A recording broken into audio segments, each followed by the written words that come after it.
I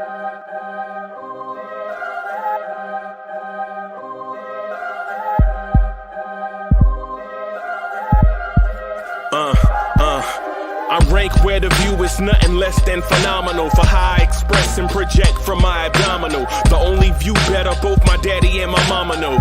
No living parents, my sons give me balance. My wife is my serenity, this mic is my identity. The world is foul enough, that's why I write without obscenities. Provoking danger with broken language and spoken anguish. Begging to get hurt, why would you ask to go through changes? Yes, Lord, life's a chessboard, master the angles.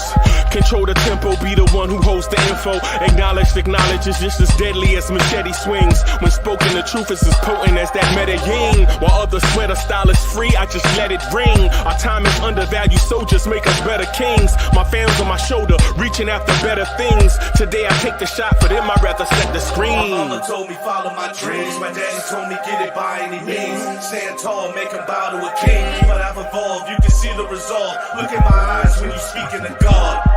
Life and for those who we caught up in using what I was taught with the muse. I guess they call it proving I'm more than an artist. Penciling out my darkest while stenciling out a harvest. And storing what gets me from A to B, just like garages. Instrumental with collages. Envision what I've been drawing. Broadway to give you rhythm like the great Lena on. So bent on, found comfort in the storm. Find peace and on when you see them others perform. Organized chaos, I'll cast it like hey ya. Yo, party people in the place to be. What's good? It's the number one chief rocker in the Knicks universe, Uncle Freezy. Welcome to the Knicks Morning Drive. Let's go. Let's do this. Blue tears, orange tears, blorange tears. Let's go. Let's go. How about we do this? Throw your hands in the air and wave them like you just don't care. And if you got some loot and a single juicy fruit, somebody say, oh yeah. Oh yeah. Scream.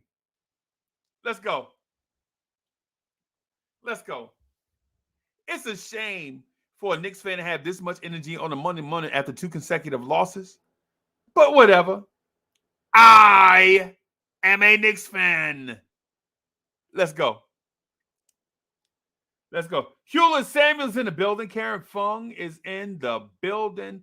What's good? Rick V, what's good? I see you, baby. What's good? What's good?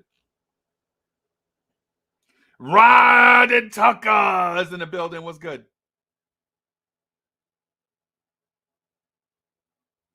I know y'all like, yo, Uncle Freezy got them golden pints, man. I wish I could get Uncle Freezy to shout my name out after I hit a 3. The 3 by Rod Tucker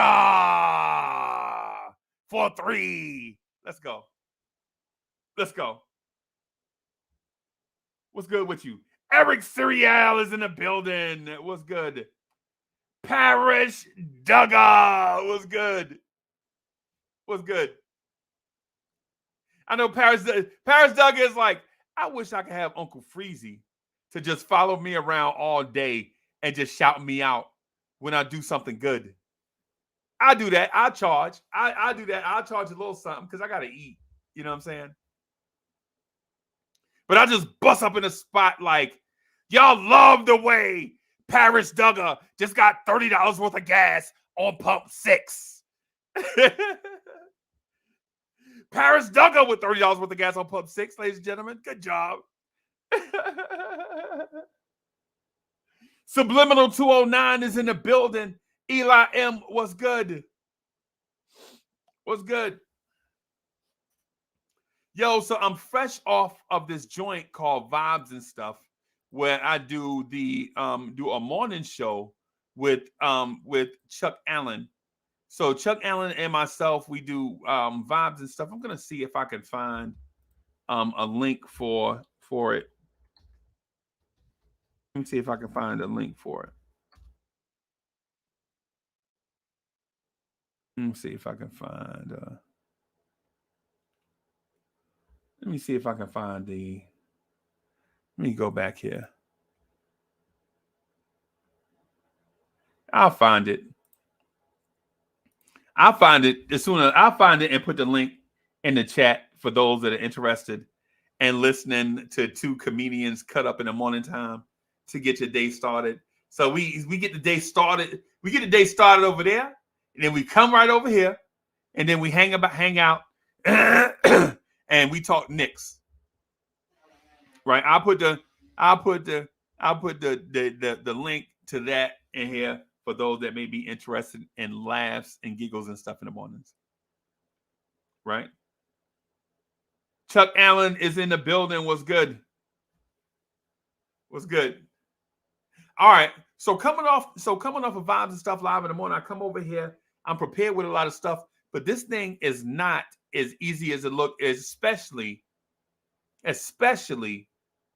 in a season where you had high hopes and those high hopes are dashed early. So then you're like, well, how do I rock with my Knicks fans? And so to sum it up, I'll sum it up by quoting the great American poet, Grand Poobah. Right? Grand Poobah says, how does it go? So a lot of people think this is as easy as it looks. Books and books of rhyme concepts and hooks, session to session to get thoughts manifested, stressing and stressing to hit the world with a blessing. And I mean that. I mean that. You know what I'm saying? Because I enjoy being here. Sometimes though, and it's tough because our team is not cooperating with us. If the team was cooperating with us, this would be easy. So we come here and we rock. So we come here and we rock, you know what I'm saying? And despite the Knicks not wanting to rock with us, you know what I mean? I have one thing to say though, because you know what? I'm going to save it for the tip off. Let me do the tip off. How do you spell tip off? Is it a capital T?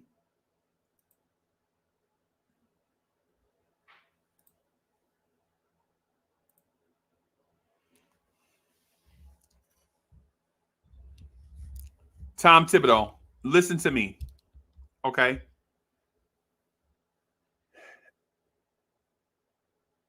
You are getting fired.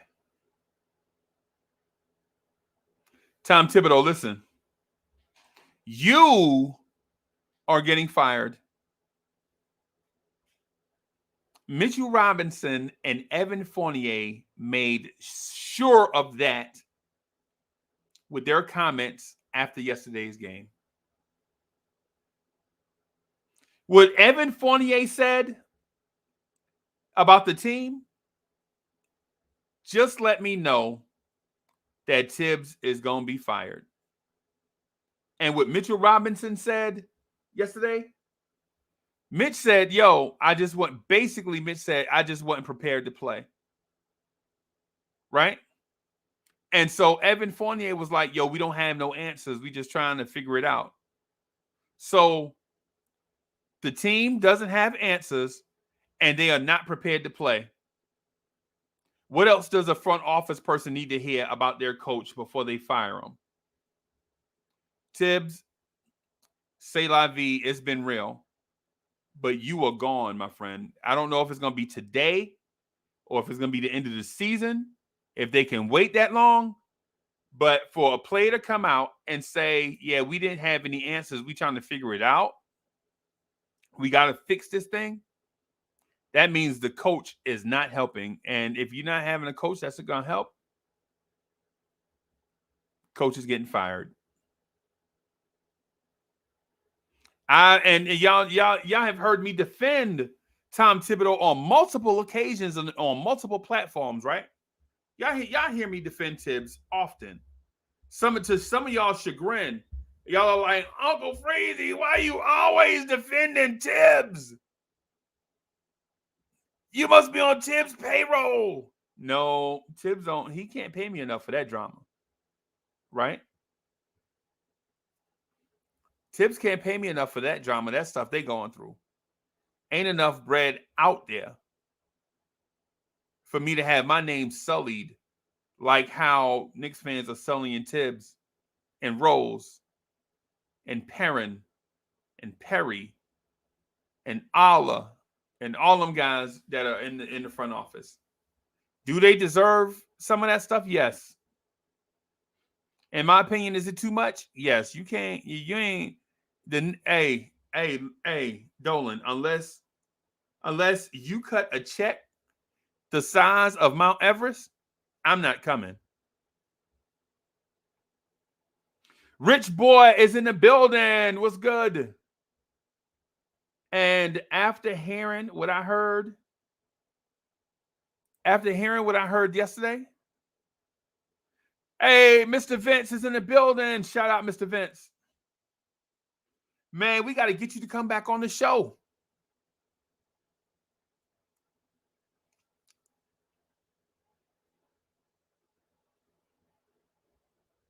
Vince, we got to get you to come back on the show, man.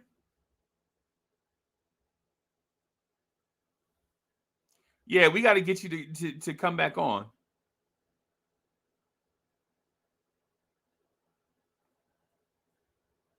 So here's the thing.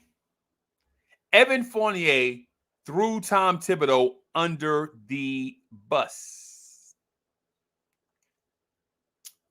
You know what?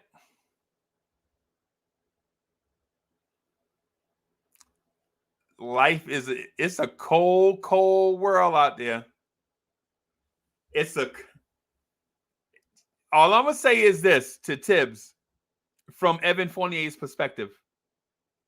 Tibbs, it ain't no fun when the rabbit got the gun. That's all I'm going to say about that. Ain't no fun when the rabbit got the gun. All right, that was a long tip off. Man, listen, my apologies. Let me do this right here. Put the link in the chat, right? Eric Seriel says, roll the tank. Come home, Johnny Davis or Jaden Ivey. My preference is Jaden Ivey. I don't know about this Johnny Davis kid. Is he another RJ Barrett type player? Johnny Davis, I don't know. I don't know. I like Ben Mathurin. I think he's going to shoot up boards. Big V CEO is in the building. What's good?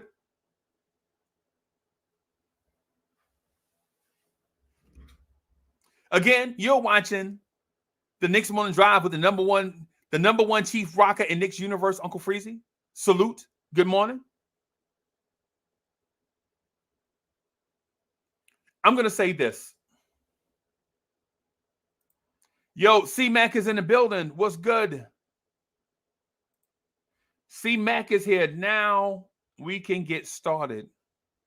Because there's nothing like being passionate and being trolled at the same time. There's nothing like being passionate and being trolled at the same time. And what I mean by that is we can't help. Some of us can't help but be passionate. But then the trolls, they love it. They know they could troll you. They could troll you because you're passionate. So sometimes you get over your head and the trolls just laugh because it's funny. And guess what, y'all? It is funny. It is funny. So trolls unite. Long Island Sound 1 is in the building. LI1 says we aren't gonna get anyone but a player from overseas. Wow. Okay. Man. Talk about a wet blanket. Okay. All right. Either way, as long as the Knicks get quality talent, I'm okay. As long as the New York Knicks get quality talent out of the draft, I'm okay.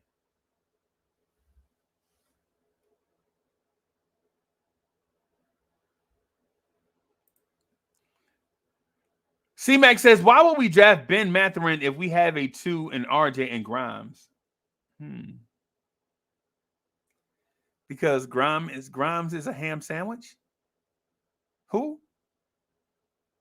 Who is Grimes?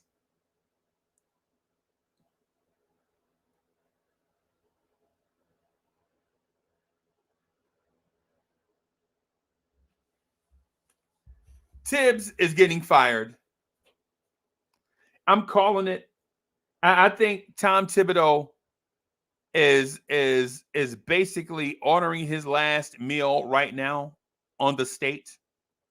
The state is paying for his final meal, and the executioner is getting ready. This thing is about to be over. This thing is about to be over. And somewhere, some man, a veteran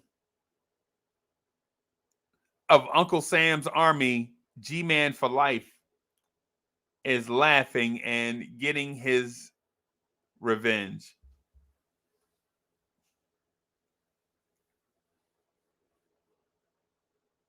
Somewhere, somebody named G-Man for life is somewhere laughing because he knows that Tibbs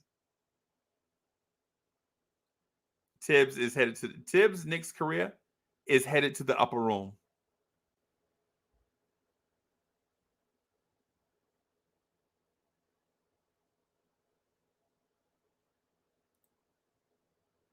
Hey, great question. Great. What about the front office move? Let me do this first.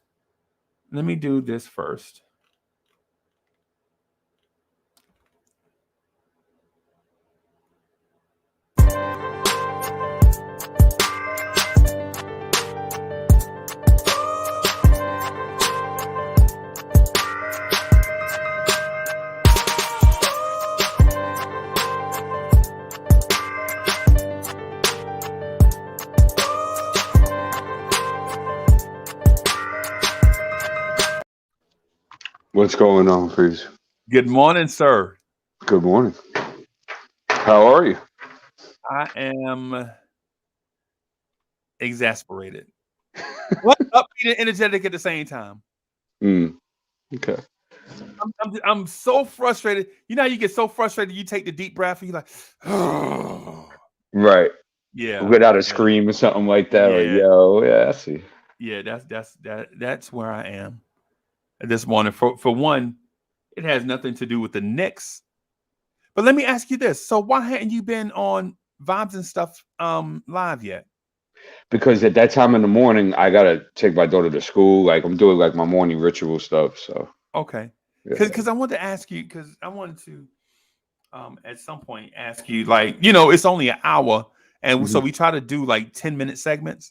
But I wanted to see if I could get you in the health and living section that we do, like healthy living. Yeah. And talk about the benefits of eating right and staying in shape. Of course. Yeah, I guess we could discuss something because you know that time's pretty tough for me. So, it's tough for a lot of you people. know, if we could plan something or something like that, we can make. Or maybe we can record it and then play it or something like that. Yeah, maybe that could work. Yeah, something like that. So, but so I'm exasperated because for one, I found out this weekend that being a vegan can be costly. So I went to a food truck, and while the food was good, the price wasn't. The price was like, what? You know, oh no, you know, I don't know if I can do this. You know, I mean, it was $40. Damn, for what? For all right, so I got a bacon double cheeseburger, which was delicious. It was delicious, right? A hot dog, a sausage dog. I'm sorry, a sausage dog. Miss Mocha says it was a sausage dog. So, okay, all right, Miss Mocha. It was a sausage dog. It was a sausage dog. Yeah, and a fish, something, a double fish fillet something, and 2 2 health benefit drinks. Okay. And so, and she gave us the cheese. Oh, right. Okay. So, but she gave she gave me the cheesecake for free. Right. So, yes, but, Yeah, I can see. yeah, I can see how that's 40. yeah, yeah, yeah. Um, yeah. So I'm exasperated by that. The Evan Fournier comments after the game. Yeah. Do you mind sharing his comments? Let me see if I can find them written, because Okay. I read them from Mark Berman, New York Post. Evan. I'm gonna see if I can find it. I'm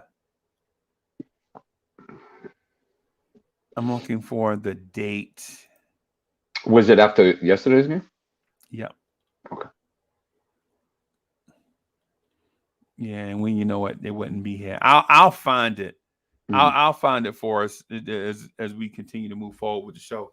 But Can you paraphrase for now? Yeah. basically, Evan Fournier said, "We're out here struggling for answers. We don't have any answers. We're just looking around trying to figure it out. Mm. And we just have to figure this thing out." Those are very true statements. Yeah, I think they are damning for Tom Thibodeau. I think they are probably the death knell for Tom Thibodeau, because I can forward with you on that. yeah, because you're 3-15 in your last 18 games, Mhm. and the dude with the best performance says that. And then Mitchell Robinson also said he was just not ready to play.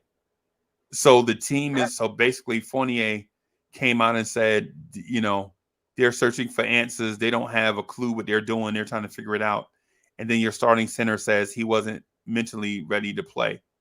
So if you're the front office, the players are saying that they don't know what to do and they're not prepared to play.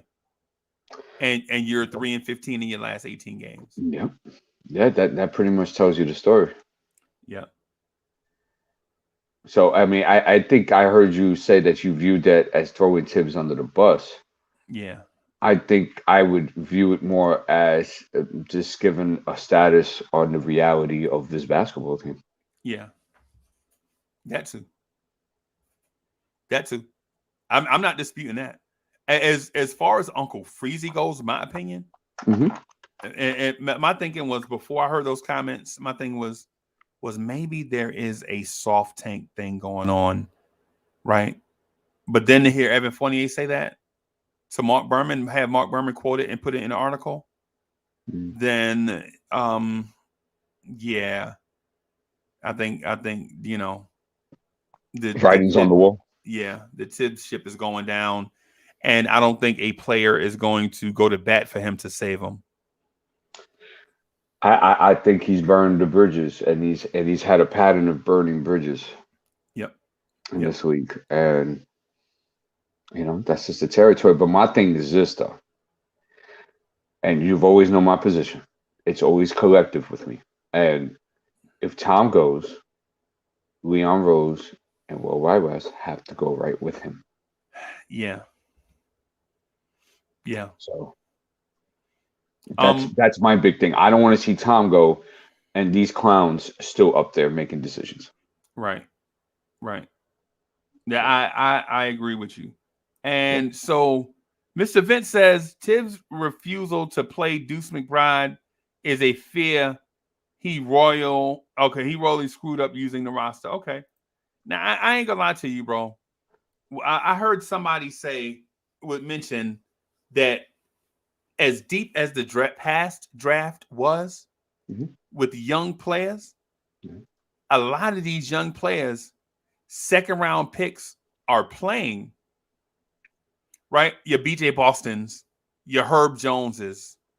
What was the other example? The guy for the Thunder. Guy played Um, in Villanova. Jeremiah Robinson Earl. Yeah, he's playing. Yep. Well, he's injured, but when he was injured, he was playing. He was drafted by the Knicks and then traded. The rights to him traded for the 2 picks that Yeah, wound up being McBride and Jokic, yeah, right? yeah. Right. And so we have this weird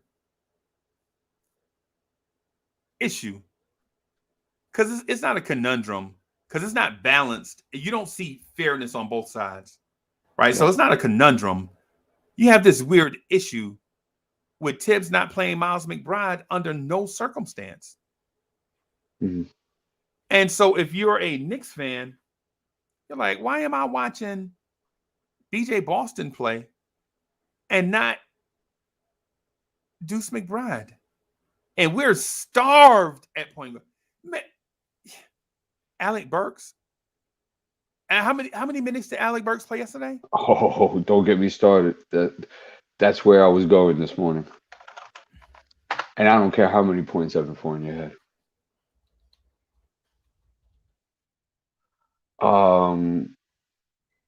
34 minutes.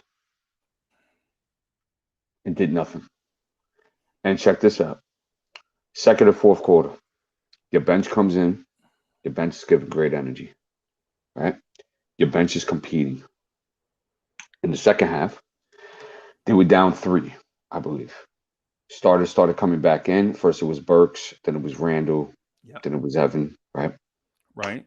Lead balloons back to 11 or 12. Yep. And they closed out that. I think they were down like 9 at the half or something of that nature. Yep. Then fourth quarter, you're down 1. Young guys playing great again. Your starters come back in. Tibbs guys, because they are Tibbs guys. They Right. come back in. 16-4 run. Yep. And you practically played them the whole third, by the way. Basically. So this is no rhyme or reason to this. No. It doesn't make sense on any front. I would say this. Tibbs not playing McBride has sealed Tibbs's fate. Now, the Evan Fournier thing, burn the brick karma is a Tibbs. Listen to the great American R&B artist / soul funk artist, may he rest in peace, Prince. Tibbs, this is what it sounds like when doves cry. Okay? Tibbs, listen to me. This is what it sounds like when doves cry. You cannot, Tibbs, you cannot bench Evan Fournier the first half of the season, right? In fourth quarters, and think that his pride is not hurt and that he won't look to get you back when he can. Because when the opportunity presented itself, this is what it sounds like, Tibbs, when doves cry. You can't do people like that, bro. You just sat him. You didn't even talk to him. From my understanding, there was not even a conversation. There was like, I just did this one game. I think it looked like it was going to work, just so I just started doing it. You know what I'm saying? For multiple games and Fournier is left to answer the questions by reporters. Hey, why did you get benched in the fourth quarter? I don't know. I got to go by what the coach calls the shots. There was no discussion, no none of that. So now when Evan Fournier gets the mic in his face, for those that don't, it ain't no fun when the rabbit has the gun. And that's a Bugs Bunny reference. When Elmer Fudd used to shoot up the whole forest after Bugs Bunny. And then Elmer Fudd faced when he dropped the gun and Bugs Bunny picked it up. Right? Yeah, man. So my thing is this. There's no reason for Alec Burks and Evan Fournier to be getting significant minutes down the stretch when you have Miles McBride and Cam Reddish, who you feel like will be on the roster next year, unless some deal so sweet comes along that you can put them in it, But we know for a fact that Knicks fans are not in love with Evan Fournier, right? And we are definitely the Alec Burks train has left the station for most Yeah, people, yeah, it's Plymouth. right? Right, and it's not all Alec Burks' fault. But No, you know what though? Knicks fans are a fickle bunch. We want what's good all the time. You know what I'm saying? We don't want any of the bad stuff. When stuff go bad, we're not gonna sit patiently and wait for things to get good again. We want all the good stuff all the time. And if you don't like it, don't come here. It's just what yeah, it is. If yeah, you play bad, you get booed. Right? It's not like we're not the type of crowd and fan base where you play bad, we're gonna cheer anyway to hope to get your spirits up. Nah. When you play bad, you will get booed. Right? It's just how it is. And when you right. play good, we want to make you the king of New York. Right? Are Too both quick. I was gonna say, are both extreme? Yes. But is this the reality? Yes. Mm. Right? So the thing with Burks and the thing with Fournier, the things with Nerlens Noel, and Taj and all that stuff. When a team is 10 games under 500 with 21 games or 22 games to play, and I'm Hmm. saying these numbers before the Philly game, not after the loss, because Right. we're actually 11 games under now with 21 games left to play. But at Hmm. that time, 10 games under 500 with 22 left to play, Hmm. play the kids, Tibbs. Can you give the kids some minutes? Is that too hard? What's going to happen? Are you going to lose a game? Guess what, Tibbs? You lost the game anyway. Yeah, your so-called winning lineup ain't winning Jack Diddley. Right. Right. So why continue to beat the dead horse? At what point are you trying to prove here? And are you trying to prove it at the kid's expense? You Right. see, because once you start doing that now, that shows me you're not invested in this basketball team anymore. You're invested in the ego of Tom Thibodeau. Right. Right. And so when Evan Fournier said what he said, the quote to attributed to Evan Fournier by Mark Berman of the New York Post. When I read those comments, I was thinking, yeah, this is how the death march starts, Hmm. right? Because there is no winning or coming back from. Tom Thibodeau has to be Lazarus to come back from this, right? And it's not gonna happen. And it's not gonna. Right, you read my mind. It's not gonna happen. GI Ghetto Intellect, you hear me? Tom Thibodeau has to be Lazarus, bro, to come back from this, right? And we don't see that happening, right? It's gonna take some type of makeover of biblical proportions for Tibbs to come back from this. And Right. Heck Breezo, thank you for the generous contribution. Heck Breezo says Burks 34 minutes, 6 points, 6 rebounds, 0 assists. Franchise PG folks. Yeah. What did Tom say? We want Burks in the starting lineup as the point guard because that's how the numbers look best. Right. And that's Right. sad. And even if that's true, because I think he skewed the numbers a little bit. But Right. let's just say if that's true, you got a bad basketball team. Yep. Yep. Oh, look who we have backstage. Let me.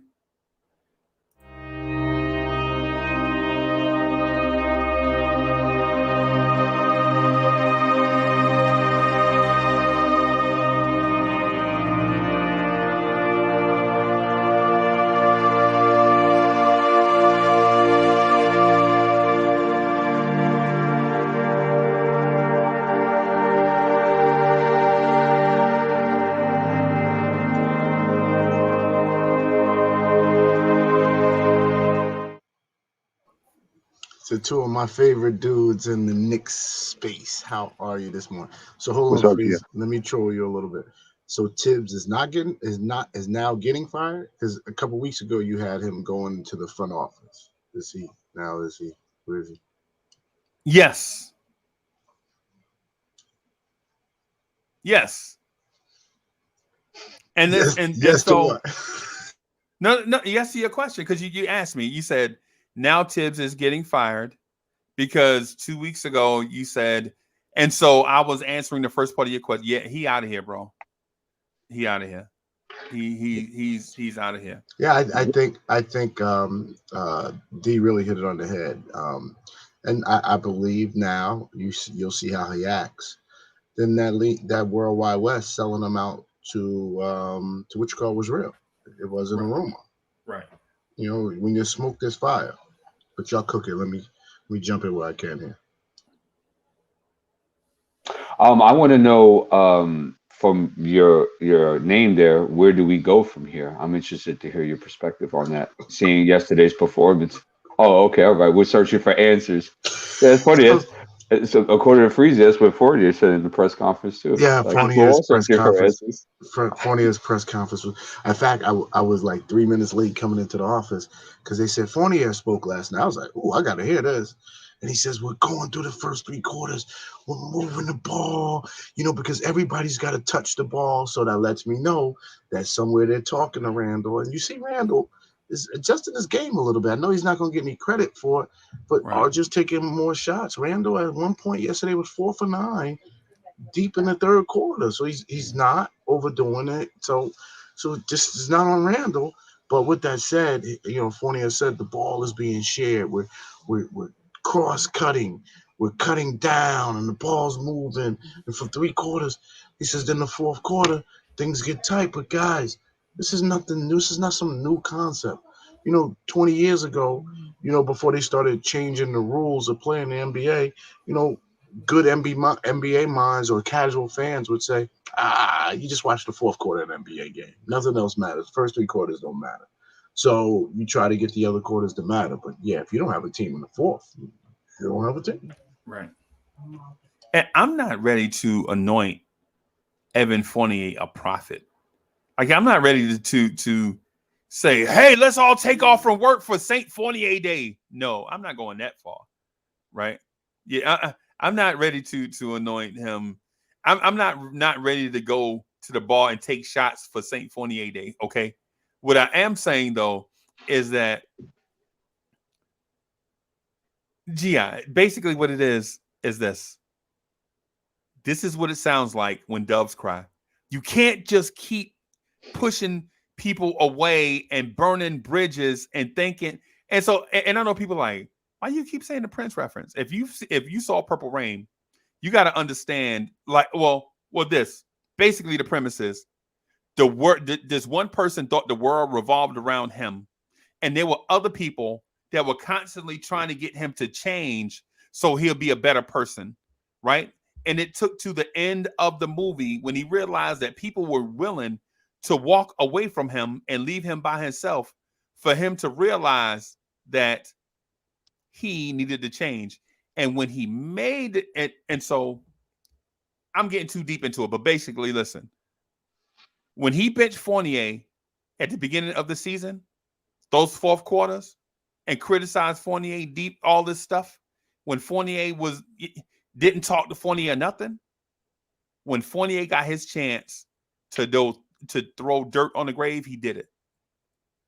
Right? That's all I'm saying. Right? And I personally believe that others are going to start coming forward too.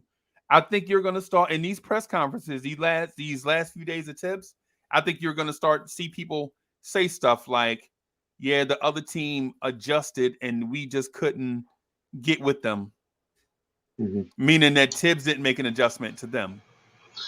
What do y'all think about this Cam Reddish thing? Knowing he's so much better. What are y'all thinking about this? It's just looks bad out there. Seeing him play yesterday, it was apparent to me that, like, he's just one of our better players on the roster, even when he's inefficient and even when he doesn't read the game well and even when he has a lot to work on, but he's still one of our better players on this roster. Right. So I always quote the other guys with Mark Wahlberg and Will Ferrell, Cap, I'm a peacock. You gotta let me fly. Yeah, you're right. You're right. You gotta let these guys go. Right. Okay, because I'd rather see 35 minutes of Cam Reddish acclimating to the NBA game Right. than see 35 minutes of Alec Burke putting up 6 points, 6 rebounds, and 0 assists. And doing absolutely nothing. And it's not like he hit 2 dagger threes to keep you in the game. This dude is hitting like 4 free throws. So you like, or whatever it is, however he got to his 6 points. You know what I'm saying? It's not like he dunked on Embiid, made a statement bucket. This dude is just. By the way, I do got to do some advanced stats today. This free throw shooting, which I've always attributed to coaching, because it needs to be paid attention to at the end of the games when guys are tired. At the end of practice, you send them when they're tired to shoot, another 30, 40 free throws, and if they don't hit a percentage, you don't let them go home. Right. And it becomes culture. Is this on the coaching, this free throw percent? And I want to know how many games we lost this year. We lost quite a few games over free throws all season. All season. This is not a new phenomenon, recent phenomenon. Yeah. Well, Tibbs has had the reputation of running extended practices. Yeah. Stories of coming off West Coast trips, and as soon as the plane lands, there's a 3-4 hour practice. Right. And there has been talks of that for quite a long time now. Right. So, we always hear the words of guys looking run down, guys looking like they're out of gas. Here's the funny part: guys with fatigue injuries like sprained ankles. You know what I'm saying? And then you look around the league, right? Because I don't watch the Knicks, I watch everybody. You don't really see other teams have this issue. This issue about guys being gassed and only really exists within our team. So, something I thought of before I forget, a little forward thinking here. If Tibbs goes and the front office stays, they're going to hire another CAA coach. Of course. So now what you have to do, right, just to get ahead of the game, right? If they are going to stay, you have to look at who would be your lucky contestants from the CAA regime that might take over. I understand, GI, but reality is reality no matter how much we don't want it. You know what I'm saying? So a little forward thinking, something to think about. That's why they both have to go. We have to start anew, bring in new blood, of course, we know this already. But if they do keep the regime, because it looks like the administration is doing a very good job, right, of covering their butts and covering their tracks and saying, you know what? It's Tom. Right. Tom made me sign Evan Fournier. Right. So, bro, something to think about. Yeah. Oh, that would be. Oh, this is so Bush League. The Knicks are so Bush League. I'm going to wait so we can behave, but I'm telling you, I watched some good basketball this weekend. Oh, I see some good basketball this weekend. Hey, you know what? And you know what, G? Guys come from the All-Star break like, yeah, we're about to get at this. Oh. And so here's another thing too that I saw yesterday, and I pointed out a couple things while we were doing the I don't know what you call it. If you call it a sit-in, a hangout, watch along, whatever it was we were doing yesterday, I noticed bad basketball play, and I pointed out 2 things yesterday, right? Because I couldn't point them all out. It was so much stuff going wrong with this team, right? That I think Tibbs, GI, listen, I know you have an attachment to him, but I think my man I think he is at the point, bro. Like for instance, I pointed out to D Poetic yesterday that the Knicks let a 7-foot-tall, 280-pound dude get a rebound and push it. Thank you. And push it up the court. Right? Good morning, Miss Mocha. Mo, G.I. said, hey. Hey, good morning. Okay. All right. So she said good morning back for y'all that didn't hear. But I pointed out to D Poetic yesterday while we were watching the game that Joel Embiid, 7 foot 280, got a rebound, pushed it the length of the court and dunked. Evan Fournier ran by him past him to pick up a guard in transition, right? Instead of D'ing him up and forcing him to give the ball to a guard, he wound up drawing a foul. He didn't dunk. I'm sorry, he didn't dunk, but he wound up drawing a foul on Mitchell Robinson, right? And for those that don't know, Mitchell Robinson fouled out of that game yesterday. And so did Sims. And so did Sims, right? So Fournier let a Shaq-sized dude go the length of the floor, didn't make him pick up the ball, didn't make him change direction. As a point guard, at the bare minimum, you make guards, you have to rotate guards. Thibodeau, you ever played point guard? Yep. You know how your coach was like, yo, make them change directions, turn them. Coaches say turn them. Yeah, we will force them sideline. Force them to their weekend. Force them to their weekend. Right. That's what Fournier didn't do any of that. Right. And so, well, I played against guys that didn't have a weekend, so we had to force them sideline and trap them. You know what I'm saying? So, right. But yeah, we would trap them on the sideline, turn into a sixth defender and stuff of that nature. Yeah. Right. But Fournier seeing this, ran to a covered man and allowed Joel Embiid to get a full head of steam, go to the rim against Mitchell Robinson and draw the foul. Yeah. That's not a Tibbs issue per se, but it's a coaching issue per se. Oh, like, yeah. You know what I'm saying? Like, come on, this is basic fundamental basketball here.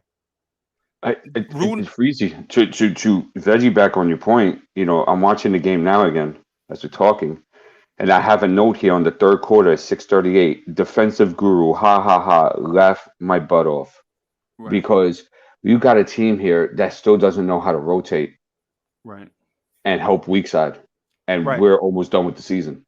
Yeah, it's so you and I. That's another thing we pointed out. Remember, we talked about R.J. Barrett manned up his man in the paint, right? Fournier's man is in the corner, wide open, without the ball, right? Right, and he came to the paint, right? Fournier double teams RJ's man in the paint and leaves his man wide open in the corner for three. Why? No rhyme or reason. Right. And so while this is not a Thibodeau issue, it is a coaching issue. You know what I mean? Like, in what world do you live in where you leave a wide open man in the corner for three? That's the shot NBA teams want their 3-point shooters to take nowadays. From the corner, that is the highest percentage 3-pointer on the court. But Fournier chose to double team RJ Barrett's man. No. I have another note here. 7:08, second quarter. They just had a timeout, the Knicks, right? And this is what they did out of their timeout. They ISO Julius Randle against Maxey, and he shot a tough 19-footer fading away. Contested. Yep. I mean, you can't make this stuff up, man. Right. Do you remember the play yesterday that it was in the second quarter? It was 7:31. I have it here. And Randall missed an assignment. And Cam looked out Barrett and Randall because Barrett and Randall did a terrible job of communicating off the switch. And Cam steals the ball, right? And then Barrett gets it. So it's Cam's lane going down to the middle, but Julius comes from almost like the left perimeter side and cuts off his lane completely. Right. And then RJ throws it to Cam. Cam bobbles it. Turnover, lost transition opportunity. Yep. I mean, if that and I put that down as selfishness because point thirsty. That resembles everything that is wrong with this basketball team. Nobody supports each other. Nobody will get out of anybody's way to make something happen. Nobody's on the same page. Nobody's on the same accord. The coach is not dictating what he wants. And if he is, they're not listening. Right. So it's a big old jolly mess, sir. Yeah, so G.I. Tibbs is gone. I think they're all gone. I don't know why. Well, because this isn't all. It isn't all Tibbs' fault. So I don't know whose fault it is, though. It's everybody's fault. But I think I think in the fire, right? If the building's on fire, some are gonna self-preserve, and the front office is going to self-preserve. That's why you hardly see them. You see, you can't call out things you haven't seen, out of sight, out of mind. Right. We see Tibbs every night. Yep. We see him in the press conference after every game, searching for answers. Every press conference, he to the point where he'll lie. Well, honestly, he ain't searching for answers. He goes about it the same way every night. If you were searching for answers, you would do things a little differently to make sure, because you have to test yourself. You have to test your moxie. He knows this is the answer. He's comfortable with this being how he's going to go about it, or he would change. It's weird. It's weird. Yeah. We thought it was dysfunction before. This is a whole level of dysfunction that I have not seen in this organization yet. I don't care what anybody tells me, bro. Right. See, because before the roster was trash, and you could just point the finger at somebody and somebody would be the scapegoat, right? Mm-hmm. Now, with everybody being so smart, you can't really point the finger at a scapegoat now, because everybody is smart and charismatic. So who can you point the finger at? For the most part, all you can do really is bring in D'Angelo.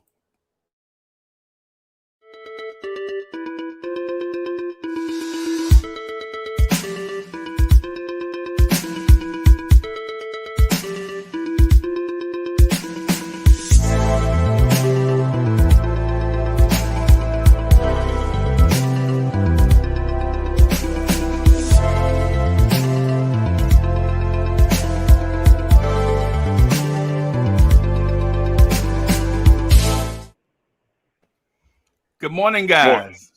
Good morning, guys, too. Dr. Vince is here, too. Nice. Hey, guys.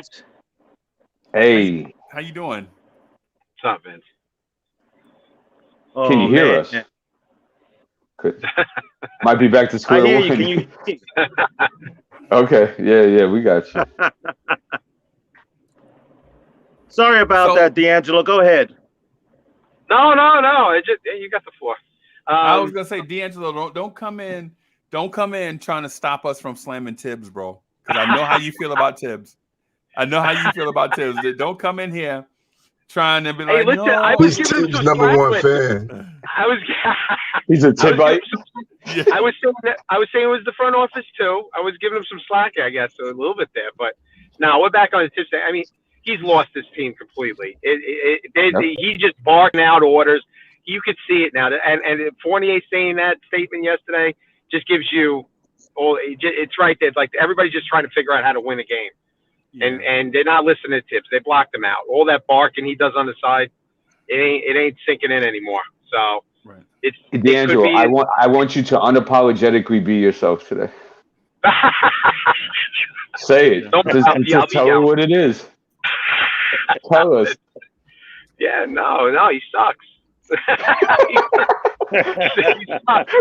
He's coaching like shite. Okay, we'll clean it up. So I mean, it is what it is. Go ahead, Vince, jump in. I got tired of looking at McBride being shown in his warm-ups all night long. It was just ridiculous. It was just unbelievable. And then Sims gets 10 rebounds in the first half. It's just you get to wonder what's going on. Right. It's just there's very strange dynamics on this team. You know, the energy that, of course, when we talk about the young guys, but the energy that these guys bring, you see the difference when they're in the game. There's just that energy you love when they're out there on the court. They just bring a different level of energy, and and I don't care. Like I said, if they lost the game with the kids, I mean, you understand it. more than having Burks play the whole game, basically, and watch that crap. So seriously, it's definitely Right. Yeah. And so for those keeping track of the Uncle Freezy breakfast, it's sliced cucumbers. You're not putting them on your eyes. You're eating them. You're not putting them on your eyes. No, I'm not. No, I'm not doing a makeover. I'm not doing a makeover, man. I'm trying to get back into track shape so I can dust GI. Mailbox to mailbox GI. That's it. Mailbox to mailbox. Let me tell you something. Yesterday it was windy. The course was soggy. And I just kept like, man, it just feels like it's so hard to walk. I didn't realize how hard. Man, I got last night where every muscle in my body started cramping up. I was like, I was playing golf. Like it's not even supposed to be a physical sport. Right. Right. Getting old sucks, bro. Yeah, man. Stafford Don, how you doing, man?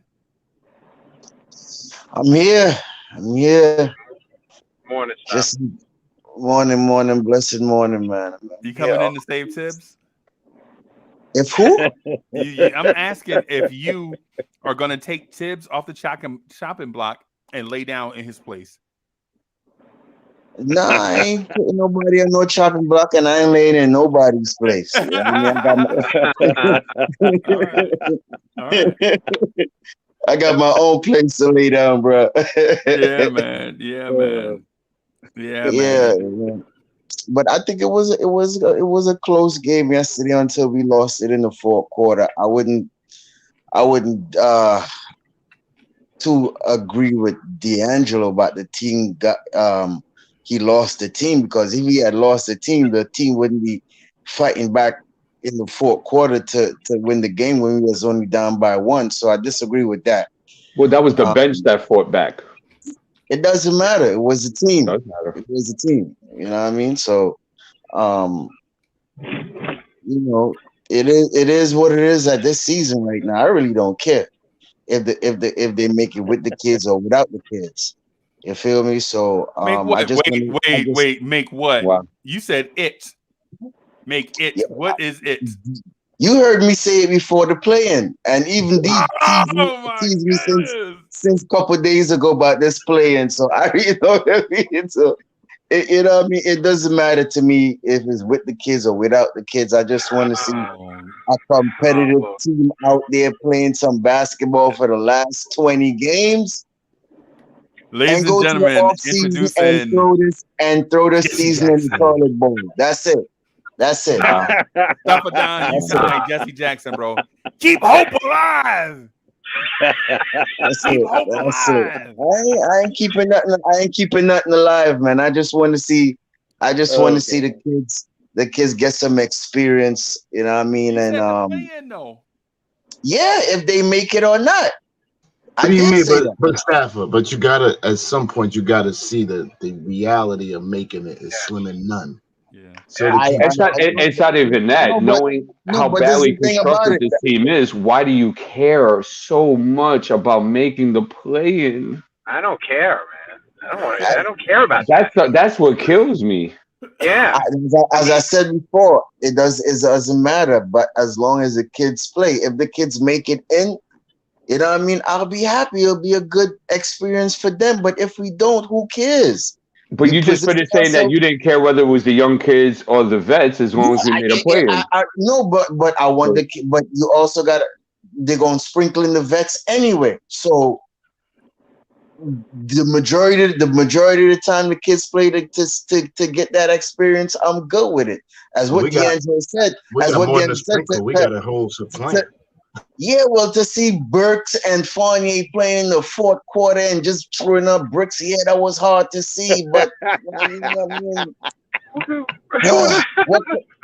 what can I say, bro? The season is washed. Throw it in the toilet. I'm good. It ain't no big deal, though. To me, you know what I mean? I just want to see good ball out there, yo. That's it. You're not going to get it with this team. I want to see Miles McBride, right? Quickly had a game yesterday, but was it really? Was it really? Right? Because RJ had a game yesterday, but was it really? Right? Can't make me froze. Right. Yeah. So what I'm getting at is the fact that you don't see McBride and Luka Šamanić. Where is he at? Who's that? Hector Breezo, I stand by my word. I mean, it's my take if you don't like it or not. You know what I mean? You got your picture, Hector. Salute to you, man. I'm sorry, Freezy. No, I'm talking about where is. Listen, I know they said Luka Šamanić was hurt during the season, right? Mm-hmm.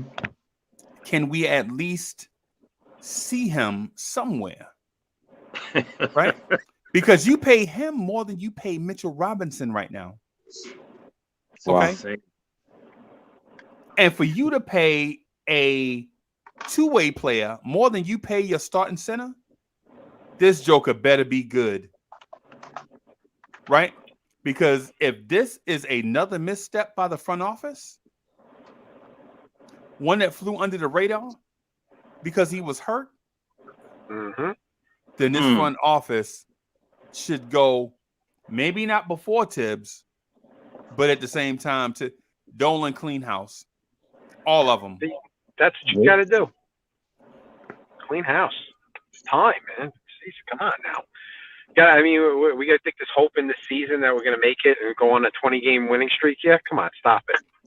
Seriously. I mean, you the one going to be delusional if we're going to go on a 20-game game. No, but what do you think we're going to do? No, but it's just my point. No, it's not, of course, not factually. We're going on exaggerating. No, I'm just exaggerating stuff. Play the kids and let's just be done with the season already. Seriously. It's a disgraceful season. Coach Tibbs over here hasn't done a good job, I'm sorry, at all with his mixing and matching players and leaving Burks in the game yesterday. And you think we're going to get away? I mean, we could have won that game. Philly didn't look that great. I'm sorry. Harden could pump out his little stumpy legs all he wants. And the way he stumps around that court, he annoys the crap out of me, that guy. Freak. Anyway. And this is something we haven't talked about this morning yet. And I'm going to recant what I said about Mitchell Robinson, about signing him to a nice contract. I'm going to recant He's gotta go. on that because every time he has to face against an elite center in this league, Mitchell shows how he's nowhere near the conversation. Nope. Yep. All right, let me bring in Sam real quick. Hold on.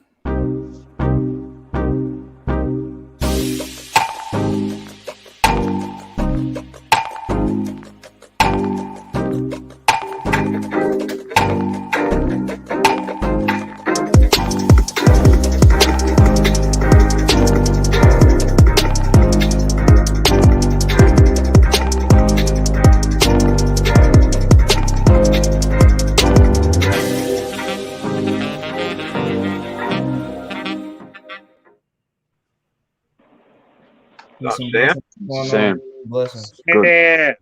Sam, what's good? What's good, guys? How was your weekend, man? How'd y'all do? So I'm not gonna lie, we lost, but it was one of those games where you. It was your fault. Fire Sam. Think about no. I'm gonna put it to you like this, Freezy, right? It was like our team going against the Heat. So we were playing one of them out of conference team. Well, I'll put it like this: we're going against the Grizzlies, right? So it's an out of conference team. So we put up a fight, and pretty much I'd say that we made some improvements, but overall, you always want to win. So, but I'm satisfied with it. We're a young team, so I'm all right with it. Did y'all fire y'all coach? Nah, but I think that should be on the way. Okay.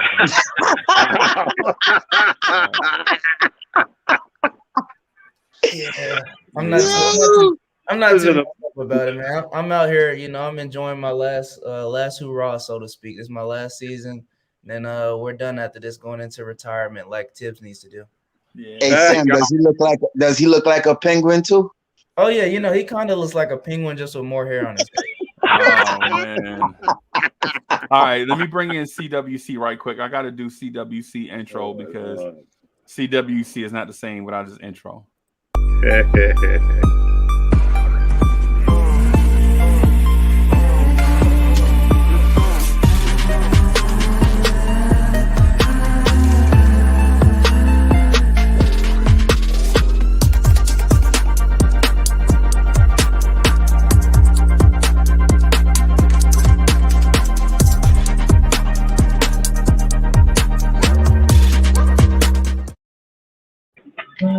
What's good, boss? WC. Good, what's good? The mask, baby. The mask. So how are you feeling about Tom Thibodeau this morning? Fire him ASAP. Get rid of him. I will fire Tip during a basketball game. Wow. Get rid of him. Right after the third quarter? Yeah. Probably the fourth quarter. I think You sit Fournier out. I sit you going with your papers. Hey, G.I., I think he wants him fired right after the warm-ups. Layup line complete. Wow. Yeah, man, he's bad. Why you ain't put McBride in, man? Why you ain't put him in? Maybe he could have slowed down James Harden, make it rough on him. I'm gonna. So I watched the game, and I have a different perspective. I think Philly has so much more talent than us that they toyed with us yesterday. And I think that's happened a lot this season with a lot of teams. That's right. And so, man, I am legit, man. I ain't gonna lie to you. I am embarrassed, bro. Me too.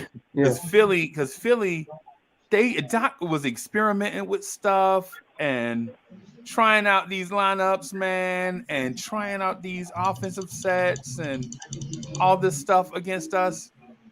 And I don't know if they had been doing them all year, but it felt like that they were like, the Knicks ain't gonna put up much of a fight. They tanking, so we'll try these different sets and looks. And if it don't work, the Knicks ain't gonna score no way. They ain't competitive. You know what I mean? And so, Doc is usually walking back on he was just sitting down the whole game. Yeah. Just watching him. Yeah, you know who you mostly saw? Is maybe the next head coach of the New York Knicks, Sam Cassell.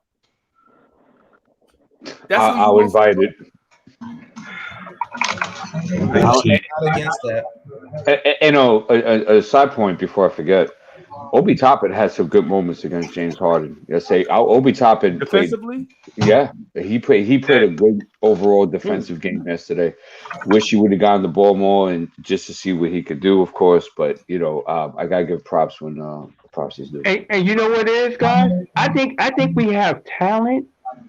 I just think we just need a point guard. That's what it is. We don't have no floor general. I think we have talent. We just don't have no floor general, and we're not athletic enough. The only person that's athletic on our team is Obi. Cam's athletic. That's it. Because if you think about other teams, the other team play the young guys. The other team play the young guys, and they like to run and gun on us. So who's in our starting lineup? That's why they like to run and gun on us, because they're more athletic than us. Alec Burks, Kevin Fournier. Let's not even talk about Alec Burks because I'm still confused as to why he's getting 30 again. That makes sense. He's a horrible point guard. He's a starting point guard. He can't. I know. I'm just saying what he's doing for it. But he just can't see the floor properly at all. Reddish is open a bunch of times. But make it so bad, he's not a point guard. That's what it is. We know that. Everybody playing out position. That's what's going on too. That's why I blame the front office not giving us a point guard in the draft. Well, they did. See, CWC, we got somebody who can go to Westchester and dish out 15 assists. That doesn't happen by accident. I don't understand why they don't get this kid the shot. What are you waiting for? I don't know why he doesn't play him. It doesn't make sense why he's not playing. What are you going to lose by putting him in a game and him getting game experience? What are you going to lose putting him in at this point of the season when you're already over? Statistically, you're not going to make it.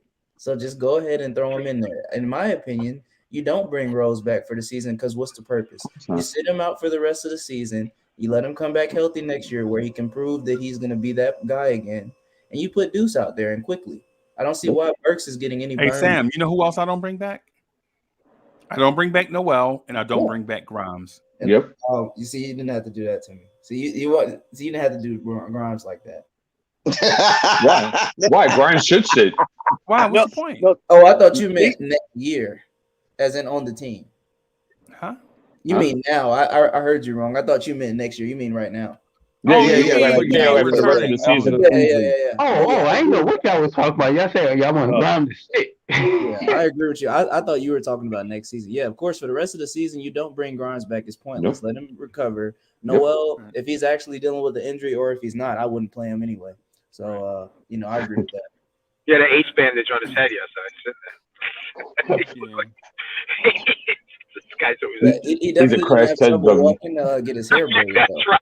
Definitely got the dreads retwisted, but he couldn't walk on the court. Oh well. It's a mash unit on the. I think we don't bring back Mitch next year either.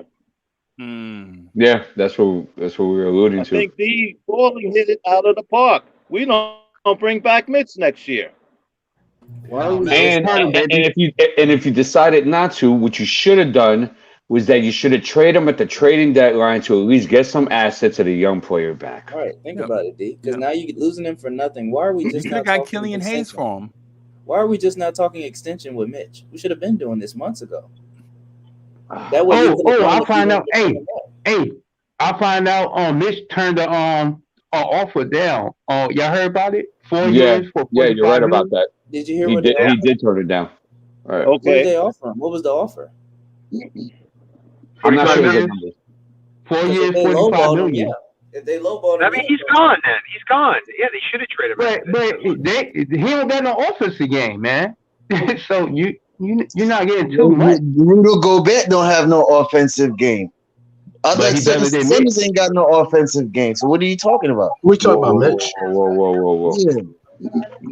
Yeah. I figured he turned that. I figured he turned the extension the Knicks offer down because he give him on the open market. Right, We're still not out of it though. We just have Rudy to, Gobert is averaging 16 points a game this season, by the way. He gets Yeah, the but ball. what It's probably- offensive game does he has a jump shot? Does he have a 3-pointer shot? That's what I'm talking No, about. but effective around the rim. He gets the ball. All right, that's fine. That's good. But don't tell me he got an offensive game. Objection, Your Honor. So I got an objection. You going first, Freeze? Objection. So here's why I disagree, Stafford. Yesterday, if you watch Joel Embiid and Rudy Gobert could do the same thing. When you have a guard like Mitchell, like Dennis Mitchell, like Donovan Mitchell, Donovan Mitchell, like Dennis That's Mitchell went to that's school his with brother. us. Oh, okay. Dennis Mitchell was a track star from New Jersey. I'm all out there, bro. When you got a big body that knows how to move, Stafford, that's offense. Because it moves, everything goes around it. So when Embiid and Gobert and the pick and roll, and they take it up 3 or 4 bodies and they roll to the rim, and they just waiting for the lob, bro. That is some of the greatest offense. In fact, the pick and roll is the most unstoppable play in the history of the NBA. Yeah, but what point do you have to run pick and roll with Mitch? That's how you get one. Yeah. Mitch can't set the pick, so he can't run the roll if he can't set the pick. That's what I'm saying. So I mean, Stafford, without Donovan and Mike Conley there, Rudy Gobert's points per game actually went up when they weren't there. So I don't know what you're trying to say here. Yeah, what I'm trying to say, he said Rudy Gobert has an offensive game. I don't see his game. Where is the game? Does he have a jump shot? Does he have a hook shot? Does he shoot from the 3? You tell me about cleaning up around the rim. That's all fine and dandy. You know what I'm saying? But where is the offensive game? So wait, hold on a second. You can't have an offensive game around the rim? What, putbacks? He does more than that, bro. All right. Okay, I ain't gonna argue with you, bro. Okay. All right. He rolls to the basket. Let's be specific. He rolls to the basket and catches and finishes like a beast. He can actually pump fake and step through, and then make a move, which is amazing because Mitchell can't do that. You know what he's great at too? Catching a basketball. Oh man, yeah, he's great. Unlike Noel. Crazy how hard that is for some of these guys. So, their hands are bigger than the basketball. It's crazy. Right, and so when cats like Donovan Mitchell ISO their man and drive to the paint and the defense collapses, guys like Rudy Gobert are there to catch balls in traffic like DeAndre Ayton. What separates them from Mitch is making themselves available and catching them like a Mark Bavaro, catching the ball in traffic. Yesterday, they lobbed it up to him and they threw a bad pass. Gobert had to reach all the way back behind himself. He couldn't jam it because his body. He just did a little tip tap.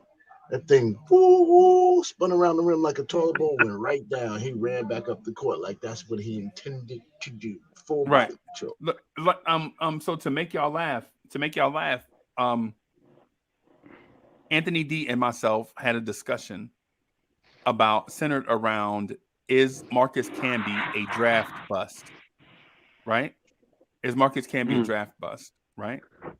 And so my cousin, who is a notorious troublemaker, said that how do you not consider the number 2 pick in the NBA draft that averaged 9 points a game for his career not to be a draft bust? And I was like, but Camby, he energized the Knicks in '99, and none of those things were like tangible stuff that I could point to, that I could put on paper, right? Like he did not feel but the difference, there was a guy that came out in that draft, a guy named Zildrunas Ilgauskas was in that draft, right? Right. And you can make the argument that Big Z was just as much of an impact player as Marcus Camby. And you know why? Because Big Z could catch the ball in traffic. And he could shoot. Yeah. And what draft was that? 98? 96. Oh, 96. Okay. Right. And so when you look at the names that follow Marcus Camby, and I'm not changing the subject, I'm still talking about Mitchell Robinson and Rudy Gobert. But the difference between a Marcus Camby who averaged 9 points a game and a Big Z that I think averaged maybe 12 or something like that for his career is one dude could not catch the ball in the paint, and he was a dunker, a shot blocker and rebounder. And the other guy could catch the ball in traffic, make a move, and score on whatever big man was there. And so the Rudy Gobert thing is interesting because Rudy Gobert can catch a basketball, right? DeAndre Ayton can catch a basketball. Mitchell Robinson has not shown that he can catch a basketball in traffic. Now, if you ask Mitch, can he catch the lob? Of course, because the lob is not in traffic, right? Can he get an offensive rebound and finish? Yes. Can he tip dunk? Yes. But would Mitchell Robinson be averaging 15 points a game if he could catch a ball in traffic and finish? I think it's to be determined because you hadn't seen it yet. Right? And the point guards do this. If you fumble the ball twice, I'm not trying to force it in there no more. And Mitchell Robinson and Nerlens Noel, they don't give you the vibes that they can catch a pocket pass with somebody guarding them closely and finishing. I don't know if we see that too often. We see it with RJ Barrett occasionally, but the other guards, you don't see that with Mitchell Robinson. So with that, Freezy, are you going to be alluding to what some in the chat are saying, which I believe is the only option now, we don't get him back, is sign and trade, right? Right. I say we keep Mitch. For what price? That's what I'm saying. What if he gets offered the bag? Why give him that if he can't defend the elite centers in this league? Yeah. And you that's need, what I was and you saying need him too. to do so. That's the whole point of signing him. Because the alternatives are. Should I drag up the dead bodies, or y'all want me to just? Look, Gandalf, I know you're well capable of doing that. Y'all want me to bring up the names like Luke Cornett? But I'm saying, remind y'all of Luke Cornett's? But this is what I'm trying to get at. We have Jericho Sims. Am I saying Jericho Sims is going to be an all NBA center? Hell no. But what I'm saying is that what is he doing that Mitchell's doing? Like, you know what I'm saying? Like, you know, what is Sims not doing that Mitch could already do? So I think Jericho has a higher ceiling than Mitch. And he's cheaper. Wow. And he played better defense too. He's not injury prone. It doesn't look like he's injury prone too. Guy could hit his head on the ceiling. And Sims is not falling all over the ground No, every two possessions. he's solid. No. I don't know, guys. I just don't. I'm not really too keen on paying a guy like Mitch. If he want, like, let's say the Pistons offer him the bag, right? I'm not matching that. What I is match. Of course, when Yeah, bro. What is yeah.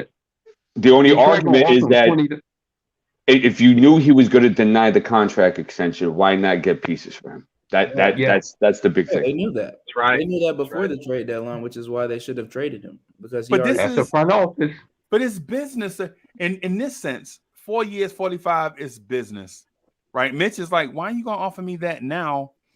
Yeah, I would have took that if you would have offered that 2 years ago, right. right? Right. But now, That's what 11 and a half a year or something like that. yes, But guess what, Uncle Freezy, you can't blame the front office because you know why? Because Mitch always getting hurt. You remember last time, like, I never see Mitch on the floor. And people like, no, he played 69 games that season and this season. I never see this guy on the floor like that because he always hurt. I think that's why they did it. Well, to see can he play a full season. I think you could have signed Bismack Biyombo and JaVale McGee for the money you paid Nerlens Noel, but you chose to bring Nerlens Noel back, right? But decided not to pay Mitch. Yeah. Is Nerlens Noel the center of their future? And I think he had a problem with that because think about it like this, guys. They sat up here and paid Nerlens Noel some of the money they should have gave to Mitch, right? Yep. So you're telling Mitch, you're like, okay, Right. this guy can have a fluke year and you'll pay him. But Mitch has been doing stuff for multiple years, regardless hurt or not, because Noel's hurt now. Right. What's Noel done? He's hurt. He got paid. So with that being said, Mitch should have got paid. And the two-way big you signed in the G League is also hurt. And you paid him more money than you paid Mitch. That's crazy. Think about it. we need an guys. offensive Mitch center. hasn't made, I don't even think he's made $5 million yet. If he has barely that his whole career. It's bad business. I still think they're gonna pay him, man. I think that offer that they gave him was a low blow offer, a low offer to see if he would have took it. But I think they're gonna give him a different offer when it comes to the off season, man. Something around what Robert Williams is probably gonna is getting right now. I think that 4-year 54. I think they're gonna give him something like that in the off season. So I wouldn't count out the front office not signing him again. Well, see, Staffa, I agree with you there that they're going to try to give him that offer. My only crutch was like a team like Charlotte, Detroit. They're giving him the bag because they want. No, Charlotte just got Montreal Harrell. They don't care about him. He's But expiring. Montreal Harrell is not a rim protector. Yeah, he's not an interior defender. He's expiring. Staffa, he's gone after this year. They don't have to And Montrezl Harrell is fake tough. Yeah, they don't like Montrezl Harrell is.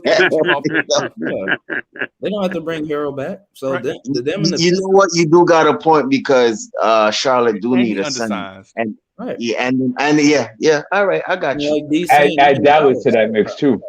There's Yeah. multiple teams that can Yeah, offer add him Dallas more to than that that. mix too. Yeah. And think Yeah, about you're it. right. Why would he's gonna test his options because he's not gonna just be like, okay, I'm gonna resign with the Knicks. Here's my blessing for Mitchell Robinson, and I'm hoping y'all with me. If we're keeping him or not, I think it's pretty much a done deal. Whether he's staying, whether he's leaving, he knows. Question I have is if he leaves, can we get a good sign and trade package so we don't let our best second-round draft pick in the history of the Knicks organization just walk away for nada? No other general Even over manager Gerald Wilkins, is- bro. Gerald Wilkins was a second round pick. No, Gerald was good. If he was second round pick, then we got competition. Because he was on the winning Knicks. So that makes a difference. But let me say this. No other general manager, no other franchise in the league let assets walk out their organization without getting something for it. For nothing, right? So GI, let me ask you that. You think that point guard what Dallas have, you think that might be in the mix for a sign and trade? That Jalen Brunson thing? That would be interesting. I would shoot for that. That would be the best option. If he leaves, that's the best option. Okay. Because he's out of conference then, and you get a point guard back in return for about the same amount. Okay, so that's something to watch then. That's odd because do you have to have the money match? I'm not even sure. Because Brunson's going to want to sign for 20, And so Mitch is probably going to sign for somewhere around 15. Yeah. Don't sleep on that. Don't sleep on the Zion Williamson sign and trade as well. I see Zion. Oh Lord, you give me a headache with Oh that. Lord. I mean, it's still a possibility. It's just a lot You more has imagine. to happen for that. A lot more has to happen. You know, and me and Freezy talked about that the other night, and I think we drew it to like, if you're gonna do it, you can't give up a lot, Right. because we're taking all the risk here. Right. Yeah, Absolutely. you better be. So it's a thing where it's like if we give up something, it'll be very minimal, and if it doesn't work, that's fine because we didn't give up much to do it. And if it does work, then you know it was a good high risk, high reward situation. And if it's a sign and trade for Mitch, Hey, D. you didn't Ballin. give up. Mhm. Go ahead. Ain't Zion's a free agent in one more year? No, bro. No. Don't forget, So he they came with got RJ Barrett, didn't he? They no, still but have don't forget they have him under 3 years control. lease. They can extend. Don't Yeah. forget they can easily Yeah. extend. When Right. you say free agent, Gotta leave 3 that's years. unrestricted free agency is the only thing that makes sense for us, and he's not. No time soon. Yeah, no time. He better be on a vegan diet by the time he gets there. I think he's already lost. He's already lost the weight. Serious. He's already lost the weight. D'Angelo, are you criticizing my cucumbers, bro? No. No, he's saying bring Zion to Freezy's house so he can get on this diet. So we can, Yes. He could roll himself to New York. We can't have that. But I knew Zion was gone once they made that parade if you float. sign and trade- T-Jack saying that parade float is what Zion. That was the last straw for him. I know y'all saw that. Yeah. Nah, it's I feel bad. If you sign and trade Mitch for Zion, it's nothing because it sounds like you're going to lose Mitch anyway. And so I think there is a clause in the CBA that states you can only have 2 players on a rookie max extension. So Somebody's gone. Yeah. So that means either somebody's gone or somebody's not getting the max. Right. And they're gonna give RJ that max. Yeah. So Yeah, he would be the only one eligible. Yeah, Cam just won't get the max. Go ahead. If RJ doesn't get up to 70% free throw shooting, it would be a big mistake to give him a max contract. Period. But you might not have a choice, Gia. Right. That's the problem. I think he could improve his free throw GI because he did it last year. I mean, in each of his campaigns in the league, so I think he could do it, GI. Nah, he's running around the same clip all 3 years. It ain't really, as far as seasonal, it ain't really went up for real. Okay. But you know, like you're gonna have to do it because a team's gonna throw a bag at him. And we're gonna have to match it. I mean, this is a great and to them, they're going to see potential. I mean, this is a great segue. This is a great conversation, and this is where it gets real. If you're a real Knicks fan, you analyze it. What we've learned this season is because last year RJ took the backseat. Even when he had great games, it was from the backseat. He found a way to complement Randall, and he started off the season too playing in that complementary role until he saw it wasn't working. And now he's not in that complementary role no more. And I don't see him going back. And I honestly see Randall deferring to him. The problem is Randall can't play deference. If he's not out getting his numbers, then he's useless. I just don't think Randall and RJ will work together long term. But how do you get rid of Randall at 114 million and then give RJ 17 million? Fire sale. Yeah, that's what you got to do. Fire sale, because if you're gonna sign RJ the full extension, right? You have to get rid of Randall. They cannot coexist on the court at the same time. Yeah, I see them probably doing a deal in the off season or at the draft, probably to get rid of Randall. But the point, no matter when they do it, the point is that you're only going to get back a couple of assets and maybe a young player because you just got to get rid of them. Selling low. for him So- and Yep, anybody they're else. selling low. Exactly. I don't think they're gonna sell him low because They if have they to. were to sell him low, they would have probably got rid of him from No, the no, trade. his value hasn't increased though. It's the same. It's going to be around the same. It's not going to go up that much. We're still losing games, so his value around the league. But to them, they want the right package, and if it ain't the right package, they ain't gonna move him. Well, beggars can't be choosers when it comes to this. And you know that RJ and him can't coexist on the court. So boy, it's dicey. And here's the whole thing. If I'm the Knicks, I put on my thinking cap. If I'm the Knicks, I said Julius Randle for the rest of the season because his value is plummeting. Right, but you can't do it until he plays 65 games, and the reason being is because Randall has an incentive that kicks in at 65 games, and if you sit him before he reaches that, the NBA player union will blow a gasket. So where's he at now? Yeah. How many games is he at now? Because I want to sit him right at the 65. Right. Like I'm exactly with that thinking. Like, you know, like as soon as if that's it, like I didn't know that was the deal, but let's just say that's the deal, right? He's at 59 right now. Right. And he missed what, 2 or 3 games? Yeah. So you do that math. Okay. So he's got about 6-7 more games before that happens. Yeah. So yeah. And I do that because his value is just plummeting game after game after game of the same non-effectiveness, terrible attitude, terrible team chemistry, terrible of reading the game, lack of awareness. I mean, I could go down the list all day. And I was just gonna say, like, before you go up, the next guy I think who's in line even before Randall, you've already made the move, and basically, you know, injury or not, Noel needed to be set, right? So that's the first guy. But he's been sitting. He hasn't sniffed the game yet. Yeah, right. So I'm just saying, like, these vets one by one need to be sat out for the rest of the season. So you've already got Kemba who's done. You got Noel who's out for the year now. I think Taj is done. Right, Taj is done too. So I think the next domino needs to be Burks, and then you go to Randall. Which it will. It's him and Fournier. But if you look at it, it's slowly dwindling down. Because Burks, his value, we can definitely say his values just fell off a cliff this season. So I don't know why you're still playing. I don't want to see 40 at next year neither. I don't want to see him. I believe they lose these next 2 games, and you're gonna start seeing more of McBride and all of those guys sitting. Wishful thinking.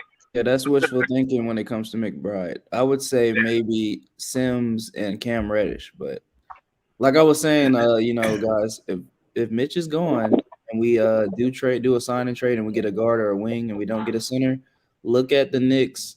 I know people don't want to hear this, but look at the Knicks trying to get Jalen Duren in the draft. I said this a couple shows ago. I hope not. I believe. What's his name? We need a point guard. Jalen Duren. Well, here's the whole thing though, but we don't have a point guard available. And historically, Memphis centers are soft. I'm just saying they'll look into it. I'm not saying they'll draft them. I'm just saying I think there's some wings available, Sam, before we go down that route. And if you're gonna go a center route, you got to get Kessler, whatever his first name is, Walker from Kessler, Auburn. right? Walker. Thank you, Walker Kessler. You got to get him before Durant. Is he that's the thing. To go before or after? I forget. They have him in the mid-20s, but for me, he's lottery, bro. He's top 15. Yeah, clearly. You talking about Kessler from France? No, from Auburn. Oh, Durant? I mean, wait a minute. Wait. What about the French center? Are you talking about Kamagati? No more Frenchmen. You talk about Kamagati. Yeah. You don't want that. Okay. I mean, good luck in finding film on him. You don't want that. I'm just saying, if all the guards are gone and they want to keep the pick, I think they're gonna look at a big. With this front office, they'll F up the draft. They always do.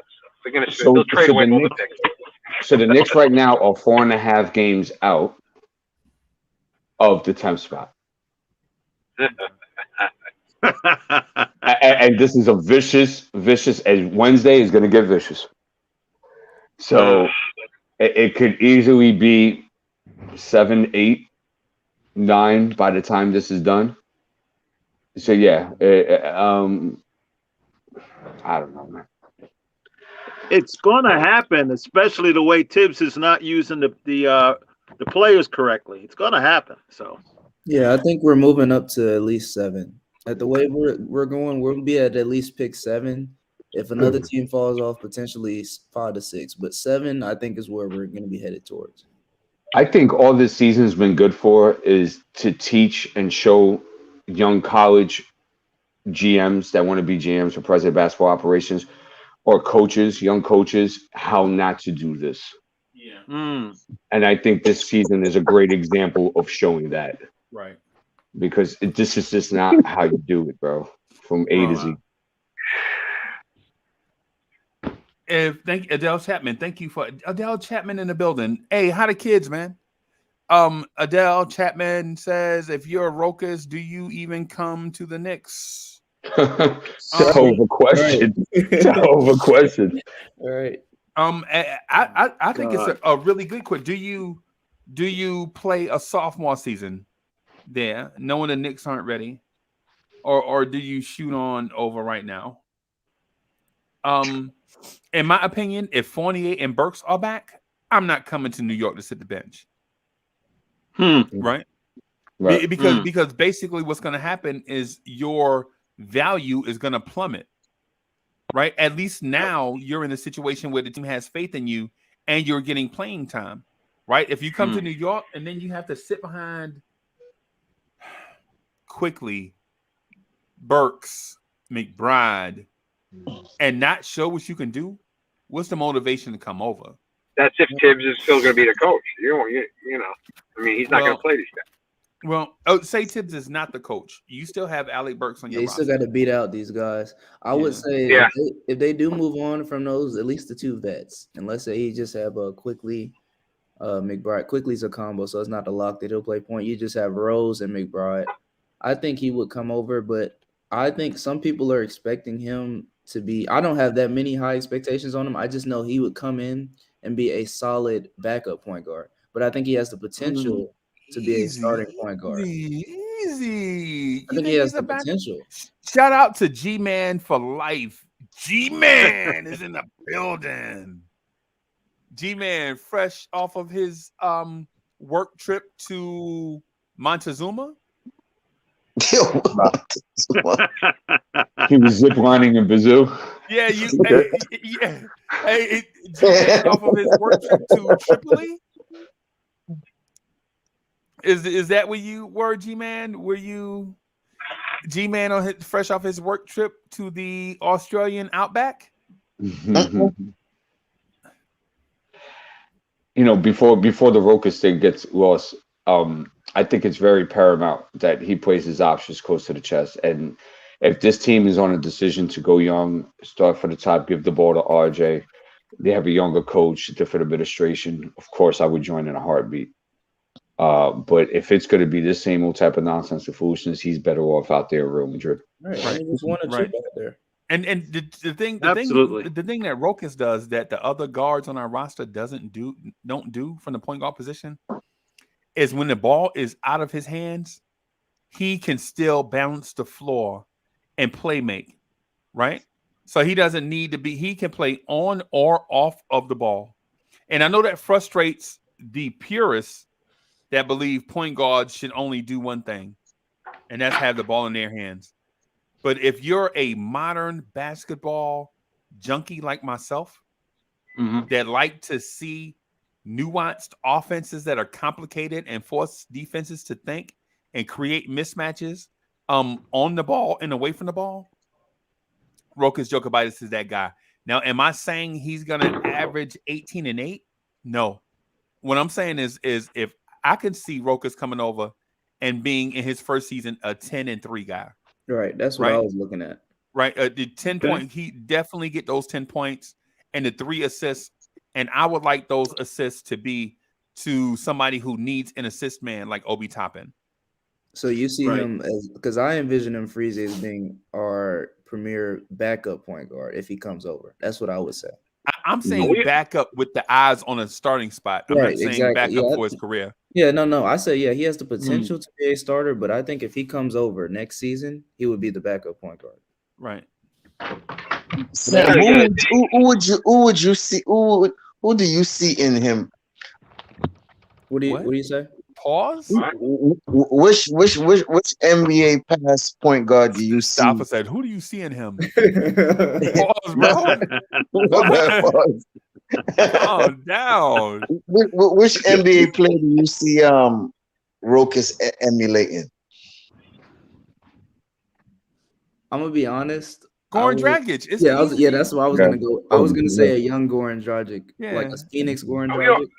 But a better playmaking. Yeah, he's a better playmaker than and hopefully a healthier version. Are we overvaluing Rokas? He hasn't played a day in the NBA. At 10 points a game? He's playing in a tough league. Most likely being a backup. Yeah. That league overseas is not trash that he's in. Yeah, we're not gonna let CWC and who was it? Cornerstone Kev. Who was that? Luca dude? Yeah, Luca. For the record, Rokas Joker might have played circles around Luca. Yeah, don't get me started on him. Remember. He used to be on Man. We got Luca. Remember, we don't need nobody else. We don't need nobody else, Gia, because we got Luca Vildoza, the real Luca. Remember they said that? The real Luca. Oh, Lord. Talking about you. Why you ain't speaking up? If you didn't even see him play a game. Right. They didn't even see him play a game. They saw highlights and they're like, "Yep, there's the guy." I was who was it? What was the name? If you team him up with Luka Garza, it'll be the tandem of the CWC. You know you were saying that, bro. You got to own That's that, why he's bro. quiet now. See, they don't want to hear nothing now. I ain't never heard Who was it? What's the name of that small point guard that played for that got drafted by Atlanta too? That they say he would have been good. Sharif Cooper. Yeah, G-man they don't play him though. That's different. He's still actually very good. He just plays behind Trae Young, unfortunately. Atlanta doesn't play either one of their draft picks. They don't play him or Jalen Johnson, and both of them are actually doing good in G League. Yeah. Next season, we need 2 point guards and the center with offense. That's what I want next season. How do you acquire that? Yeah, how do you get that? Yeah, I was going to say that. Through the draft. Really? There's no point guards in the draft. I was about to say, there ain't no point guards in there. I thought no point guards in there. One point guard I want is the dude from Michigan State. I know you do. Yeah, and he's small as hell, and he can't create off the dribble. I know. I said that's the guy we talking about. And you know where he's going? I seen him play ball, D-balling. Me too. I watch him too, bro. I watched him too. I'm not impressed. He's going too small second round or undrafted CWC. Well, Thibodeau, you can't play ball. You be quiet. Don't talk about that. I can't say nothing. You be quiet. He ain't made the cut. He does not make the cut. I knew you were going to say his name because he made that game-winning shot. Right, that's this weekend against Purdue. I know you were going to, and you know he didn't do jack diddly in that second half, right? That's it. The dude is small as hell, bro. Yo, ain't no. I got a question for the people. Anybody on this panel seen Fats Russell, of University of Maryland? Who? Say that again, Vince. You broke up. Fats Russell, University of Maryland. What position does he play? Point guard.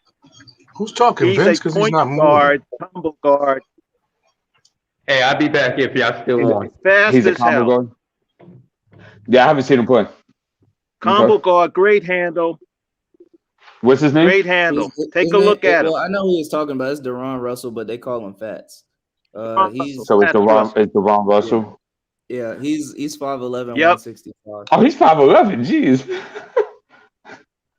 We should. I don't think you want any small guards, Vince. we should. You guys want these munchkins? Yeah, that's smaller than Deuce. If we're doing that. Yeah, Kemba. We should trade for book night. Should we? Who's giving Should we? Now let me say this, so we could. Let me hear, DeAndre. I love you, but let me say this. Very rarely do teams draft gems and then trade them next year. They can bury Book Knight for you. They don't have no stress. Look at what Denver did. Denver got all these guys. They gotta trade them. Nah, they traded Bowl eventually, but they're gonna make for the right package. They're gonna do it on their time. Think about it too, G.I. Even with all these young guys, Denver is what, 6th seed right now, and then on top of that, they have both of those guys who haven't played all year who are going to looking to come back.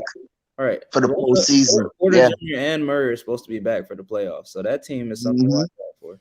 Yep, absolutely. That's my dark horse in the West. And I watched the Utah Jazz, and two organizations in the 90s. That's why I said this. Look at this. This is a primetime game. This is why the Knicks should be ashamed of themselves.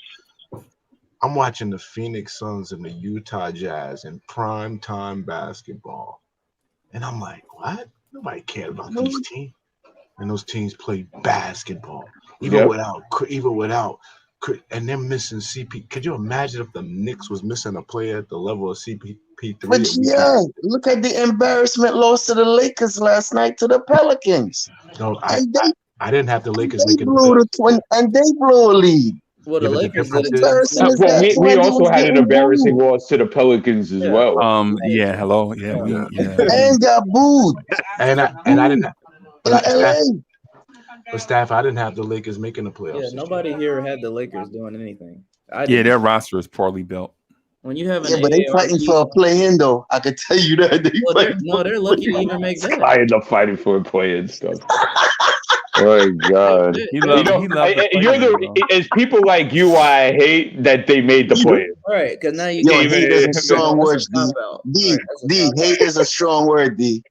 No, but I'm just he's talking about hate to play in. Yeah. I know. I'm messing with her. Right. I'm being playful though, like, because I know you guys are gonna jump out, to play in, bro. You know, they saw the Hornets, man. They're gonna get 2 wins, and it's like, man, who cares, bro? They're gonna get bounced in the first round. Listen, I just said that because I know it would irritate you when I say that. You like love that play, though. He like, it's like a rock in his shoe. Like,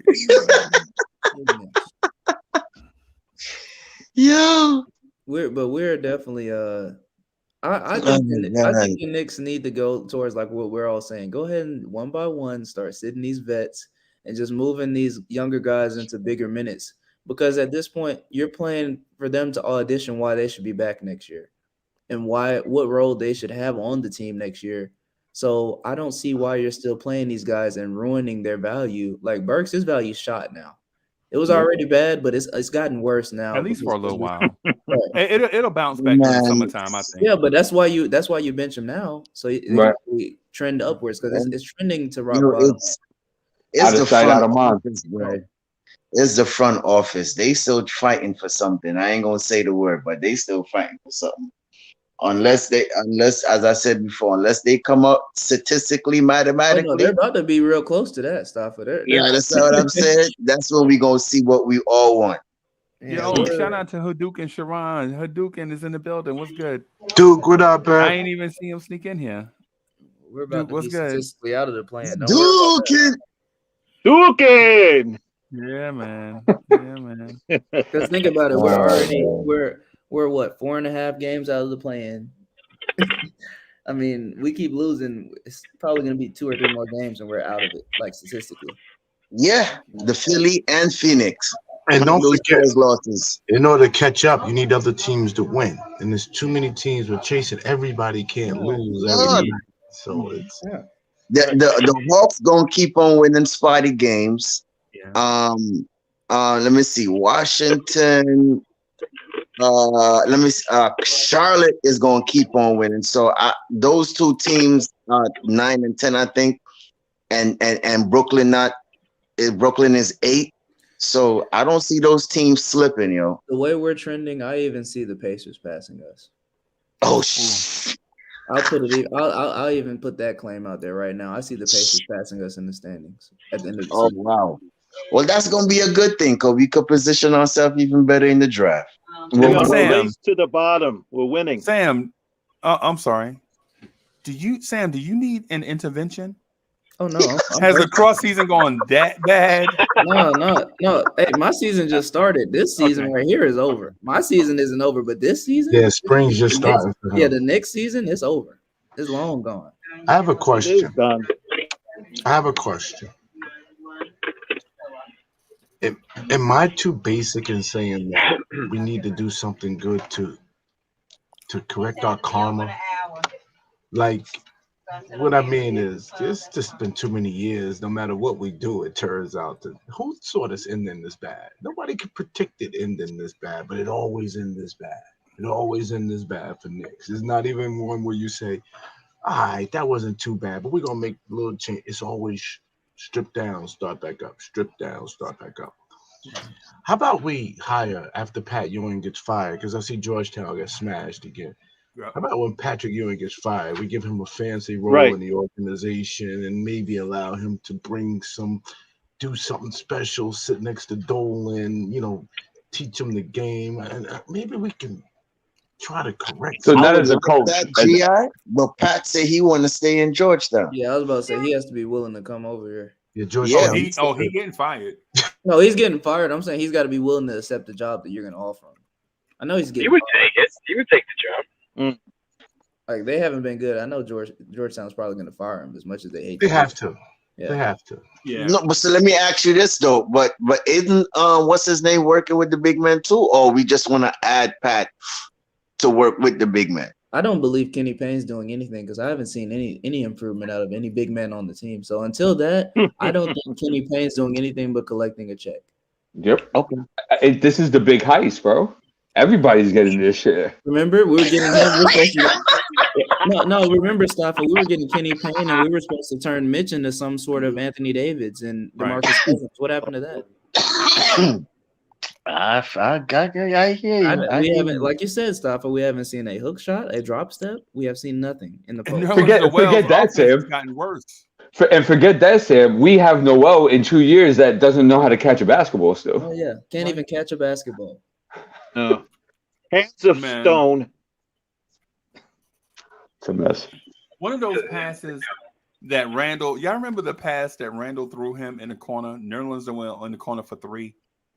And Randall took on the double team, kicked it out to Noel in the corner for three, and a chest pass went through his hands, between his legs, out of bounds in the corner. Think about this, Freezy. It's not even like he has small hands. The man can palm the basketball with one hand, so how can you not catch it? I don't get it. You have mixed bravado.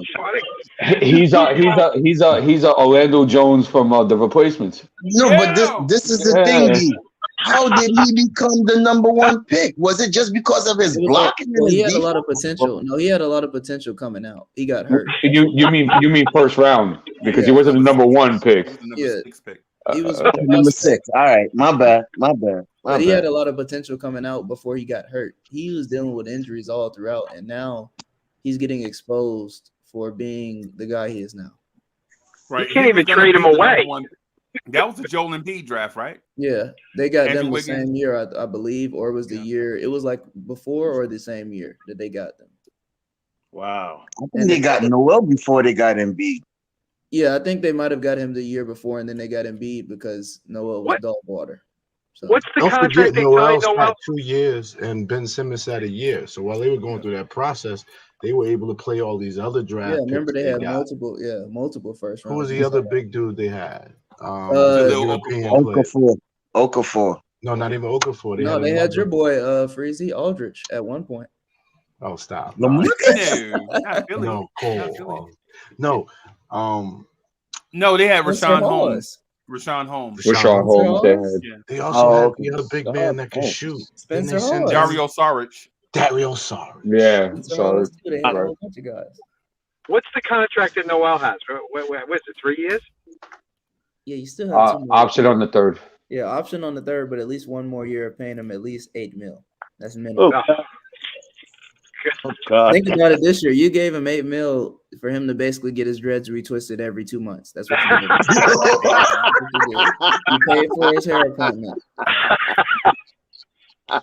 Yo, yeah, and I think Thibodeau's contract is 3 years guaranteed, so that other 2 years can fly by too. So, you know. Are you saying keep Tibbs? No, I'm just saying his contract. Yep, it'll be another situation where we're letting somebody go and we still have to pay them. It'll be the same deal like we're dealing with. Yep. You know, he actually played 75 games his rookie season at 30 minutes a game. Noel? Yeah. Yeah, then he got the knee injury, right? Yeah. Yeah, it's been downhill ever since. And that's why he got the knee injury at Kentucky, remember? Okay, got you. That's the reason why he wasn't in the number 1 pick consideration, because he tore his ACL in the SEC champ. Yeah, because I was about to say, I remember him having a bad knee before. Yeah, in the SEC tournament. Okay.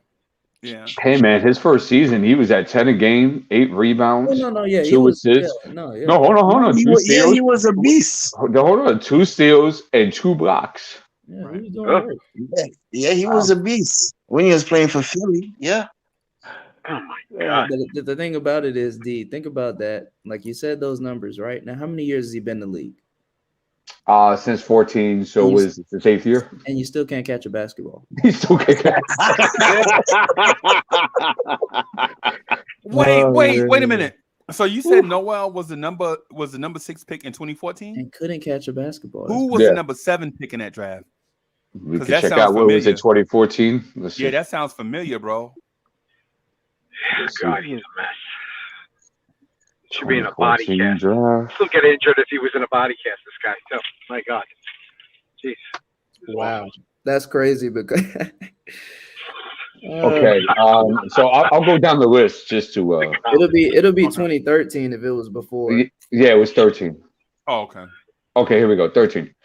Oh, that was the Anthony Bennett draft. Yummy. Anthony Bennett was picked 10 that year. Victor Oladipo, Otto Porter Jr., Cody Zeller, Alex Len, that's a bust. Nerlens Noel, Ben McLemore, bust. Cantonius Caldwell Pope. Yeah. Solid role player. Solid role player. Trey Burke, bust. CJ McCollum, Michael Carter Williams. That was the Giannis draft. Too. Steven Adams, Kenny Olynyk, Shabazz Muhammad, Giannis. Oh, that was the Giannis draft. Yeah, that was the Giannis 15. draft. I remember Schroeder won that year. Because Schroeder I'll just go down through names that are relevant. Dennis Schroeder, Shane Larkin, Tony Snell, Gorgie Dieng, Mason Plumlee, Solomon Hill, Tim Hardaway Jr., Reggie Bullock, Rudy Gobert. 27. Okay. That's looking like this is a weak draft, by the way. Just saying that name. Remember when Alan Crabb got paid? Yeah, nothing here. Oh my gosh, Alan Crabb. Yo, didn't they say he signed with the G League, with the Knicks G League? I don't know. He's garbage. Alan Crabb. He's garbage. I think I saw something like that, yo. He's bad, dude. Hey, so I have some news.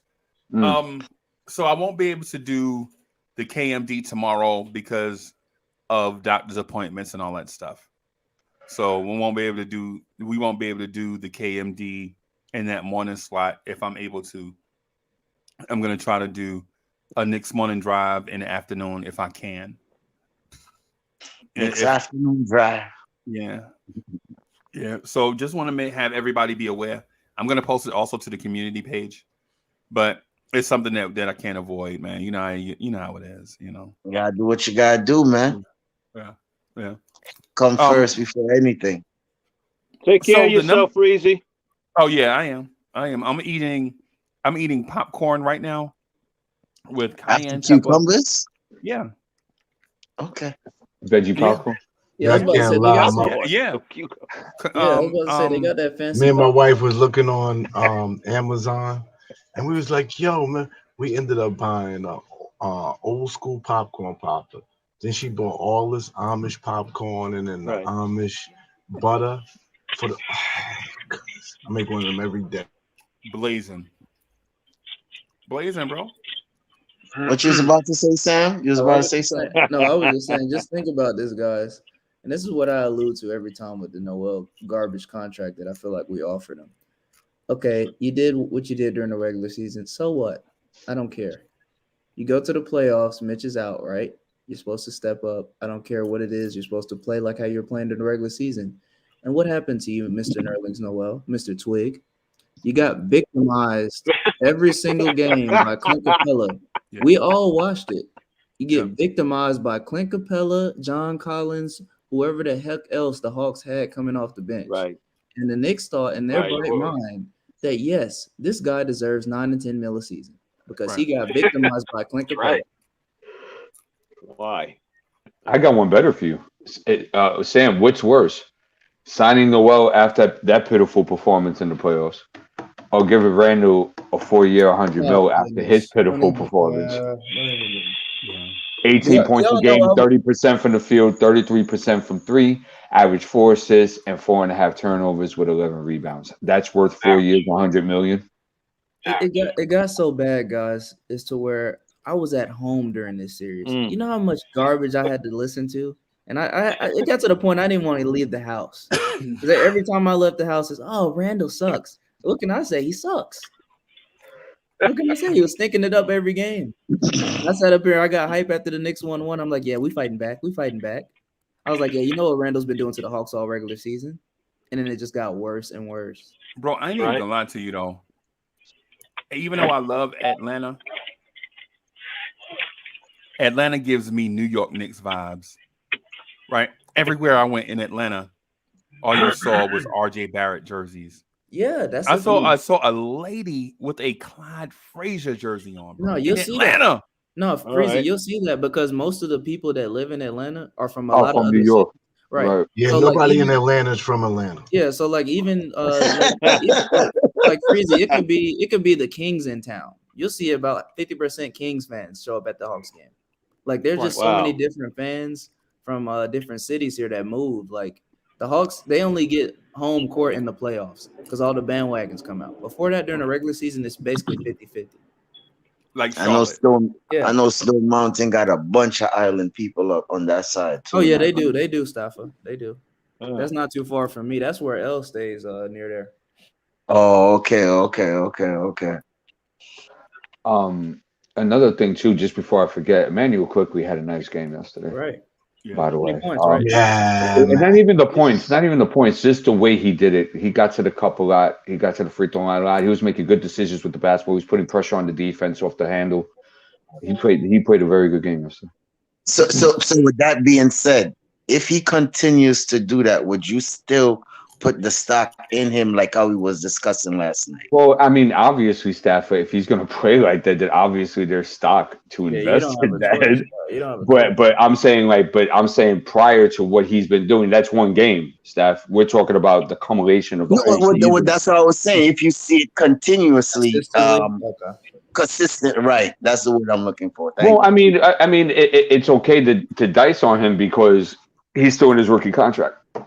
So. Right. Which is 2 more years. Which is two more years that we did talked about him improving, and then after we could go back to the table, right? Right. And well, I know you want to be right, Stafford, but the problem is that the jury is still out. That's not the point. That's not what I'm trying to go at. Come on. Well, what I'm saying, but even though I met Stevie Wonder, bro. Stevie had a line that says, even if you believe in things you can't understand, you are very superstitious. The sophomore slump is a real thing, right? Mm-hmm. It's a real thing. I'm willing to chalk up Quickly's precipitous drop off and Obi Toppin's disappearance to a sophomore slump / Thibodeau fell asleep at the wheel type season. And I think year 3, I think you'll see both of those players break out in year 3, right? But in very different circumstances. Quickly, I think, is on the verge of overcoming a lot of stuff. I'm not ready to say that he's a full-time point guard yet. But I will say, I think year 3 quickly will be a much improved player. Obi, on the other hand, and I guess this is the, you know what, you know what, you know what.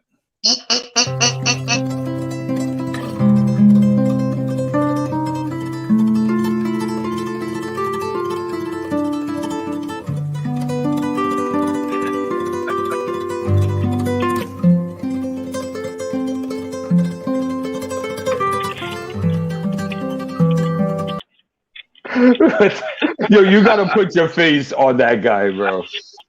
Yeah. So The I Dolly had, Freezy. yeah, man. Yeah, man. So what I'm gonna say about Obi is gonna offend some people, right? People think I hate Obi, right? Even though I clearly state often that I don't hate Obi, I hate the fact that we're not getting production from a top 10 pick. Is the reason why you see me criticize Obi. But listen, here's my thing with Obi. If Obi's not going to be a potentially a double guy, what do we need him for? Right? If Obi, and when I say double guy, I don't mean every night go out and get, 14 points and 14 rebounds. What I mean is if you're going to play, right, I can settle for 8 points and 6 rebounds and a couple blocks. You know what I'm saying? I could deal with a flagrant foul on the opposing team's best player. I could deal with Obi fouling somebody hard, right? I understand that Obi Toppin is a finesse power forward without a finesse game. I understand that. But I can see quickly in year 3 becoming a valuable asset behind Ben Mathurin, RJ Barrett, Cam Reddish, Quentin Grimes. I could see all of them together. So Ben's your guy if you have the pick, and say Ivy's off the board. Ben's your guy. Yeah. Okay.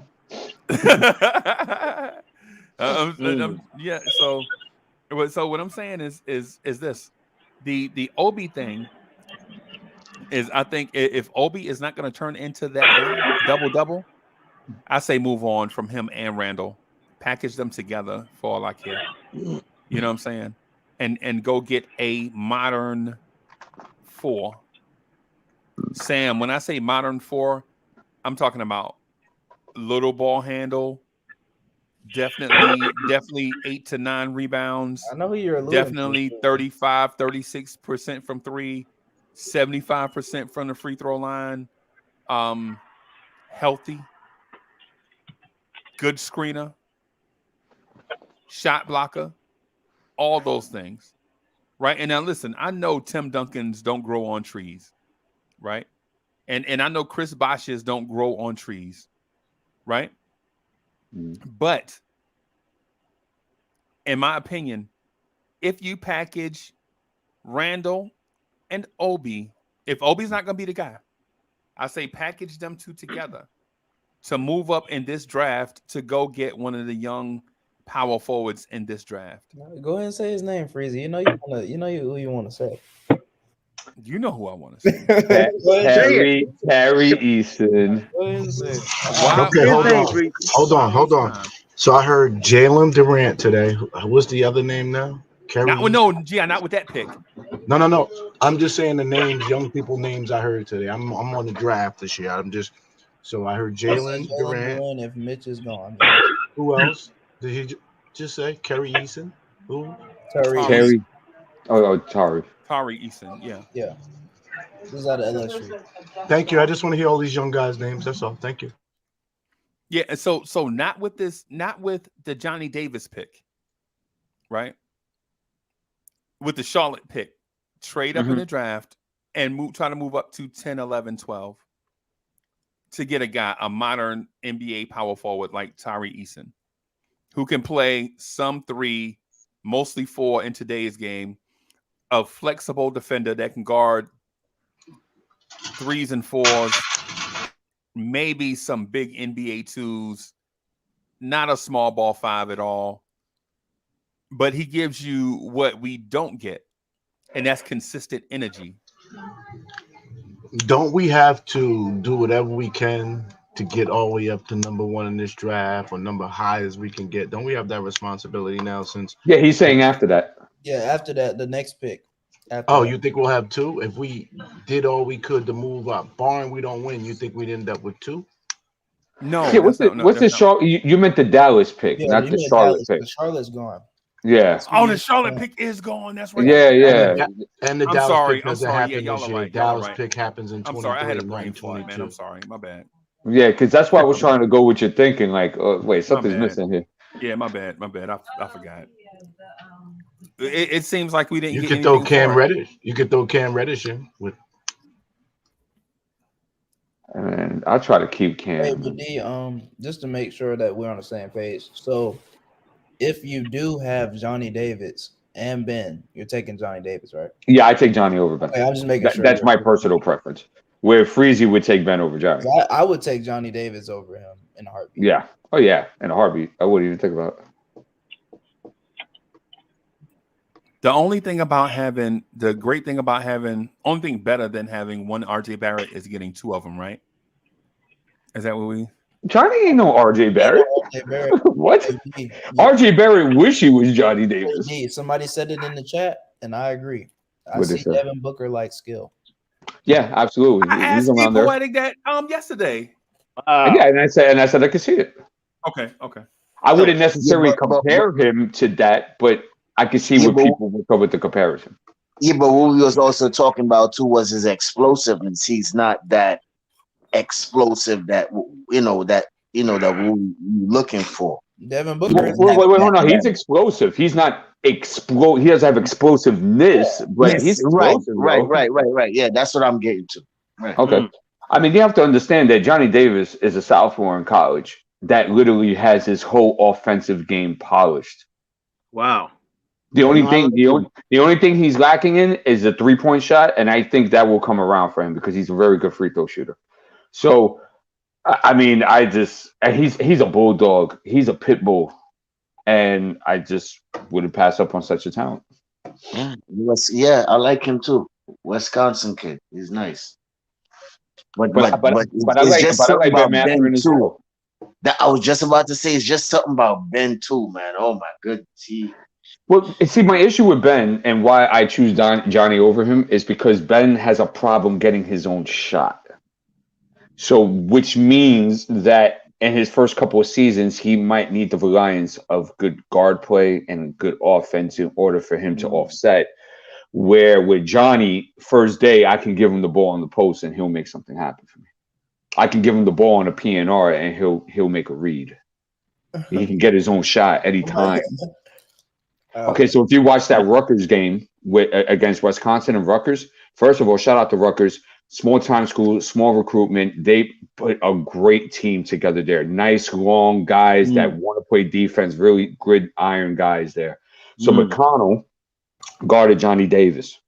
Right. And McConnell, I think he should be invited to a combine personally, just because he has the capability to shut down premier wings in this league. But he did a great job on Johnny Davis. I mean, great job. But Johnny didn't back away. He fought right back. He's a pit bull, still ended up with 19 points. Wow. And that was still a defense by McConnell. So that tells me a lot about him. And that's the type of guy I would want on this basketball team with that mentality. Is Junior going to the draft?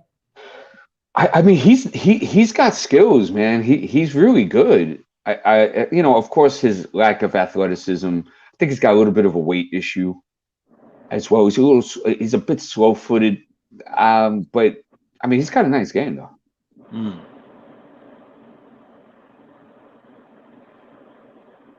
Yeah, man. I'm just like I said, I'm definitely in the mock draft mode. I'm looking at these guys.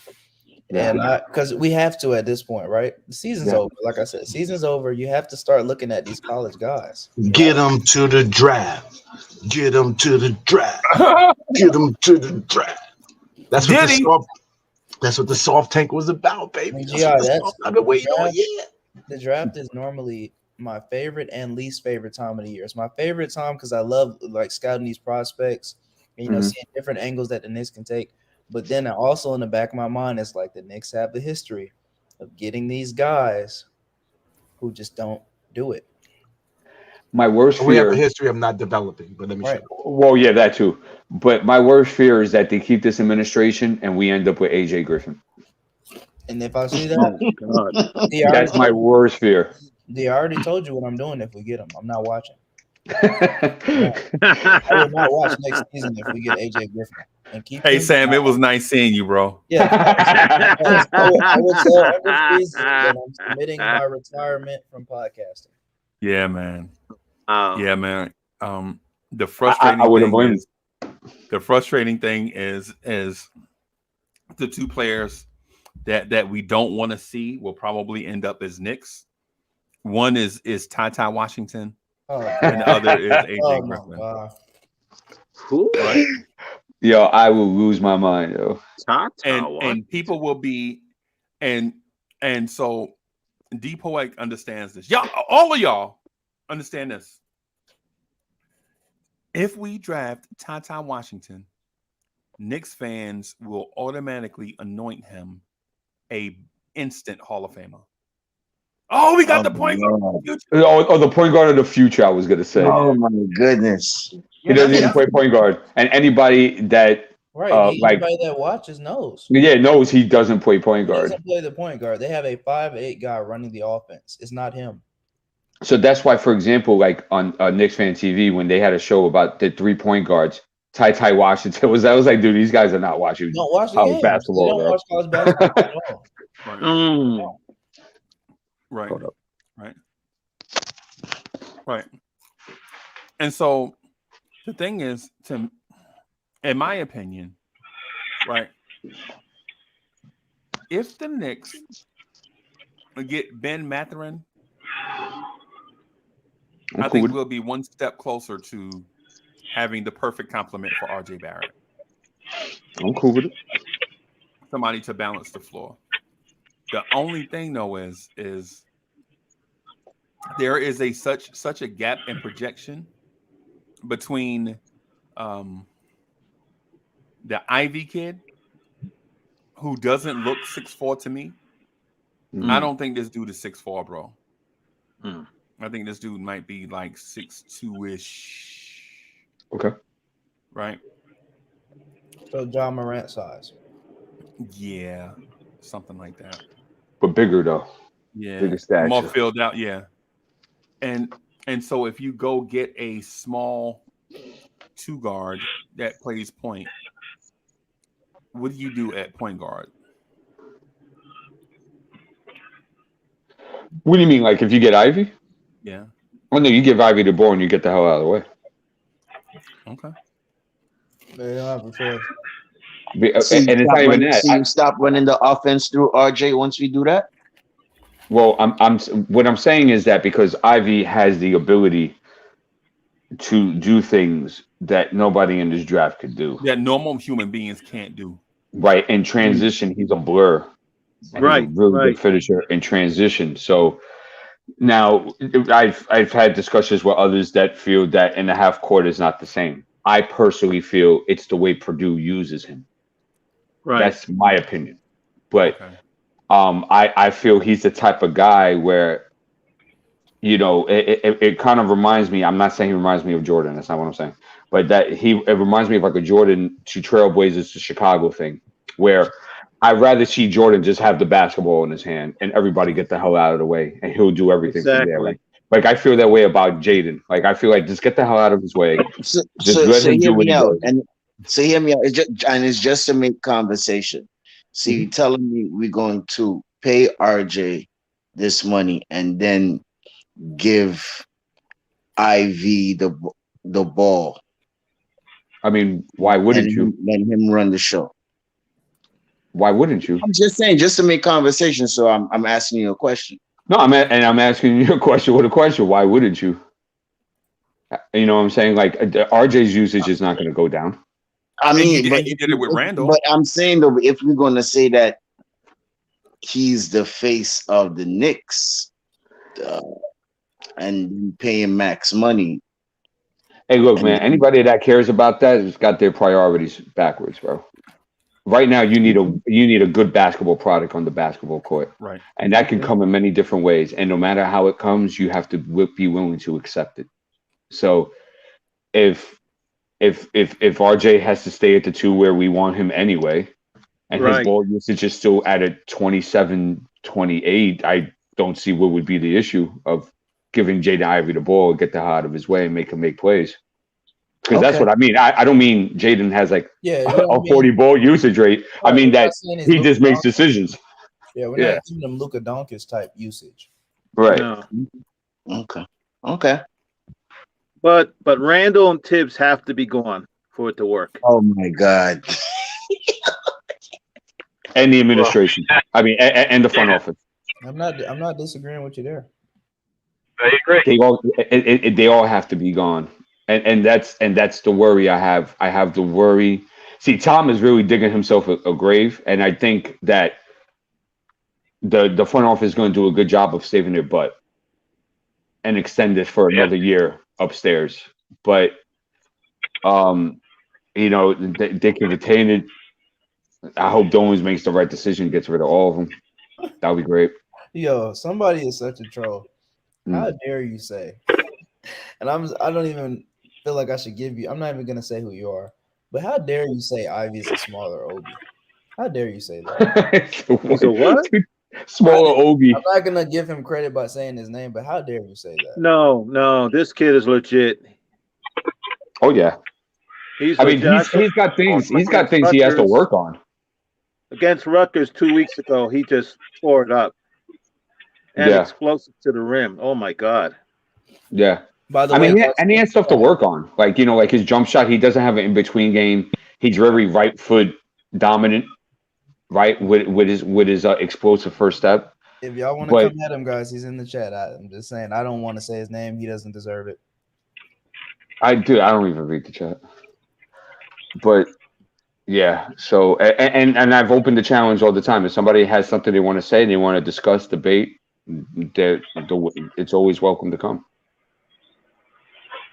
That's probably the worst take I've seen in a very long time. I'm talking recent months.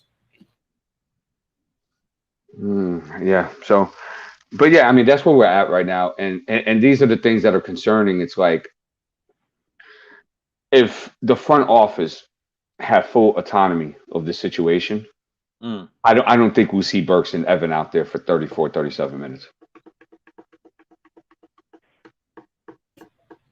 Yeah. So Burks needs to, like I said, Burks is the next domino to fall. He needs to be sat out for the season. This is just like where it's at, Tibbs. And front office, like you said, save your behinds. Save the little bit of value Burks has, right, around the league, and sit him for the rest of the season. The only thing you're doing now is making teams more turned off to even want to pick him up. That's all you're doing.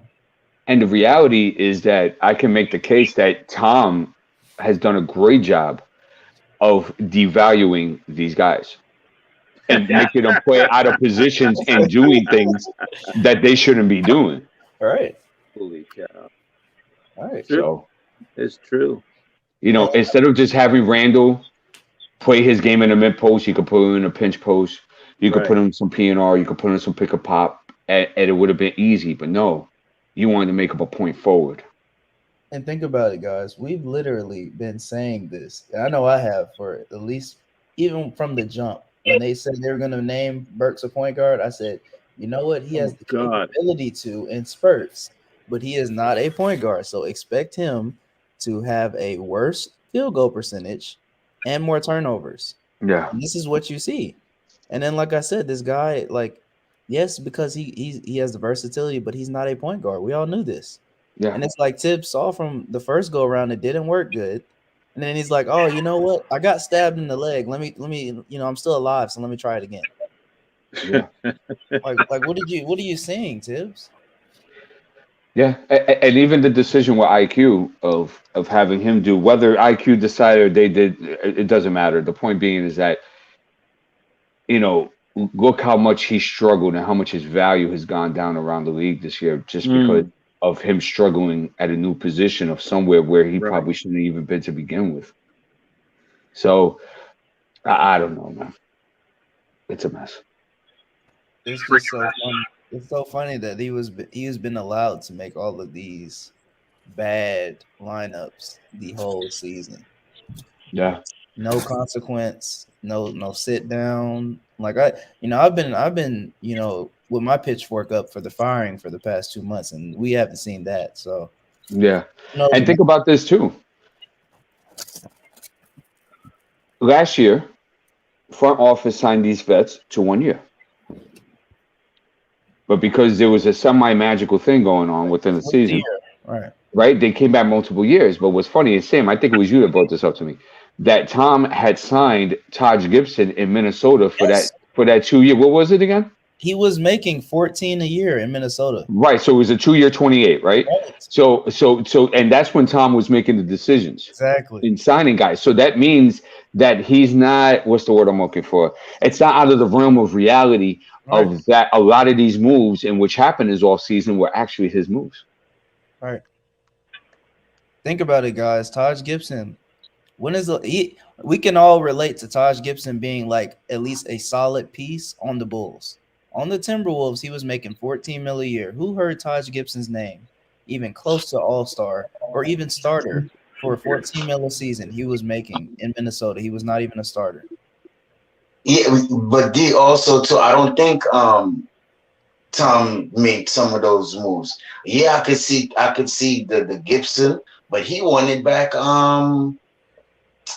what's his name? My boy in Dallas over there, and he ain't get him. So he had to choose between him or Burks, though.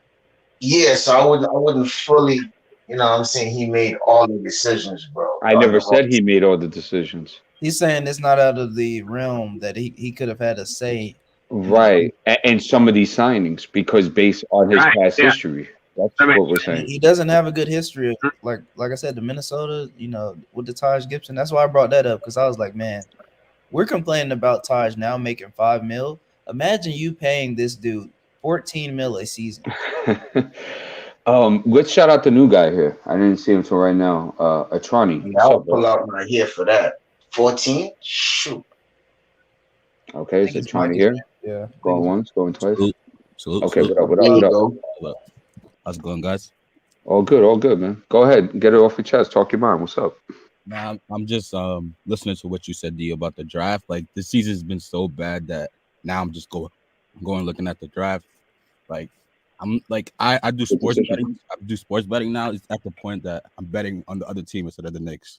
How's it working out for your pocket so far? Yeah, but I like out of this draft, I really like Johnny Davis and good man and Matthew. Yeah, good man. I like Ivy, but Ivy's like he still has some flaws. Like he still does a lot of mistakes. He's still learning. Like people compare him to Ja, but like in college, Ja was like a better passer. Right. I don't like that comparison either. Yeah, me either. I don't like it. But if I was Ivy, though, I would take out 2 weeks this summer and I would work out with Ja Morant and go to Ja Morant and say, Ja, can you teach me this in-between game that you're so good at the age of 21 years old? Right. And I think he should take those 2 weeks out to do that. If I was him. I really like Johnny Davis because he has like out of everybody in the draft, he has like pure skill and he has like Johnny Davis. He wants it. You can see it when he plays. Like he likes it. He really wants it. Johnny Davis. Oh yeah, he's a pit bull. Yeah, he doesn't back down. Absolutely. He has a motor. He has a high motor. Yep. A good passer. Nobody talks about how good of a passer he is. He could pass with either hand, and a very good rebounder for his size. So who do you want in this draft, honestly? Like, I told you, I'd take Johnny over anybody if it was up to me. Yeah, Johnny. That's Johnny Davis. That's the Johnny Davis guy. Yeah. Yeah, he's high. Johnny Davis, then I guess Ivy, then Macron. What's Johnny Davis's? What's his stats? What's his? He's 6 what? I can help you if you give me one. No, what's it? Oh, I'm sorry. I just mean like 6 something. You talking about his measurables? Yeah, measurables. I didn't mean stats. I'm sorry. Okay, it's all good. He's like 6'5", 6'6". He definitely has a plus wingspan. I don't know exactly what it is, but you could tell it's definitely plus. That's what I'm looking for. 6'6", 6'7" plus wingspan. That's what No, I'm looking 6'5", 6'6", more there. Right, but a plus wingspan, broad shoulders, could defend the basketball. I mean, 3-point shooting is really his only knock right now at this So moment. I shouldn't be concerned if RJ's our long-time guy. I shouldn't be concerned that the next guy next to him doing what he needs to do. They're both a little undersized for the NBA. Well, not at all, because the point is that you need talent. Mm-hmm. You need guys that have potential elitism on this team. So I look, they did it with RJ this year, right? For Evan Fournier. So why the hell would I not do that for Johnny Davis? You know what I'm saying? Touche. And it's on a cheaper dime than Evan Fournier. Yeah. And he's way younger. Right, way younger than him. Way younger. I think if we do that, Fournier is out of here. You talking about shipping Randall during the draft? I ship Fournier during the draft. I'm getting. Man, nobody wanted the damn 18.5. Somebody. Yeah.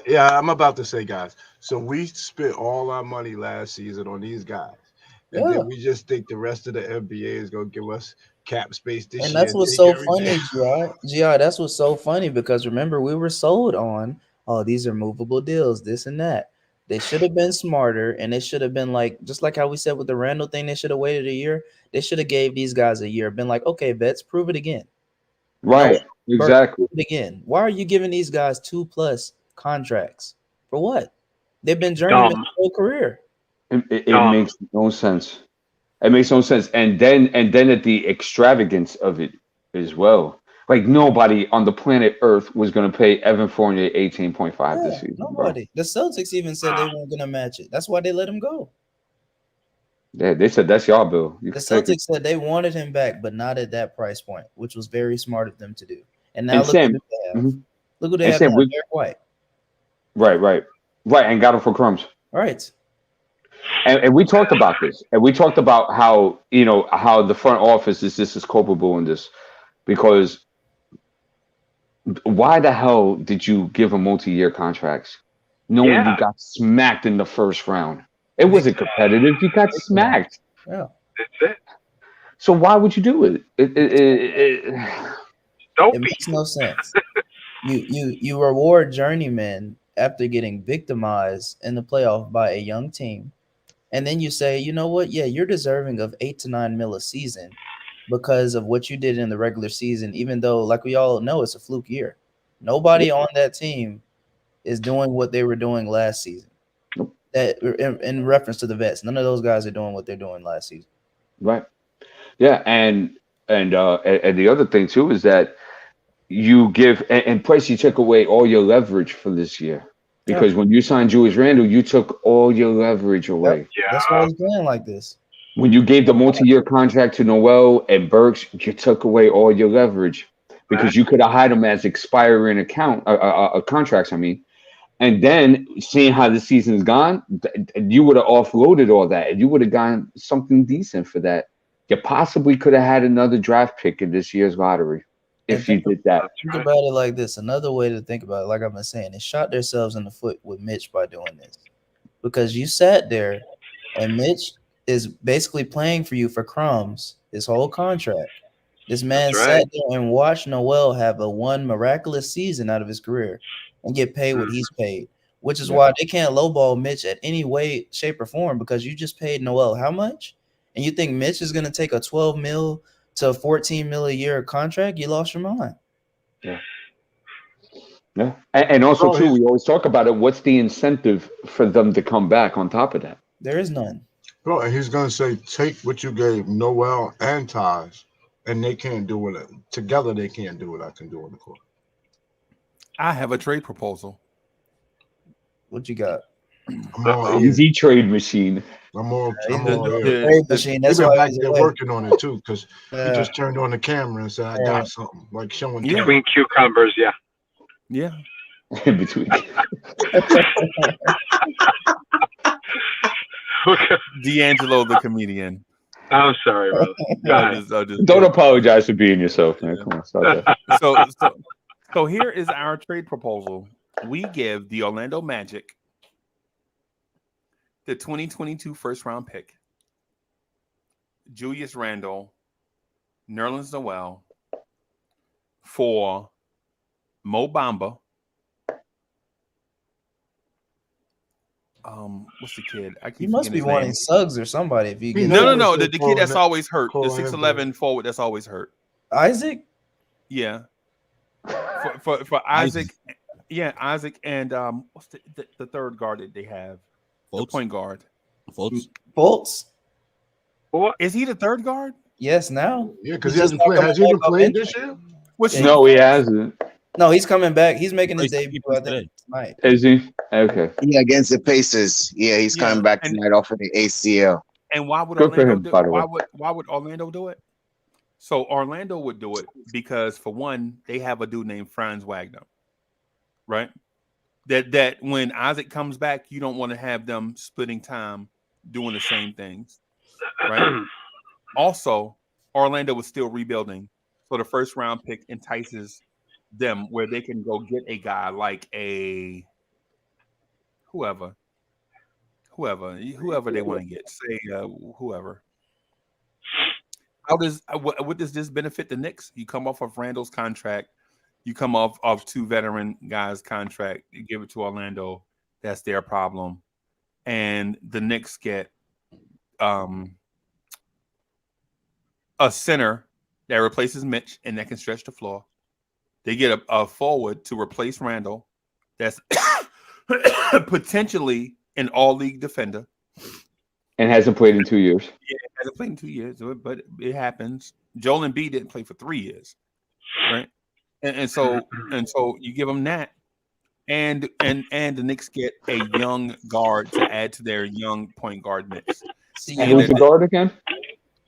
Fultz. Yeah, see, that's my problem with that. If I'm gonna do that trade, you're giving me Suggs, or I'm not even entertaining it. Yep. For Randall? Yes. And a first? Yes. Yeah. You're gonna have possibly 2 top 5, 6 picks. And I mean, I don't like the trade anyway, but I'm saying, like, if we were to entertain it, I agree with Sam. You gotta give me Suggs, bro. Yeah, I don't think they give you Suggs and the forward Isaac. You got to think about this too. You haven't. I know you probably know, but you didn't take it into consideration. Isaac, he's Kyrie 2.0. You know that? You know why? I know he's crazy. I know that. You know why I'm saying that, Freezy? So you're gonna get a guy who does not have the needle, and on top of that, pay him like D's saying he hasn't played in 2 years. So unless they lift these restrictions that they have up, the guy's not playing anyway. And then he hasn't played in 2 years. And Freezy, and see this from Orlando's perspective. They're in the Chet Holmgren sweepstakes. What in the fudge do they need with Julius Randle? They don't want. Right. So that was when I saw that, though. That's the reason why they get rid of Mo Bamba. Is what I was getting at. It's easier for them to come off of Mo because they already have Wendell Carter and they're in the Chet sweepstakes. So now they clear out. They let Mo go regardless if they get Chet. You know, I could see you. I don't know about that trade proposal, but I can see you thinking this way if we end up like 9th or 10th or something like that. Yeah. I can see you thinking this way. But if we're like around 5, 6, nah, I'm not doing this. Oh, okay. No. If we land at, so say we land at 7 just by record alone, and by some twist of fate, we get some wind beneath our wings and we move up to 4 or 5. There's no need to do any trades or sign any free agents because I think the guy that we get at 4 or 5 is going to be a franchise changer. Right. So you got to get rid of Randall. Right, but not just Randall though, bro. You got to get rid of Obi. Why? I'm not gonna. I haven't seen Obi play in a full season. Why would I do such a thing? Because you hadn't seen Obi play. That's why. So you get rid of both because but that doesn't make sense. But elite talent can't be denied, bro. If you're a great player, you force your way onto the court. But what would Obi take away from that elite player? If you're not drafting a power forward, it makes no sense to trade away 2 power forwards. Money. One draft. He's too cheap. Yeah, he's not even making enough to where you're like, dang, he's overpaid. Like, see, Randall's a different story because Randall doesn't play nice with others. Right. Right. Randall is a bad team guy. That's the Guys nice don't right. Like if I had a young guy, I'm not having Randall be in charge of making sure this young guy develops well. Kaiser just hit it on the nail. He's a cheap, reliable backup at best. At the worst with Obi. Who, Obi? A cheap, reliable backup? Yes. A backup what? Power forward. A backup dancer? A backup singer? Gosh. Here we go. Hey, Freezy, to your point, Here we go. go down the graveyard. He's better than what you've seen in the graveyard. Ron Cleveland, what's good? By the way, Derek Jeter finally failed at something. No, he just realized they suck. Oh. What happened? He stepped away from the Marlon Smart decision. That franchise is doomed. What's good, Ron? Man, what's going on, fellas? Chilling. So I hear y'all dropping that knowledge earlier this morning. Yeah, knowledge reigns supreme over nearly everyone. I hear y'all. Bam. You know what I mean? Wu-Tang. Man. Man, fellas. I need to hear your takes, Ron. I need to hear it on this off season. There he is. Regular season. We love Tibbs. We love the business season. That's what you call it. So yeah, we in the business season right now. we need to get an early start on the business season, man. You know everybody that I say this, and before I get in, man, shout out to everybody on the panel, man. Everybody in the chat. Shout out to the Knicks Nation worldwide, because we know we suffering right now, man. Man. It's like we got a pandemic on this team right now, man, and it's called Tibbs. and I was sitting and I was thinking, the biggest enigma with this team right now, the biggest question is like, what is going on with Deuce McBride? So I did some digging, did a little research, and I looked at something that just made my stomach sick. Now, Deuce McBride, somebody correct me if I'm wrong or help me out. Is he on a 2-way contract? No. Nope. So, Deuce McBride, fellas, ladies and gentlemen, have appeared in 22 games. And make a guess the total of time that he's been on the court in 22 games. This is a viable offense by itself. I could tell you right now. 7 minutes. Yeah, I looked at it. 7 minutes. Oh my God. All season. 7 minutes. That's insane. No, it has to be more than that. 7 minutes, man. Yeah, because he played against OKC. He played good minutes. Yeah, you're right. He did play. Yeah, it had to be more than that. That's the average. I think when they averaged it over 22 games, because there's a lot of DNP. Got it. You know what I mean? So out of 22 games, he's out of only 22 games, 7 minutes. Right. This is what this guy's averaging. All right. If That's that ain't this is just the dumbest thing that I've seen in a long time from any coach, man. And He's played 154 minutes this season. I was sitting there and I was trying to figure out, why is Tom Thibodeau not playing this kid? Because that's the biggest question within the fan base. Right. And so I started looking at it. I said, 22 games, the guy ain't even averaging a turnover. You take that for what it is. He's a 75% free throw shooter. 3-point shot, terrible, about 12%, something like that. But what I was thinking about, fellas, seriously, I started thinking about this. I said, okay, we have a coach that loves veteran players, right? We know his clock is ticking for his coaching career. So I started thinking, it's not far-fetched to believe that the reason why he may not be playing this guy is because if Deuce McBride shows some kind of glimpse that he can be the point guard and he still needs, he don't come out and just wow you off the gate and just say, oh, this the guy, he's our point guard. But you see flashes like in what he's trying to make IQ to be. But if he sees some flashes, then he knows that the front office would have to tell him to say, hey, next season you need to, invest in this guy and make him our point guard. His timetable and Deuce McBride timetable don't match. Yep. And that's the only thing I can see why he's not playing this game, because even out of his own mouth, he's been guilty of saying, the guy shows up in practice, he plays hard. Derrick Rose even talk about how good the kid is. But you're not playing him to a fan base that's been starving for a point guard or any team that's starving for a point guard and you're not playing this kid, what could be the reason why you're not playing him? That's the only reason. And we all can agree that guy's probably one, and even the limited time that we've seen him, he's probably one of our best on-ball defenders on that perimeter. Yeah, we know. Oh yeah. So wait, what was your reason as to why you think Tom's not playing him? I think he's not playing him, D's, because I think it's not the question if he can play. I think that he probably sees that the guy needs work, but the guy is showing enough where if he put him on that court, the front office is going to tell him, hey, we ain't going to get no point guard. We ain't going to get no veteran point guard that he wants to try to win now. We're going to continue trying to develop these kids. Because look at it, and it has to be because Jericho Sims is playing now. Jericho Sims was mired to the bench. Also, Cam Reddish is playing now. Right. Everybody is playing, but Deuce, at your most desperate need of a position. Right. So that's my only thought, and it makes a lot of sense the more and more I think about it. I thought about this. I said, before I put something out there in the air, because once you say something, you can't take it back in the check or let you know. You know what I mean? So I'm like, let me make sure I really look at this thing from all angles, because there's no other reason why this guy ain't playing, especially Kimba shut down. Derrick Rose out for the season, but we still getting force-fed Alex Burks. And I said this, Alex Burks, if we had to depend on him, the first comment I made when I showed my face again on anybody's show was on Freezy's show, and I said this verbatim. If we got to depend on Alex Burks as our point guard, we are in trouble. Done. And that's before the season even got going good. Right. When they made that decision, that's when I made that comment. Because we all know he's not a point guard, so why we keep seeing Alex Burks?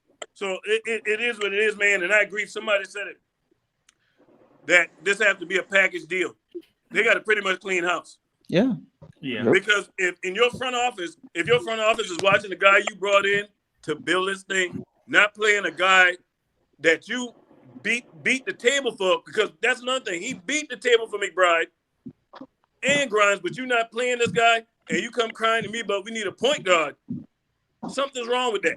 Something's wrong with that, man. You're not even playing, and that's the thing that teased me off, because when I listen to these media heads and these so-called, even the people right there at MSG, that every time they're reporting on the Knicks and they're talking about our point guard situation, they don't even bring up Deuce McBride like the guy ain't even on the team.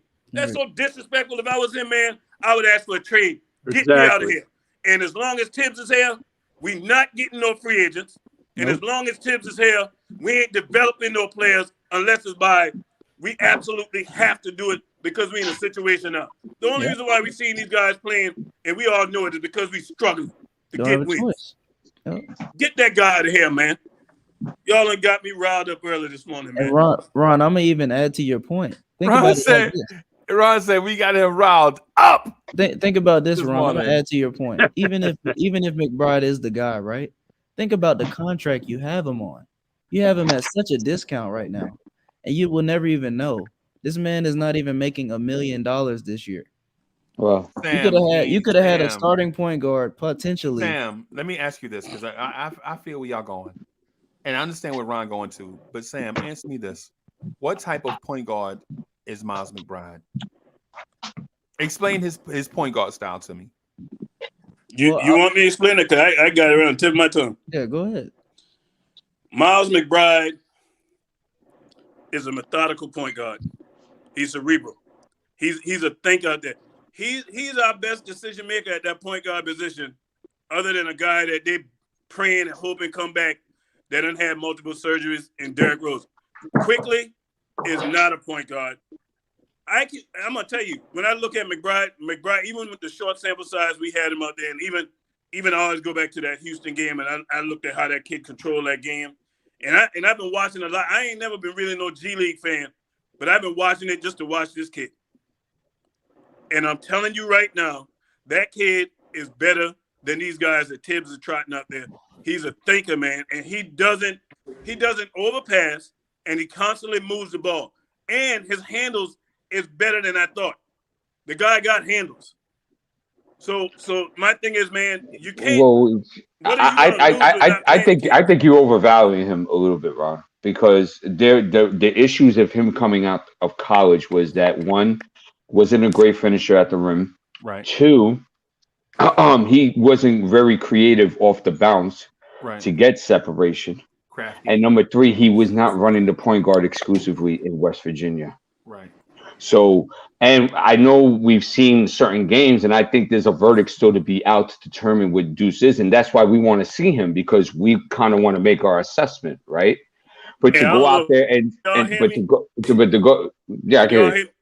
Yes, but to go out there and say that at this moment in time he is our best solution Man, I at think the I lost guard y'all. I don't know. position Can is y'all a, hear me? I can hear you. I can hear you. Yeah. Hey, I'm gonna try to jump back in. Okay. I lost my audio. Okay. Okay. But yeah, look, and I get the gripes of a Knicks fan that wants to see a young kid come on the court and see what he could do, just especially with the season that we had. But to call him to say he's like our best guard No. is a little ridiculous. No.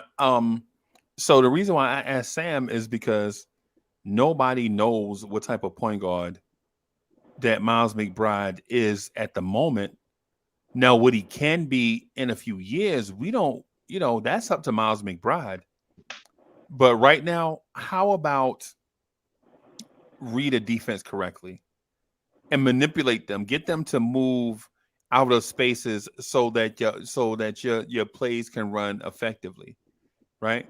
These are things that young point guards have to go through, right? And Tibbs, just like other coaches of the past, playing a rookie point guard, if they're not Kyrie Irving type or somebody along those lines, a lot of coaches don't play point guards exclusively at the point to start their career.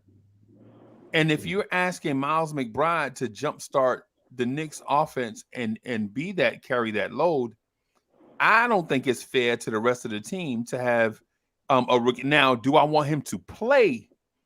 Yes. Right? I would like to see him on the court, definitely. And that point guard role, my opinion is he is not ready, right? Because if you ask what style is he a Fred VanVleet style? Is he a deep three assassin that makes defenses pay off of interior passing and kickouts to him? Maybe, but not likely, not yet, right? Is he a John Morant blur, dribble penetrator, set up teammates by getting 2 feet in the paint? No. Is he a Chris Paul, manipulate the defense so that the play you run can be executed to a T? A Joe Montana, so to speak. Is he a Joe Montana quarterback at point guard? No. He is not that. Does he have certain skills? Yes. He is a good, potentially great defender, right? Can he shoot a little bit? Of course. You don't make it to where he is without having those 2 or 3 skills, and shooting is one, right? But can he create his own shot? When you have a point guard that may not be able to create his own shot from 3, that might be an issue early on. But no big deal, because Fred VanVleet struggled with that too. You know what I'm saying? So when I ask what type of point guard is he going to be the guy that commands the ball from Julius Randle? Is he going to be a facilitator? No. Well, I'm gonna tell you this about that kid. It ain't like we ain't seen that he can do it on this stage. That's the difference. I mean, everybody keep talking like this guy ain't played that Houston game. Like everybody want to just dismiss that Houston game and say, this It's ain't not the dismissing full. it, Ron. It's only one game. That's the problem. I don't want to hear none of that. That guy was on an NBA roster playing in an NBA game against the Houston Rockets and lit them up and had 9 assists, 0 turnovers to go along with 4 steals and 16 points. I rest my case about Deuce, man. It's a travesty that the guy he don't have to start. And I agree with you, Freezy. But it's a travesty that the guy don't even play. Yeah, he deserves some.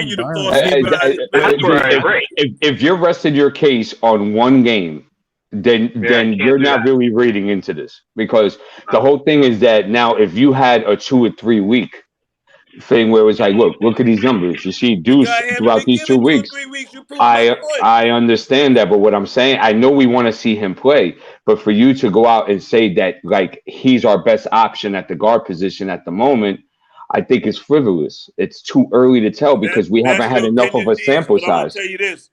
You look So at so the Houston IQ. game did it for you. You look at IQ and you look at what we tried out there with Alex Burks running this thing, who are not natural point guards. This kid is more of a natural point guard than both of them guys. That's the crazy thing that we even sitting here having this conversation. It's a difference if the guy was playing. Like that's why I brought it up. 22 games. Will you, 7 minutes but Ron, is what he's averaging. Will you want to see him play? Are you saying that you want to see him play point guard, or do you want to see him play? Point guard, the position they drafted him for. And bring him in and off the bench. Let him play. Let the guy play because it's going to be a sad situation. And I'm telling you right now, and I kind of hope this happens just so that guy can prove people wrong. He's going to go somewhere, mark my words. He's going to go somewhere, and he's going to have a long career in this league. Even if it's a backup point guard, I guarantee you he's going to be a better backup point guard than we got starting right now with Alex Burks and trying to run IQ to play. And y'all even said it this morning. I listened closely. This guy has ruined everybody because they're playing out of position. But you got a guy that plays the position you're not even allowing him to play. That's the crazy thing. We agree with you. He should be playing. Right. That's all I'm saying, man. That's what I'm saying. I see it. So Kaiser Sose, thank you for the generous contribution. Kaiser Sose says, what is playing McBride now going to hurt at this point? He's averaging almost 30 points per game and 10 assists on the G League. Let the guy play or keep on with Burks. You know our answer. Let the guy play. Right. That's all I'm saying, D's. Hey, I think he's a finished product at this point? Absolutely not. The guy is young. No, he know. But it's sad that Tibbs ain't even letting this guy play. That's the thing to me, and that's why, like I said, I mean, I've never said I lost interest in the season, but this is getting real close. Oh no, I've already lost. Only thing that made me happy the other night was watching Jericho Sims come out there and seeing Cam and seeing RJ do his thing, man. Julius Randle got to get out of here too, man. Yeah, this team. You're not going to see. Yeah, you're not going to see McBride play any significant minutes because this coach, so he just has a thing that he just don't want to play him, and it's going to happen probably the rest. The front office tell him to play him. That's the only way. Because if it's based on Tibbs, we already know he's not playing. Well, no, he's holding hands with Leon Rose. I don't know. These two love each other. Just a little bit about McBride. Wow. I'm not sold on this McBride thing, right? This whole G League, he did it in the G League, man. Listen, don't get me started, man. With some random G League stats, bro. Yeah. What I'm saying is this: you know a point guard when you see him. Point guards are born and not made, right? Either you're born one or you're not. That's just how it go. Now you could force guys into that role. You could force them into that like quickly. You could force him into that role, like a name from the past, Chris Childs. Yeah, anybody, Sam? Y'all remember Chris Childs? Chris Childs played point, but he was a 2-guard scorer at Boise State. But because of his size, right? Because of his size in the NBA, he played point, and you can tell, right? And you can tell that he was not a natural point guard, right? What I'm saying about Miles McBride is Miles McBride doesn't have right now. He don't have certain skills to play point guard exclusively at this level, in my opinion. Can he play make alongside another guard? I would say, why not put him on the floor? Give him minutes, right?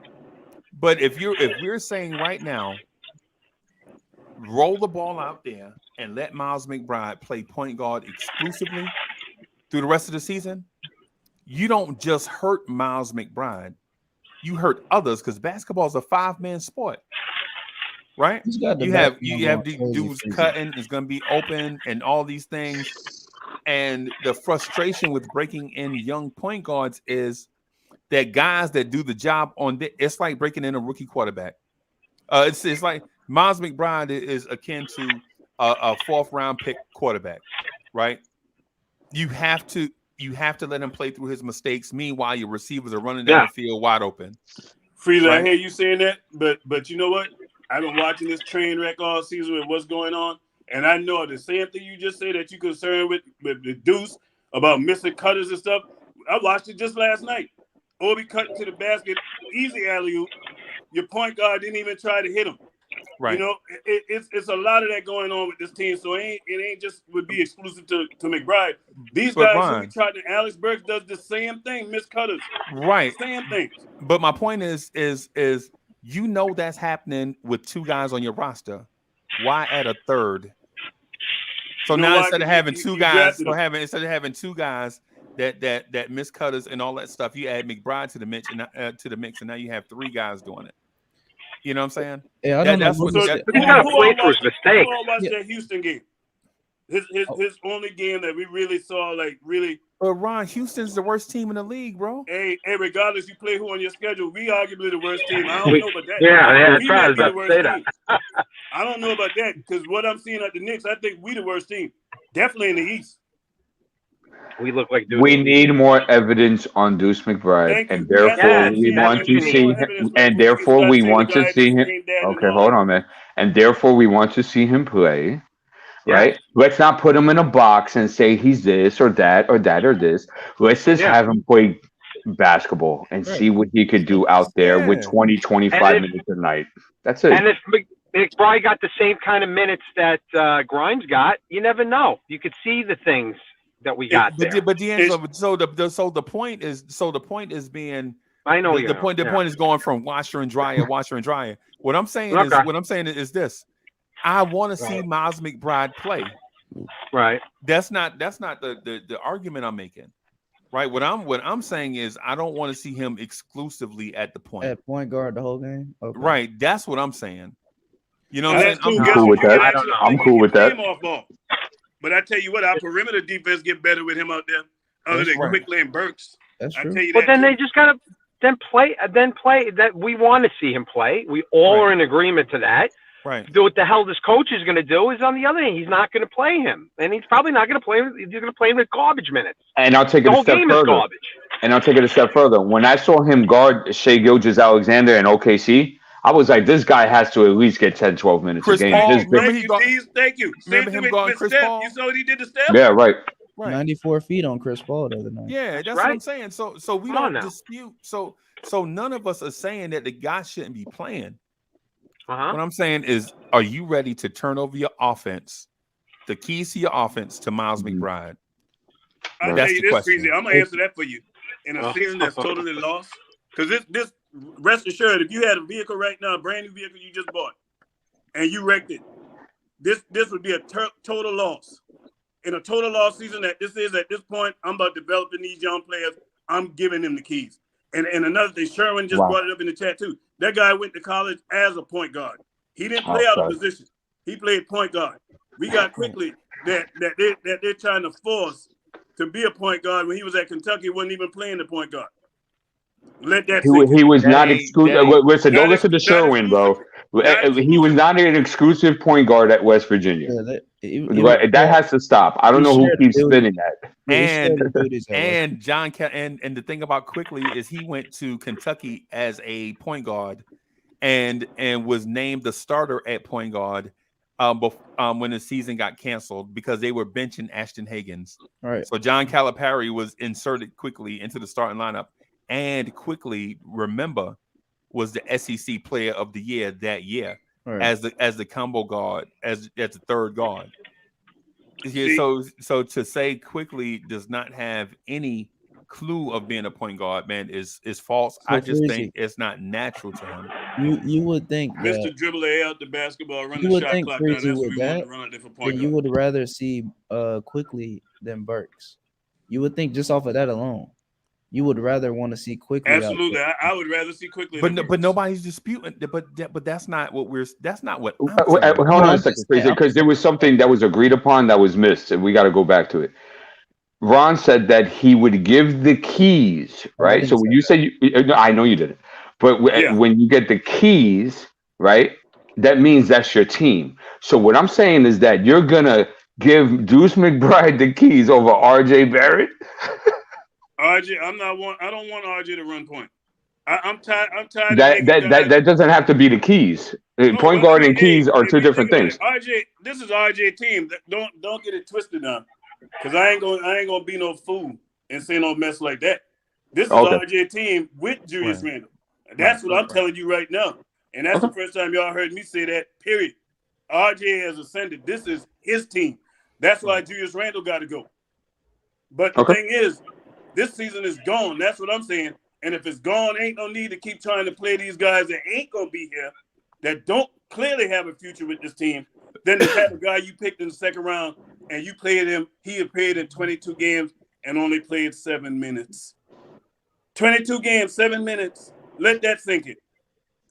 You wasted a draft pick, and that's what I say. You wasted a draft pick if you ain't gonna play McBride at all. It's a waste, and that's a fireable offense. Right. Well, what I would say, let me do this. Kaiser Salsa, thank you for the generous contribution. Kaiser Salsa said some didn't know Halliburton when they saw him. People didn't know Simons. What y'all said, who the dunk contest guy. So that's not always true.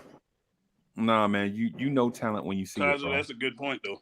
Hey, McBride represents giving up on the season, and Tibbs is not ready to give up, says RC Creative. Might have to agree with RC on that. I like RC. Yeah. That's right. That's what it That's is. right. Mhm. That's what it is. Tibbs ain't ready to give up. That's where That's it a is. Stubborn old fool. Yeah. Did have y'all would y'all consider this? That some rookies are just not ready to play in their first season. Nah, True. bro.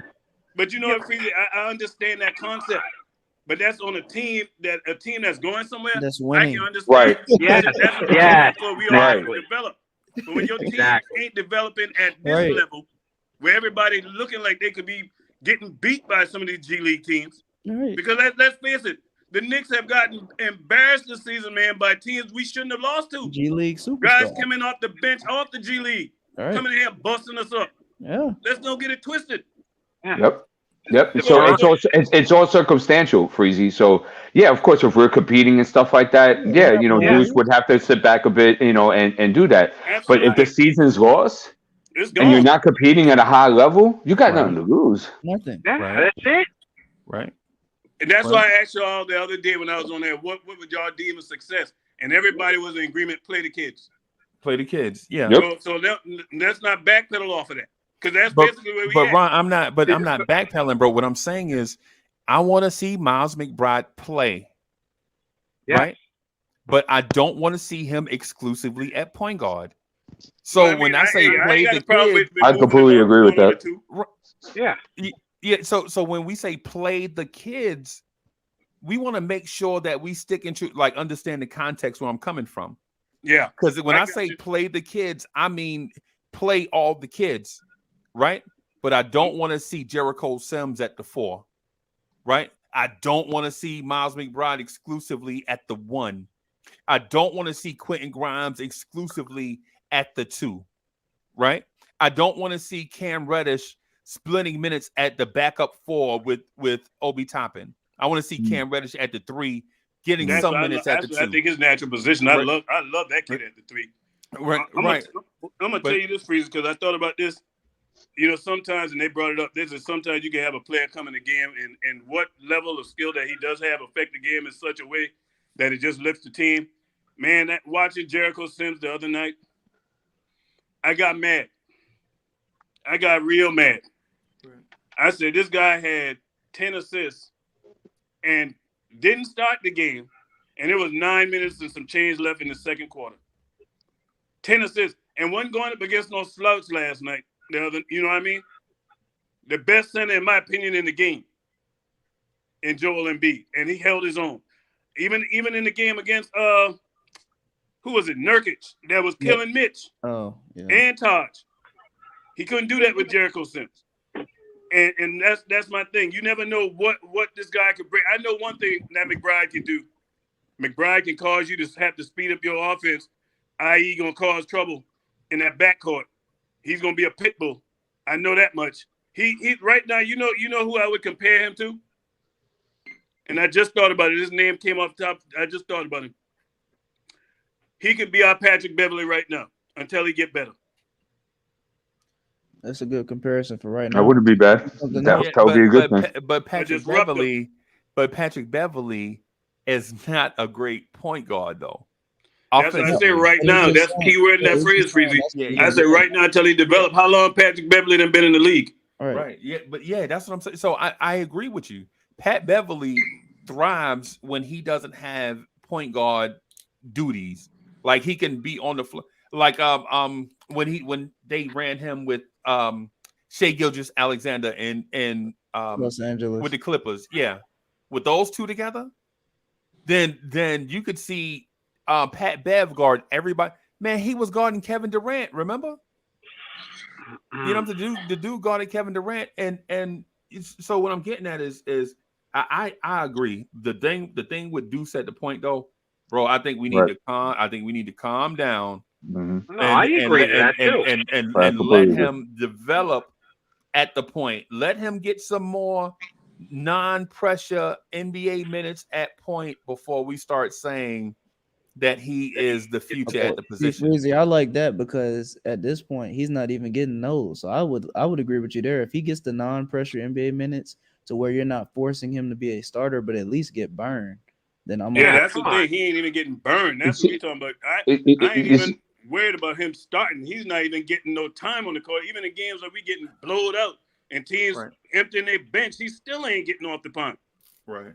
I think the typical thing you might want to see from Deuce if he does step on the court is that he's going to play 94 feet. He's going to guard the better wings, and he's going to get out there and he has to hit open shots. So that's a 3-and-D guy. You see? So if he and plus he has a sweet mid range and he could attack the closeout off 1 to 2 dribbles. So you know, it's not the pressure of him initiating a whole offense and having to break down the defense and read the game. I think, I agree with Freezy 1,000,000%. That's too much. Let him do these things first, and then we can go ahead. Because if he starts attacking the closeout and making dope reads out of that, then all of a sudden you'll be like, you know what? Let me give you some possessions here, initiating this offense, and we work you on some PNR here and stuff of that nature. So it's one step at a time. But I'm gonna tell you, I wanted to talk about this because there is some good news for me finally. RJ, don't talk to me about trading RJ. Yeah. No. RJ Barrett, man. RJ Barrett. I'm gonna tell you, I'm gonna be the first one to admit I didn't see this out of RJ, man. I didn't see it. I didn't see it, man. That youngster, man. What changes did Tibbs make after 2 games after the All-Star break? He didn't change anything. He didn't start playing the kids more. He's playing kids because of injuries and all that other crap. We know, but he still goes back to Burks and keeps him in way too long. The crap he's doing out on the court. And what is he? 3-15 in the last whatever. Now you gave that stat earlier. The best chance to win. So, Ron, what were you gonna say about RJ? RJ, man. I'm sorry. Sorry, D'Angelo, because that was the topic we were on. That's why. I'm sorry. Man. You good? It's okay. You good, man. Sometimes you got to get that stuff out, man. I understand, man. RJ, man, where can I start with this kid, man? I'm really where do you want to start? To see that we have finally got a young player on this team that's a keeper. That's a keeper. We finally hit on our own draft pick, man. And I'm watching this kid now. RJ can do everything on that court, man. And it shocked me. I mean, he can finish with both hands now. That right hand was terrible. I'm even seeing him with a little mid-range game. Got the little pull-up a la Julius Randle. The little fadeaway in the lane. And this is another thing that I love in his progression. RJ is now willing to take on the team's best opposing player. He's willing to do that. You know what I mean? All that to me translate growth and confidence that in your game that you feel like you can play against anybody. And that's what I love. The only knock, and everybody know what it is. Because we all know what it is. The free throw line. Free throw. And he even said there's more knocks than that, but he even said it. He said it's mental out of his own mouth. He said it's mental, and that's all I can see with that. But other than that, man, everything I see from RJ, the kid is ready, man. This is his team, and this last game let you know that they pivoted into RJ because the opening play, who you saw bringing the ball up the court. And to what Deez Ballin was saying, I would love this. This is my dream scenario for the rest of the season. To see times when Deuce McBride is out there with RJ, Quick, Cam, Jericho Sims, them younger guys, man.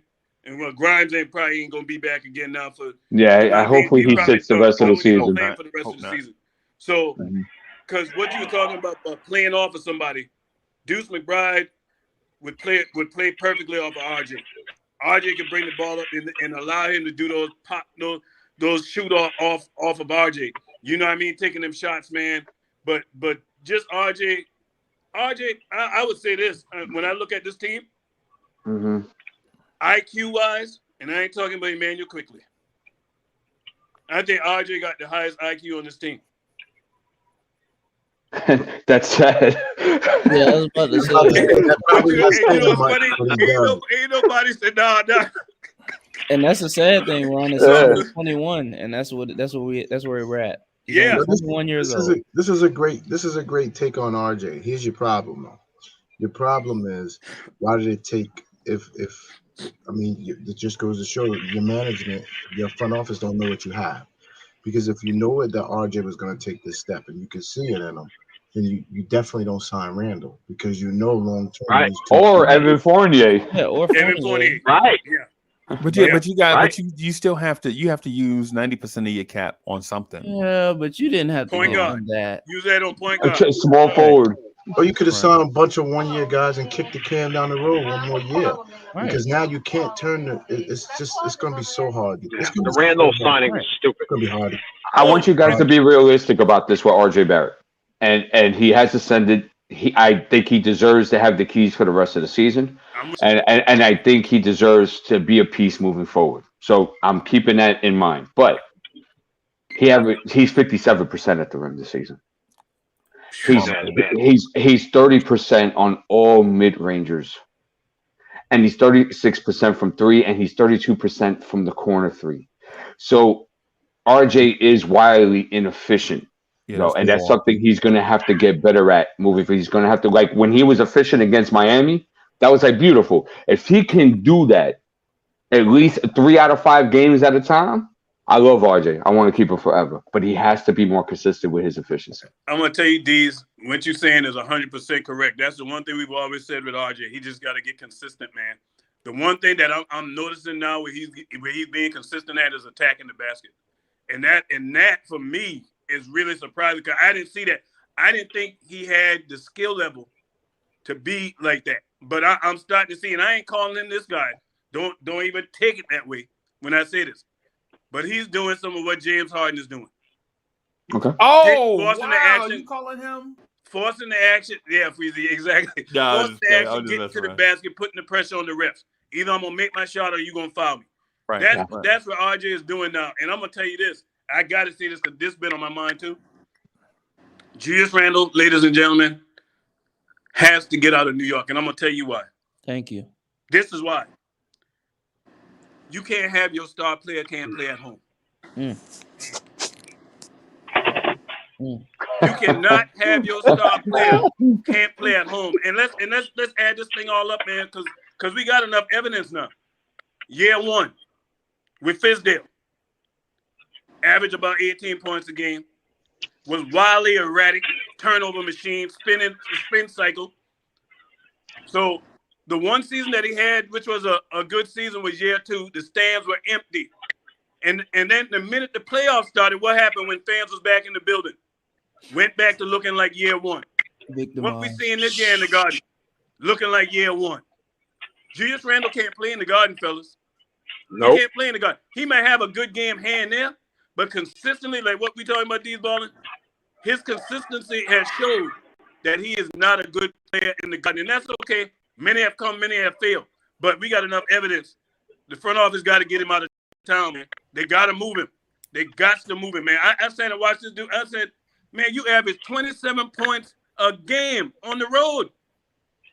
All-star MVP type numbers on the road. You come back to the Garden in the last 2 games.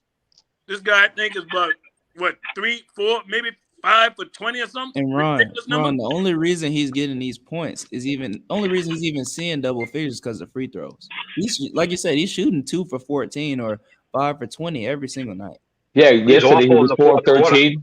He was 4 of 13 last night. 1 of 4 from 3. And 7 of 12 from the free throw line. Exactly. Hey, wait. Let me. Oh, wait. So wait a minute. Garbage. I think this is. So I think we doing Julius Randle unfair. Yeah. Right? Because everybody's gonna go through a shooting. Did Randle shoot 5 for 29 and have 1 rebound and 1 assist? He could've. Or did he do other stuff during the game? He could have. Do we win the game? No, I think the point that Ron's trying to make, Freezy, is that because he's wildly inefficient at the Garden, that he's not meant to be here. No, and he can't handle it. So therefore, bon voyage. All right. I know you love him, Freezy. That's all I'm saying, man. We got enough evidence, man. Like we You wanna talk about keep evidence saying for McBride. We got a lot of evidence, and the tape shows what Randle does in the Garden and what he does away from the Garden. Brent, man, when RJ Barrett was struggling earlier in the season, we didn't even bring up missed shots as a part of the conversation. I just don't think I don't think that's fair, man. That's not a fair comparison to compare RJ to What? A missed shot is a missed shot. To what we're talking about. RJ shows up in the Garden and on the road. But Right. Julius Randle don't show up in the Garden, man, more often than not. Nowhere. Hey, do I need to go back and play the tape? The guy melted so bad that the guy was throwing thumbs down and cussing the fans. Yeah, You I was see about too? to say that. There's so much evidence. He's caused more drama. And also, too, let's be honest with each other. Can RJ and Randle really, truly play together at a high level consistently and have sustainable winning together? They've showed no evidence of that yet. Absolutely. Boy, hey, Dean, you ain't gonna gloss it. You gotta say that word again, because that thing hit hard right there. You just said. I was just, man, I forgot. It just comes out, bro. But I was just like saying, I was just saying that, you know, that they're wildly inefficient playing. I mean, they're wildly inefficient playing together, and that, you know, so we've had enough evidence to show that. Yeah, they man, can't play together. you got a large body of work with Julius. It ain't like these, like we talking about Deuce, so we ain't got enough evidence on. We got the evidence on Julius. Plenty of evidence. My only fear that I have in all of this conversation is if RJ does take this team the rest of the way, and then Julius can't even find himself in that role, man, his value is going to go down, because ain't no other team is looking to get Julius Randle off of the Knicks to let him dribble a ball up and create the offense. They looking for him to be a piece. And that's why we're saying to sit him for the rest of the season. That's why we said we should sit him. Him as long with the rest of these vets needs to be sat for the remainder of the season. That's another reason why you got to move Julius Randle, because his last 3 years of this experiment of him playing this point forward role, do you think honestly he's going to change his game to allow a point guard to come in here and do their thing? Because even with Kimba, there was a power struggle. As soon as Kimba got here, you know what I mean? Right. It wasn't much of a struggle. It wasn't much of a struggle. He told Kimba go stand in the corner. Yeah, he told I mean, you see exactly what I'm talking about. This man for 3 years have been playing this way. So you're gonna have to move off of it. And I want you guys to think about this. At 30 years old, Julius Randle will be making $30 million. Right. Oh, Lord. What team will be interested? Who wants that? 30 for 30. Who wants that? Hey, give me a draft pick or a young player with him. Yeah, who wants that? Freezy. Name the team that's going to take him right now. Man. That contract. I'm a Freezy. Wait, hold on a second, Freezy. He had the keys, bro. Right. And he blew his opportunity. I'm sitting out. He's wildly inefficient, bro. I'm sitting out the Randle conversation. I do want to give Randle props, though. He came here and tried hard. He didn't. I give him that. And that ain't even a dispute. He didn't pout. You know, he came here and tried. He didn't pout. What? Oh yeah, don't say that. Listen, Chris Dudley came here and tried hard too, bro. I don't see where this is going. Y'all funny, boy. And you know who else came here and tried hard too? Cole Aldridge. Play the crying sound effect. Cole Aldridge. Oh my God. Yeah. Oh my goodness. Hey, I needed that laugh, man. Say appreciate it. Well, because I'm not sure that Leon Rose and Worldwide West didn't come here to steal money. I'm not sure Phil Jackson didn't come here to steal money.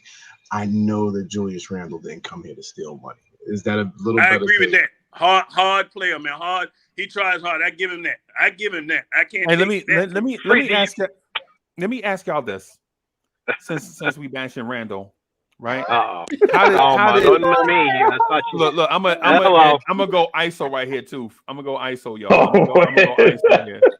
I'm gonna go ISO here. Where's the ISO cam at? There we go. Yo, Knicks fans. That's a good one, Freezy. Knicks fans. How did y'all Kevin Durant years go when Kevin Durant chose y'all over everybody in the NBA? Y'all remember? Did y'all buy y'all Kevin Durant jerseys when Kevin Durant came here? How did y'all love the LeBron James years when LeBron James signed with the Knicks? Right?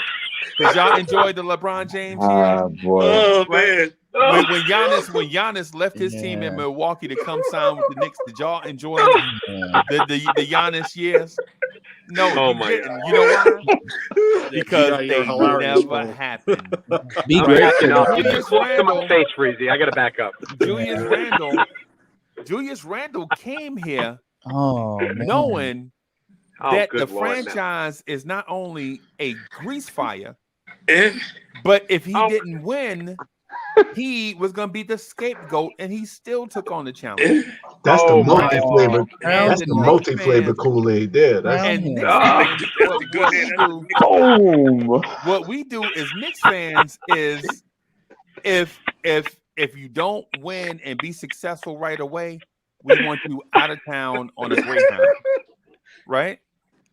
That's what we do as Knicks fans.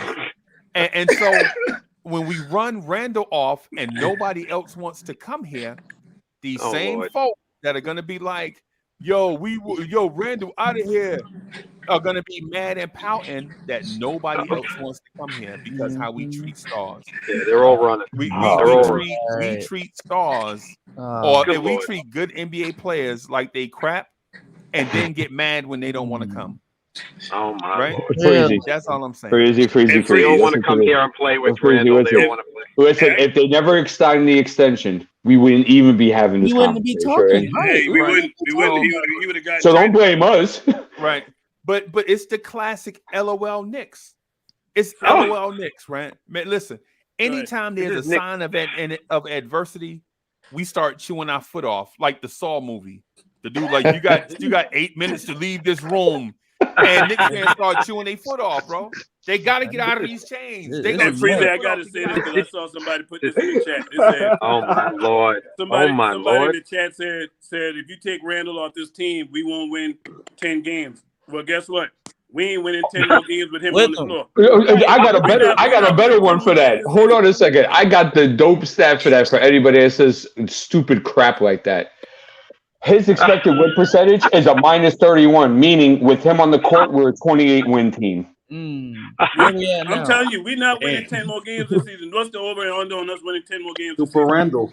No, we ain't. Freezy, I call that Knicks PR. See that schedule run? We're not winning 10 more games, period. Regardless. We're not winning 10 more games, regardless of who was on this team. Because the schedule we have combined with the injuries. So, Freezy, now you know what I'm going back to, right? I'm glad you said that. Go get Deuce McBride out of jail. Let that guy play. He don't have to start. Just let the guy play. That's you just proved the case right there. I had to circle the wagons back to that. Let that guy play, man. Let us develop these young players, man. Let's find out what RJ can do as the number one. Matter of fact, get the coach out of here. Let's find out what Johnny Bryant can do for the rest of the season too. So you want to bring in Johnny Bryant with no, I'm saying, but he's not the boss. True. He's sitting in a cubicle, bro. He don't sit in the office. You know what I'm saying? What I'm saying is you bring Johnny Bryant up and make him the head coach facing the third hardest remaining schedule in the NBA. And the same group of people are going to be like, get Johnny Bryant out of here. He had his chance. That's what. Nah, man. If he's not doing the job, then fine. That's what we do. That's what we do. No, Freezy. No, wait, Freezy. Don't do that. Don't do that. Because what you're trying to say is that we have people that do 5-star things, and we're rating them to like 3-star because we don't like little itty bitty things. That is not the case. No. What I'm saying is we have people that do 1-star things, and we give them 10 stars. And then we have people that do 3-star things and they don't do it consistently, and we call them busts and flops. You know what I'm saying? That's what we do. We are at the extreme on everything, bro. Because 3-star guys don't lead you to the promised land. Right. I'm with you. And what has been my thing? Burn it to the ground and bring in blue chippers, right? That's been my thing the whole time, right? Yep.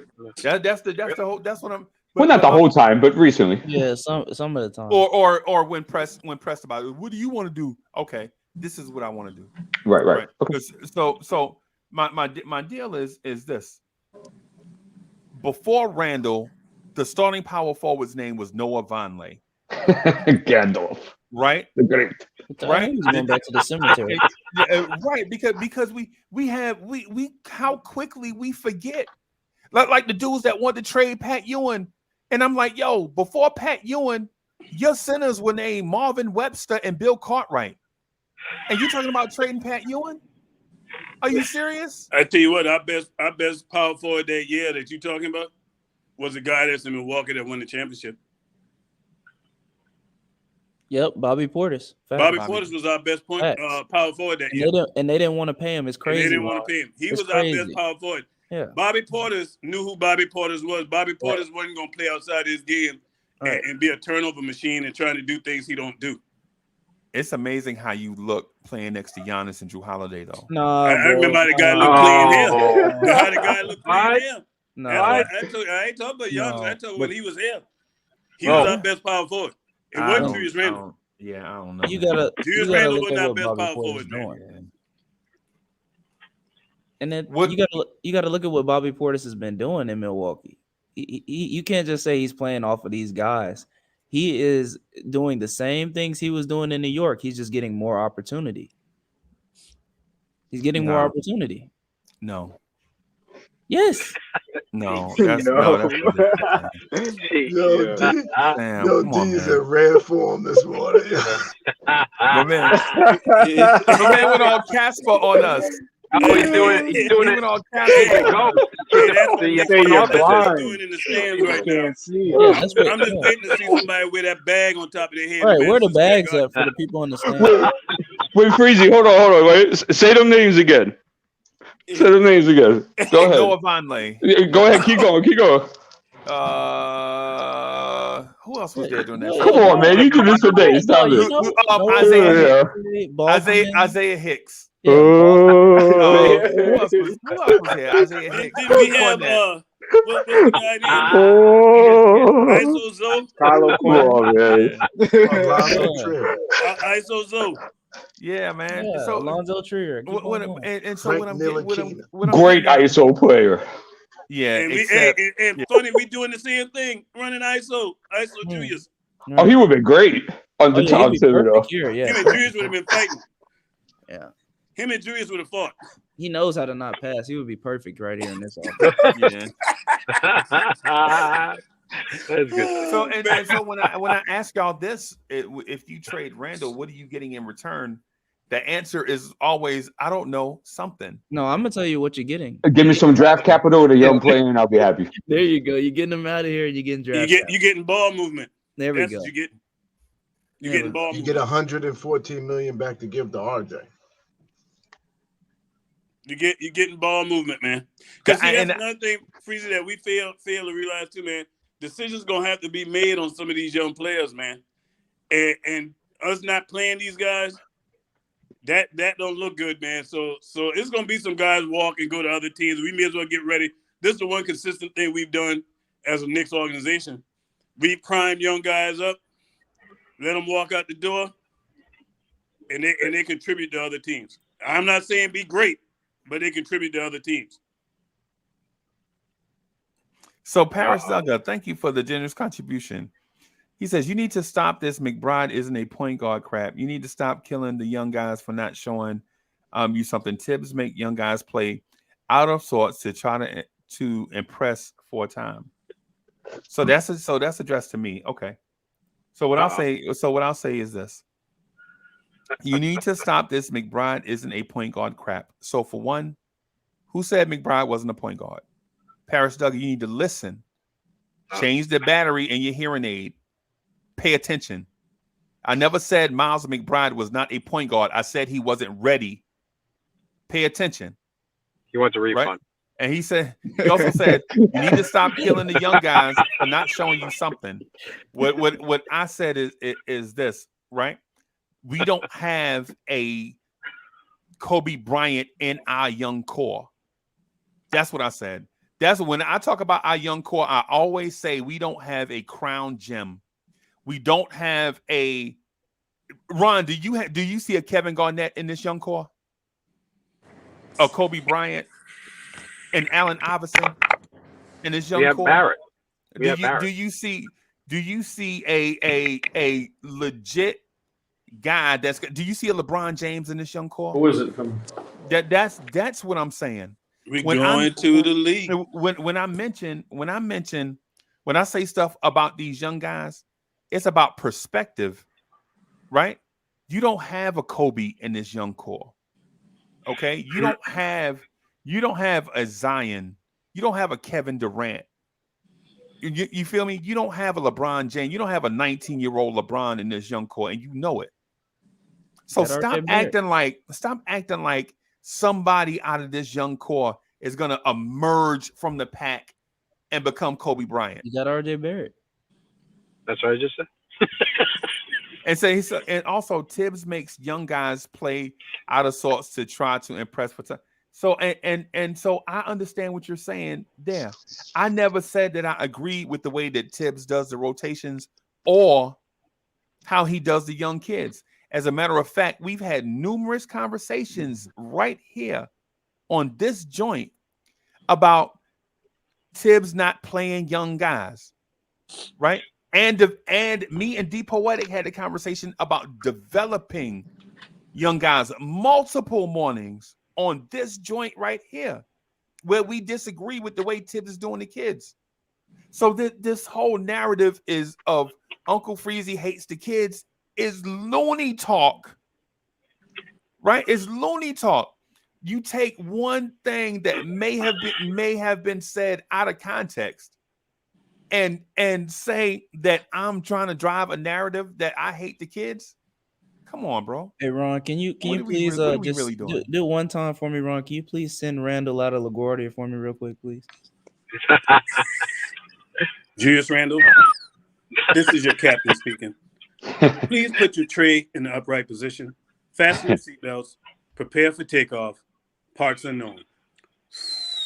Hey, and so Paris says, I don't need a refund, and I didn't stutter. I understand what you're saying, but listen.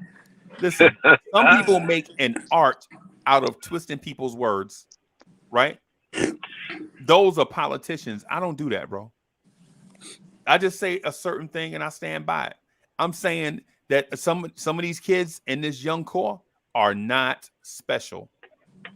And I know y'all want them to be special. I tell you what, Grimes is special. Yeah. Oh no! Oh, don't say that. Grimes is special. Don't say Grimes. Ron, don't say that because he thinks that Grimes is Damian Dotson. So don't say that. What? Yeah. Freezer, I know better. 2.0. Yeah, that's I know you ain't said you probably just was trolling. I think. Oh no, he was serious. Oh no, he thinks he's a ham sandwich. This is true. Hey man, Grimes was showing so much that Grimes is the reason why they wanted to get Evan Fournier out of here. Truth be told, Grimes is eating up Evan Fournier's plate. Now who was Damian Dotson running out here? You know, as soon as Evan Fournier started having some hiccups in the game, what Tom do? Come on ahead, Brian. Come on. They had to land that. So when you say special, Ron, right? What do you mean by special? Like, is it superstar special? Is it perennial all-star special? Is it role player special? I don't think it's role play. I think he's right. I say it would be in the middle. I think he has the potential solid to be very good in this league. All right. Very good to great. So perennial all-star. Work ethic, and if he don't just get comfortable with just shooting jump shots, you know what I mean? But the fact, when I look at him, I see the potential two-way wing player in the making. Because his defense is definitely superb. So a perennial all-star. I wouldn't take it that far. I'm asking Ron. Oh, I okay. think he y'all could don't be at take least in his career. I think it wouldn't surprise me if he got there 2 times. Okay, so By the time his two-time career All-Star. By the Wow. time his career over. But you know the thing is, D's, is we just ain't never seen these type players on our team. This is bad. You know what I mean? We thinking about this. Is that we can't put a definitive answer because everything we've had come to this organization for young players has either been bad or got out the door and went elsewhere. You know who he could actually. I thought about this guy, and he was very good for us, and then we traded him, Danilo Gallinari. I think he got the potential to be very good like Danilo, but a better game because his defense is way better. And I'm gonna just say this again, too. I'm gonna say this again, D, before y'all go off. Me and Kaiser Sose were saying this before the trade deadline, and everybody clowned me for it. You said he was multiple-time All-Star. No. Y'all clown me for it about the Anthony Simons. That boy got greatness written on him. They I'm gonna tell clowned me you for right it. now. They were like, "Oh, Anthony Simons isn't good. He's not. He worthy. can't play defense. He's not a point guard. Yeah, no, that's what a lot of people were saying. They were No, like, I he never can't said play that, bro. defense, this and that. Don't trade for him. Now look at him. That guy made CJ McCollum expendable. Yeah, you're never gonna get him now. Thank you, Knicks fans. He made CJ McCollum expendable. I'm telling you, that kid is gonna be great, man. He's gonna be great.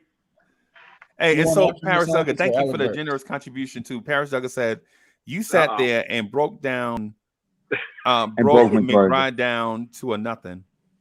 Oh, When? Yeah, you got to get Parrish on, man. You got to come on the panel. When now, and Parrish is our guy. Yeah. Parrish is our guy. Yeah, but listen, when did I break McBride down to a nothing? I'm just can y'all help me with that? When did I break McBride down to a nothing? I think he wants to see you in the phone booth. I don't listen. If I did it, call me out on it. If I broke McBride down to a nothing, somebody call me out on it. No, you didn't. No, you didn't do that. You were just tampering expectations. That's what you were doing. And you're putting things a little more perspective on everything. All I said. Well, I'm not gonna try to justify what I say. I'm gonna just say it straight. Miles McBride is not ready to be a full-time starting point guard in the NBA, right?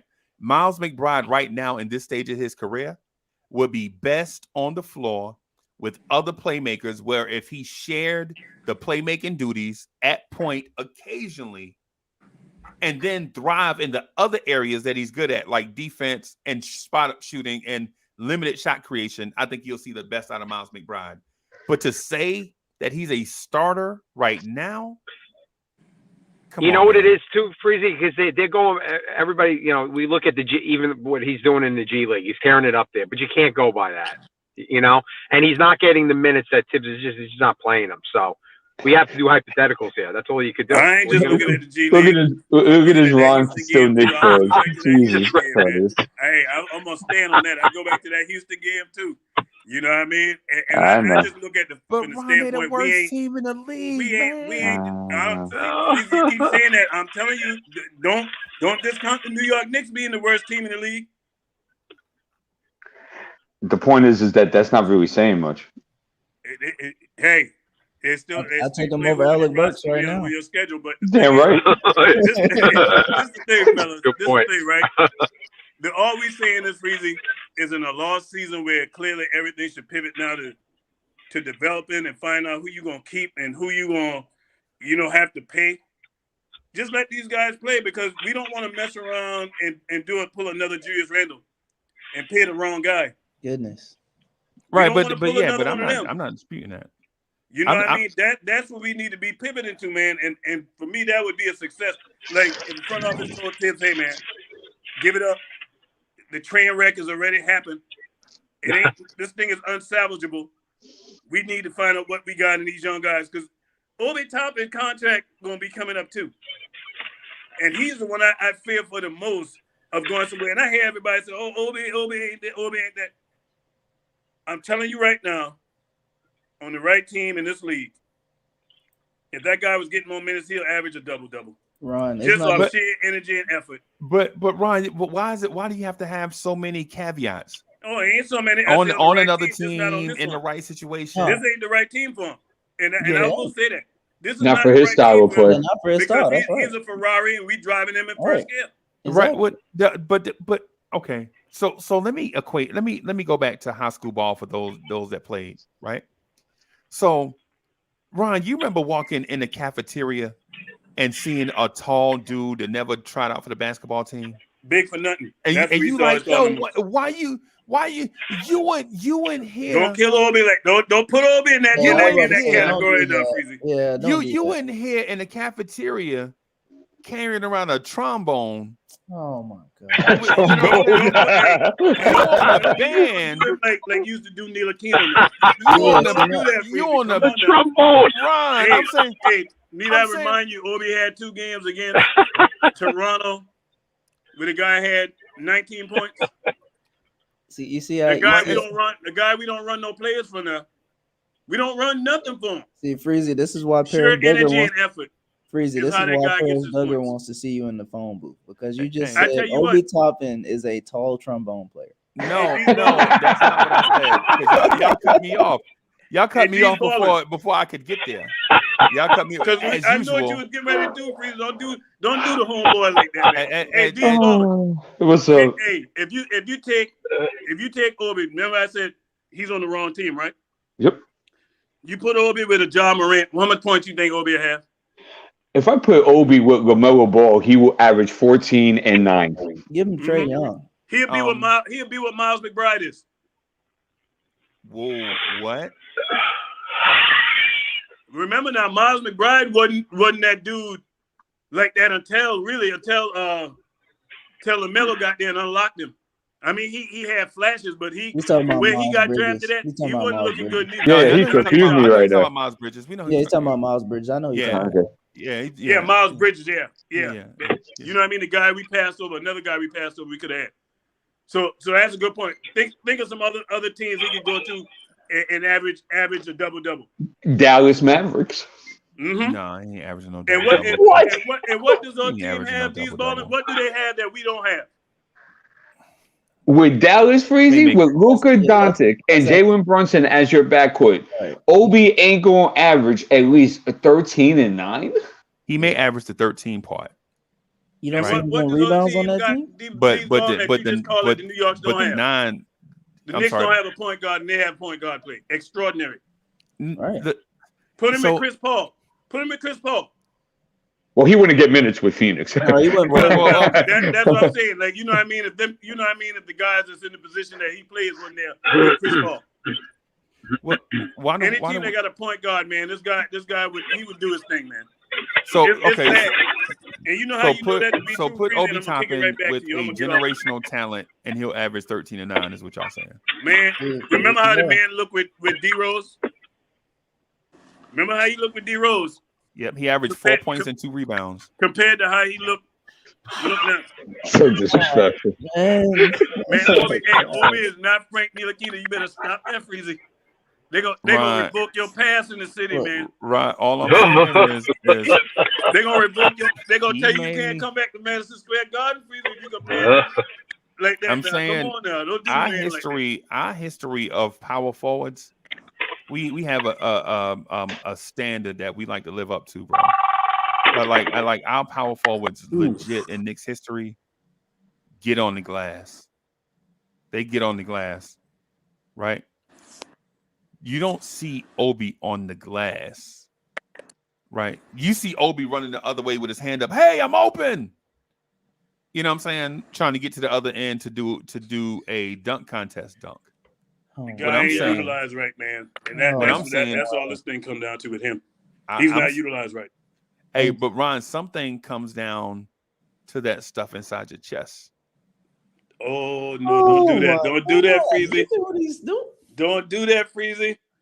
All I'm saying is Obi Toppin. I'm gonna walk you up that ledge, Freezy. In the immortal words of the notorious B.I.G., Obi Toppin, your heartbeat sound like Sasquatch feet. This is where thundering, shaking the concrete.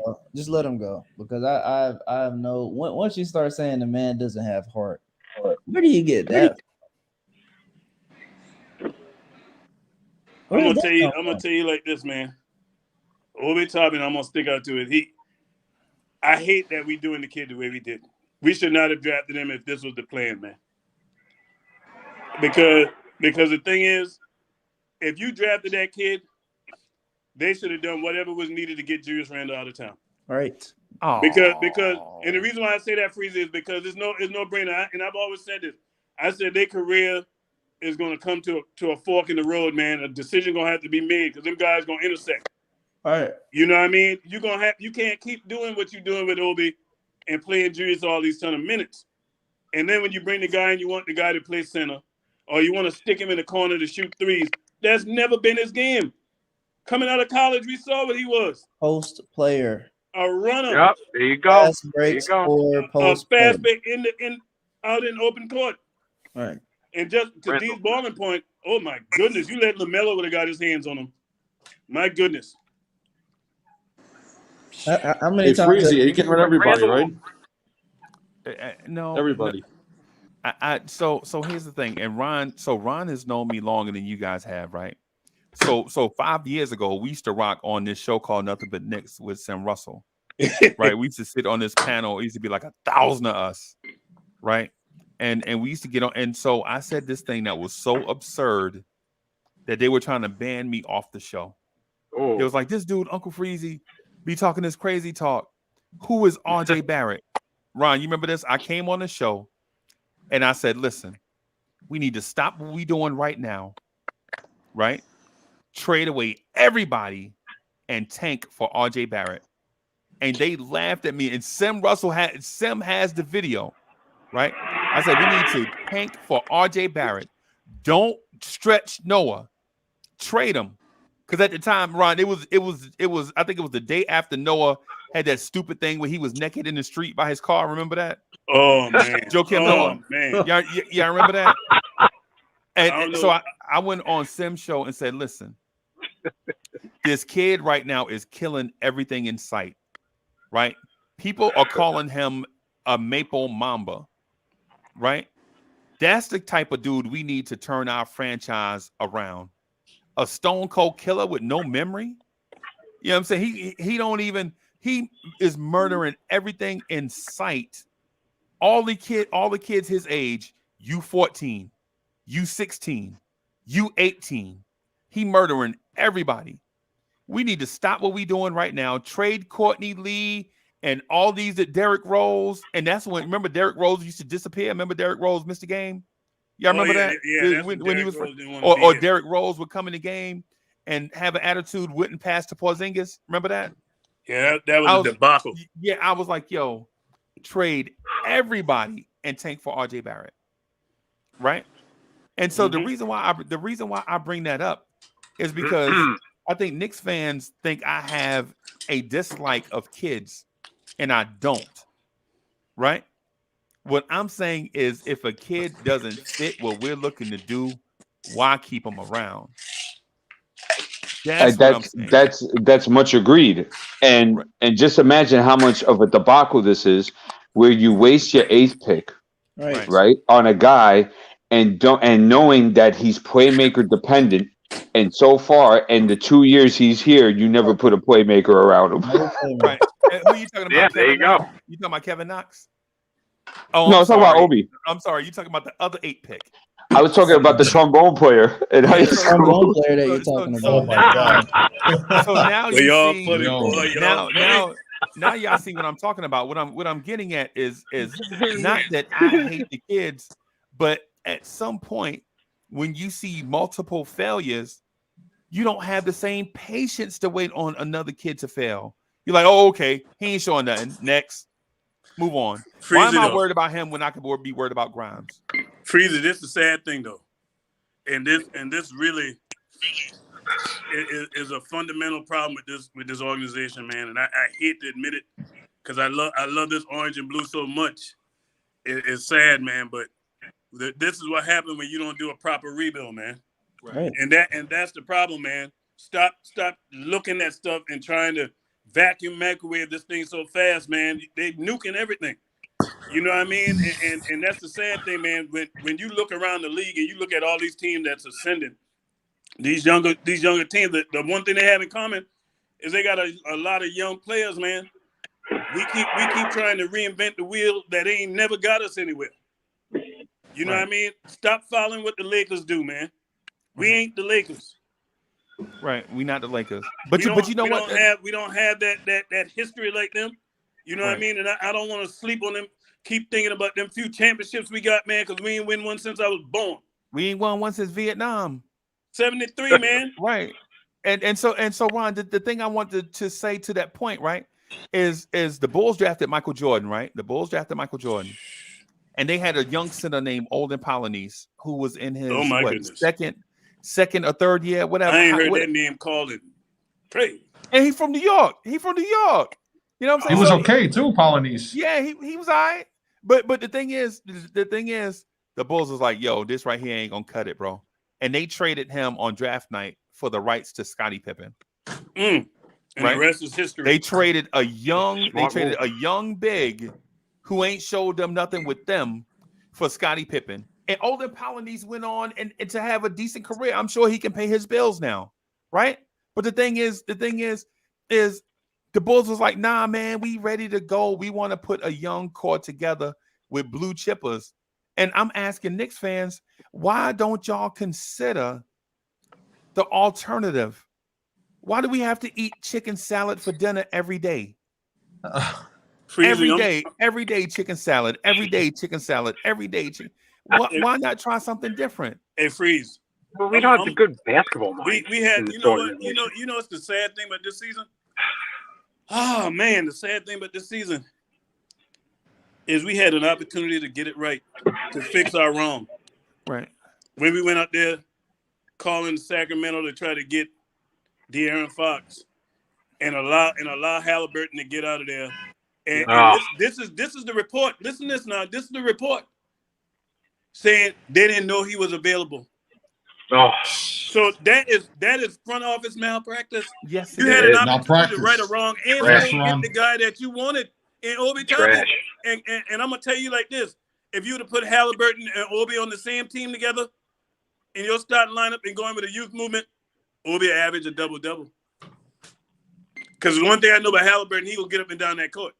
Yeah, he gonna push it, and he got court vision. Yeah. He's not. Freezy, and he's not a scared got an opportunity to get it right. How many times can we ever say that the Knicks had an opportunity to get it right and they fixed it? Because if we would have got Halliburton and still have Obi on this team, you know what they would have been saying? Oh man, the Knicks pull off.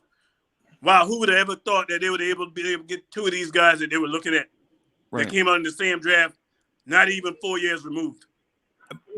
Man. And Ron, and who does that too? How do you have the Sacramento Kings front office on the phone and you ask for De'Aaron Fox and they say he's not available, and you not say, well, what about Halbert?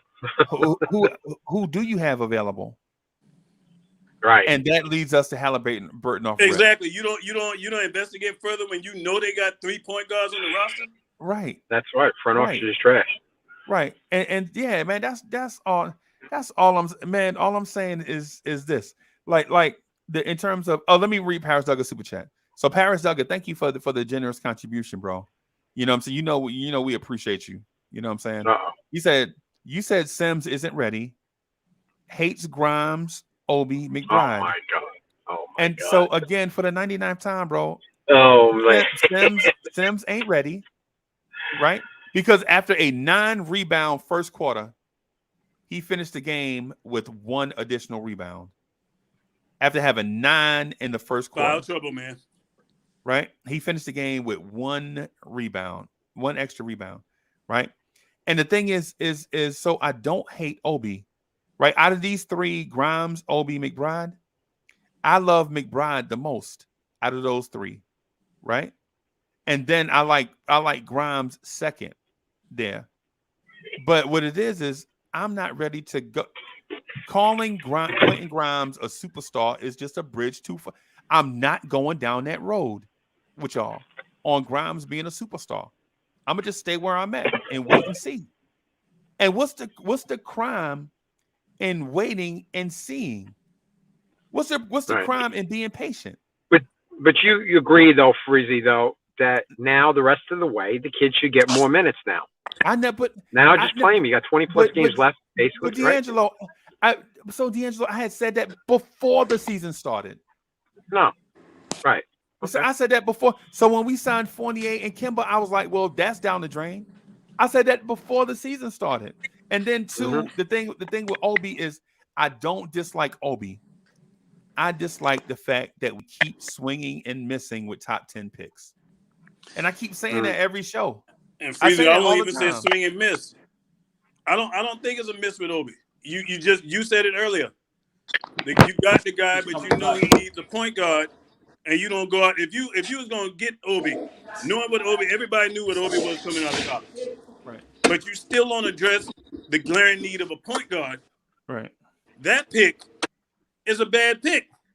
Right. That's the only reason why. So it's when you look at it's all this team, and this is the problem when you get so you agree a guy with to me. run your front office that don't have. So you agree with me that Obi is a bad pick? He wasn't qualified for the job, Freezy. Let's be real. Was Leon Rose qualified to be some head honcho for this team? No. He was not qualified. He was not qualified. If Randall didn't do what he did last year, Obi would. That's the reason why they got Obi, because Randall did. If Randall didn't prove what he did last year and have a good year, they would have probably gotten rid of Randall last year. Absolutely. But he had a great year season. But they don't value Obi, and you know how I can tell you they don't value Obi. They had multiple chances and multiple drafts to draft a point guard, and they didn't. No, they didn't. That's horrible. They had multiple. But that's not just an Obi thing. That's an everybody thing because everybody on that team needs a playmaker. What up, fellas? What's good, boss? Let's go, Ron. What's up, bro? Man. Chilling. This conversation, yo, I've been trying to do my work and trying to stay away. And, bring me back in. Right. And so what I'm getting at though, Ron, is this. I don't hate McBride. I just don't think he's ready. Right? That's all I'm saying. I'm not ready for McBride, and I don't think he is ready to be a full-time starter at point guard. And the alternative is, well, what do you have to lose? So I could so if the Knicks take that approach with Miles McBride, I'm not gonna sit up here and pout. I'm gonna cheer for him because I like him. But my personal opinion is that he's not ready. Right? He just wants minutes right now. Get some play time. Just get him on the court, man. That's all I want to see. Get him on the court. Tom, all that good faith Tom did with playing Sims the other night and playing Cam as much as he did. But then I look and I see McBride still can't get on the court, not even for 5 minutes. That was a shame. That to me just killed all that he did, man. Yeah. You know, it's like somebody buying a car, you know that car is on the way out, man. You still keep trying to do patchwork, and you get it to run a little bit, but boy, you still got that problem, that one grand problem. Yeah. And that's what I'm seeing with that game. I got a the other PT day, Cruise man. I'm dealing with right now with that. It's malpractice, Ron. Malpractice. Yeah, man, it's malpractice at its highest, man. And I'm like, we have this problem at point guard, and you got a guy. And like I said earlier, man, what teased me off the most is when I listen to people on MSG Network and all these, they talk about the Knicks like McBride ain't even on the team. They don't even mention the guy's name. Yeah. Right. And we drafted the guy. Just drafted him at the point guard position. That would tease me off, man. Yeah, and on top of it, you got now Kemba's gone, Rose is gone, and then Tibbs won't even have him sniff the court, McBride, just to play him like yesterday. Come on, putting Burke over there and quickly. Right. That's That's what I'm saying. Like I agree.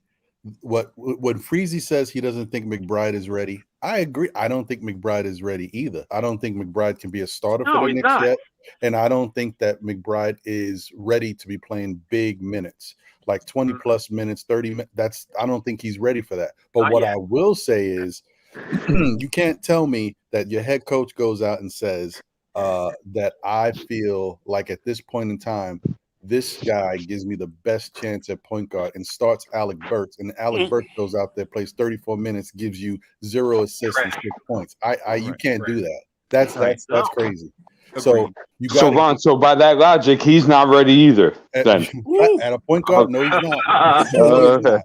So I'm saying there's no reason why McBride shouldn't have played at least give him 10 minutes. 10 to 12 That's minutes. it. 10 minutes. 10 to a 12 game, minutes something a like night. that. Come on. I mean, that's crazy to me that you don't have an answer at a position and you got somebody who might be. He's not ideal. I keep saying this all the time. He has problems pushing the pace sometimes. He obviously doesn't have a great first step. So breaking down his opponent and getting into the lane is a little tough for him. He does do it, but he's not comfortable doing it. Right. But you can't take away the fact that the guy's got a decent jump shot. Actually, his mid-range shot is damn good. He just doesn't do enough of it. From the elbow, and he can shoot the three. He can get you steals. The dude's Better averaging than 3 quickly, steals yeah. in the G League. So that translates.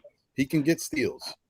And when we did see him, when he did get his shot to play, let's not forget, guys, we kept pointing at his stat line. 1 turnover, no turnovers. He don't turn over the ball. He's much more efficient. Thank you. And a team from the that's ball. a That's turnover all I'm trying machine. to say. That's it. That's a great point, Ron. Great point, man. Big time. Yeah, but Ron, so you agree with us? Yeah, We no, I all agree with want, you. We I all just want think- him to play. Yeah, I just think he needs to play a little bit, but he's not ready. You can't. He's nowhere near. Like the key conversation shouldn't even be in his vocabulary. He Yeah, should be like, shouldn't "What? even- He's what? yeah. yeah." Right. Like you can't do that. You can't find 10 minutes on this team that ain't going nowhere for this guy to play. That's pathetic. Yeah, I mean, come on, man. Like this is ridiculous. And the only other thing that I say, and I think we all know this. You could be a guy who knows just a little bit about basketball, and you understand that a true point guard makes everybody on the team better. And that's Right. why I feel like Absolutely. these guys are getting a little bit of a bad rap. It's deserving because they're not doing something in spite of not having the point guard. But the front office really, this team is ridiculous the way it's constructed. So that's why I don't want to throw away certain guys like Obi and stuff. Because I know if we had a good point guard here who knows how to facilitate, all these guys would look better, and we wouldn't be seeing Obi look as bad as he does. Even Randall would be playing better. Obi is bad, bro.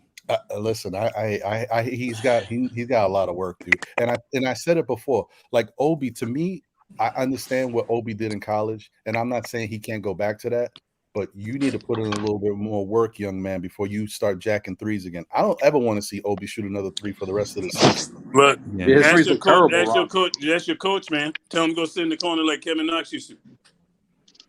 Yeah. Cam sits in the corner. Got Cam sitting in the corner. RJ used to sit in the corner. And Cam got them sweet handles and can get to the basket. Came out of the finish dunce with either corner. hand. So D Poetic, you remember what we talked about with the Tibbs offense and what you see when players are in the corner, right? Yep. And so what out. happens is a lot of times we see the player in the corner and we just think the player just walked over there and just pitched a tent. You know what I'm saying? What I'm getting at is the absence of a playmaking point guard that can create passing lanes and pass people open. Yeah, is killing the Knicks offense, right? Freezy, that's the one thing me and you gonna agree on 100% today. Right, 100%, 110. Say that one again. Yeah, say man, that again. Yeah, and the thing is too, Ron, is it's not like this is this season issue. This has been going on since 20 plus years, man. Yeah, my uncle told me. He was like, "Yo, you think y'all got it bad now? Just imagine what it felt like back in the 60s before Clyde Frazier." Because it was like, because he told me my uncle, well, actually he's Mocha's uncle, right? He passed away now, but he used to tell me, if you think it's bad now, right? Think about it back then, before you got Clyde Frazier, and thank God Clyde Frazier came along, and they thought Clyde was going to be a bust. You know what I'm saying? And then after Clyde, you hadn't had a point guard to play here for 5 years that made multiple All-Star teams. Charlie Ward was the last point guard we drafted that we re-signed. Yeah. Let that sink in. But I'm gonna tell you, Freezer, you know what scared me? Is as bad as we all know we need a point guard. And I'm gonna say this, man. I don't trust Leon Rose to draft a point guard. We don't trust him, period. I don't trust him. Right. Dude, how many people trust this front office to go get what we need out of that draft? Do y'all think we're gonna draft a point guard? No.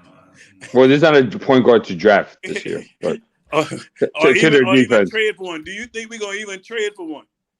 One that's going in the right direction, not one that going in the opposite direction. past their prime type player. Do y'all trust this front office to get us the point guard we need? No, I trust nothing with this front Nope. office does. Yeah, we trust anything. We got to run a point guard. That's sad, man. Yeah, we ain't gonna holler, dude. Hey, Ron, are you serious about? Oh, I'm sorry, I'm talking about young to the Ron. next thing. Okay. I'm talking about young Ron. Man. My bad.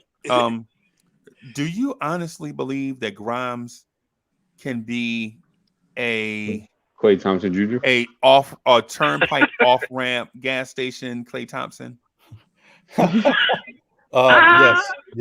I do. Yes, I do. And I told you my example, and it's very, he's a rookie. It's very young example, but I think some of the points you use against Grimes is some of the points I can use for Grimes. How you said that he came into the league as a point guard, but he lacked certain abilities. No. I didn't say he came into the league as a point guard. Oh no, I don't mean the league. I mean when he was in high school, and then came into college as a point guard. Yeah. And then some of that of his game didn't translate well enough for him to stay. He's not explosive. He don't have correct. He's not quick enough to be. But I like the fact that shows that he has a decent ball handle. Okay, that means he can move a little bit at the point guard. So he's not a stationary type guy. He can do a little bit more if you use him in that realm. The other thing is I pointed to the fact of his usage rates. When we talked about rookie seasons, I gave you his rookie numbers right now as far as usage rate was like 15.3. I gave you Allen Houston's with Detroit. Hey, because you brought up, remember we had that conversation. You brought up Allen Houston had Grant Hill, and Grant Hill was the man there. You remember? Are you comparing Quentin Grimes to Allen Houston? Yeah. Hey, Friesen, I'm gonna have to get his back. Sweet shot. Actually, he's a little ahead of Allen Houston at this point. Allen Houston was no defender in Detroit. Let's not get it twisted. He was not no defender in Detroit. He was a shooter. Yeah. He wasn't no defender, not until he got to the Knicks. Yeah. And he sees the court very well. Grimes sees the court very well. He's a good passer, too. I think if you see, the problem is you can't do this with everybody. But when you give people that type of freedom, you see more out of them. If you put the ball in Grimes' hand, don't make him a facilitator, but allow him to kind of do something. Take somebody off the dribble, give him an option to do that stuff. You see more out of them. But you can't have everybody on your team, with the ball facilitating and stuff like that. You can't do that. But I just think you can get more out of Grimes. A 15.3 usage rate is not a lot, and he's not even a focal point. He's just a catch and shoot dude. And what's sad too is that, as you were noting, there is a lot more to his game, and we got a glimpse of it, like in New Jersey, in Brooklyn, for example, when he played against the Nets, and you saw, he could go coast to coast, he could break down the closeout, but then you didn't see him get the ball again. We do a good job at freezing people out too. Right, and I don't want to take that. Yeah. Freezing.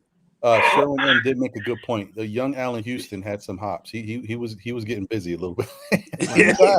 He used to get up now. Okay, but stop calling him a bodega, yo.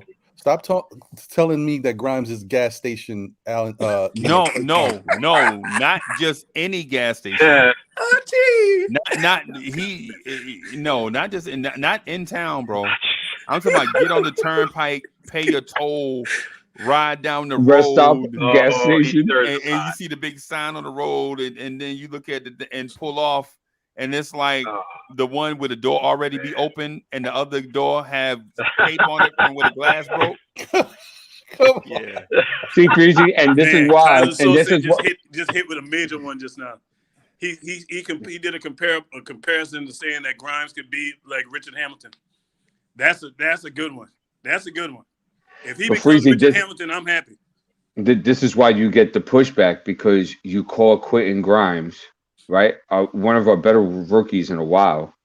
Yeah. A gasoline station attendant. Yeah. No, you label them. No. You label everybody. He's the guy. He is the guy that makes the buttered bagels and wraps them in the clear plastic. That's what you're saying, bro. No, that's not what I said. Yeah, and trombone player topping. Yeah, things are taken out of context. What happened was initially when we started, Quentin Grimes was called a dollar store Klay Thompson. Right? Klay Thompson Jr. is what I and then said. and so I said, no, he is not a dollar store Klay, right? He's not even a gas station Klay.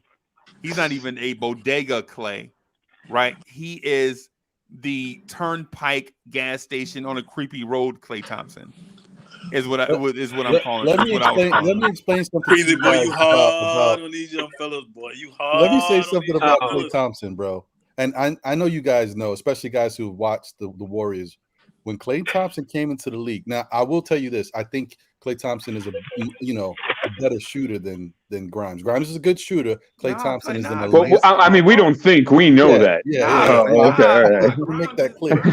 But when Klay Thompson came into the league, Grimes is the only person I know that tore his ACL and is out only 2 weeks.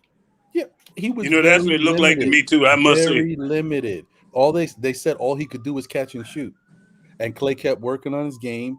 Started to get into the rim. He took cues from watching Steph, because Steph had a similar thing. They said Steph couldn't dribble, he couldn't break down it. Then Steph got one of the best handles in the league. Like they worked together. They improved their games. Just like Grimes can do. Grimes can improve his game. If I'm telling you, if Klay Thompson could average, I think he was in his hay, before he got hurt, he was averaging like 22 points a game. I think Grimes could average 18 points a game. And I'm easy. serious. Wow. Yeah, wow. I believe Easy. Easy. I'm serious.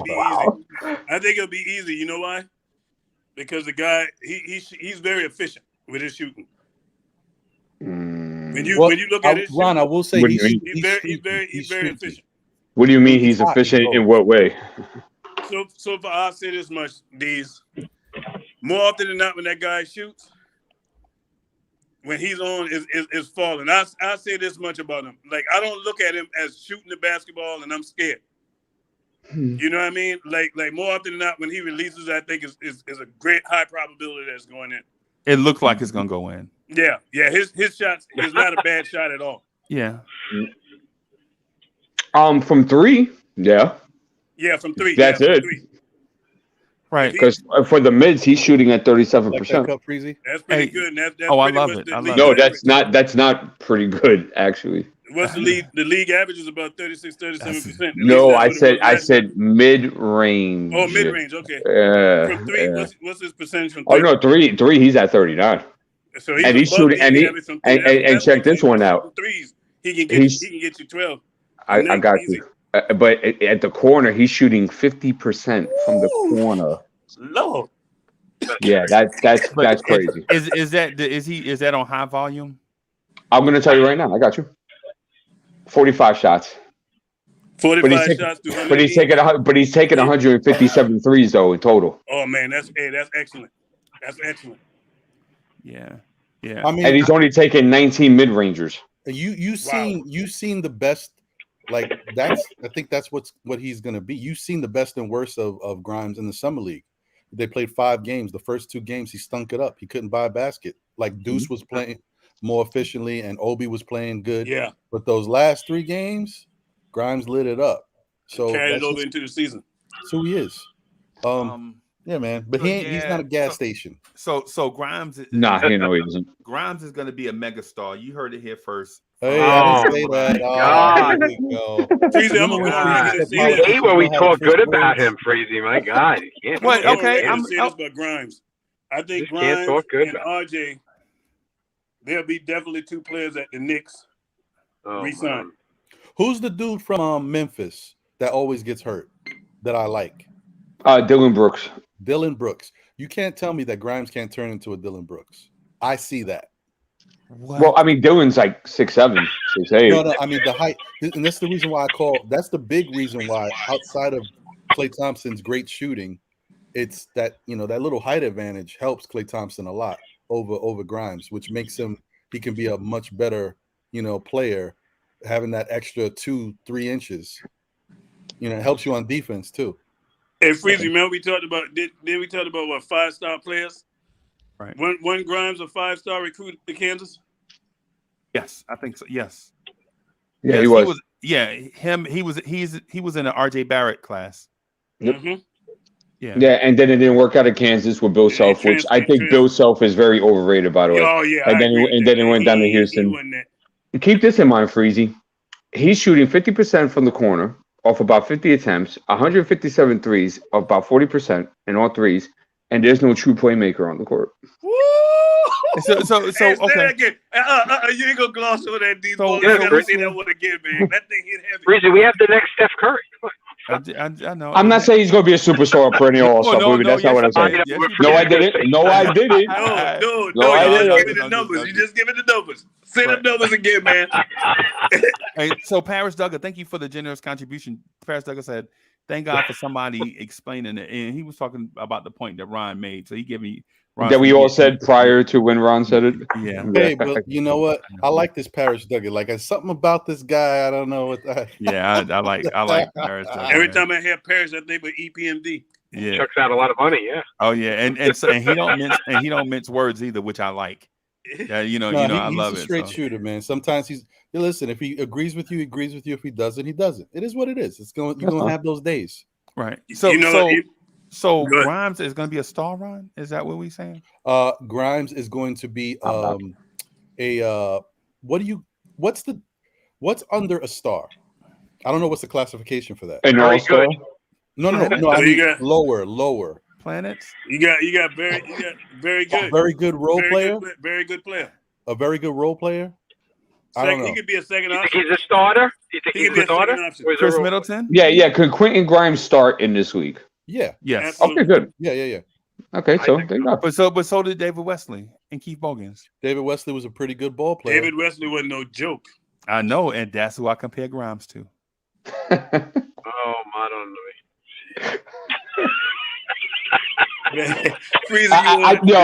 Y'all say he did good, but he actually disrespecting him with a David Wesley comparison. Just saying. What? Come on, man.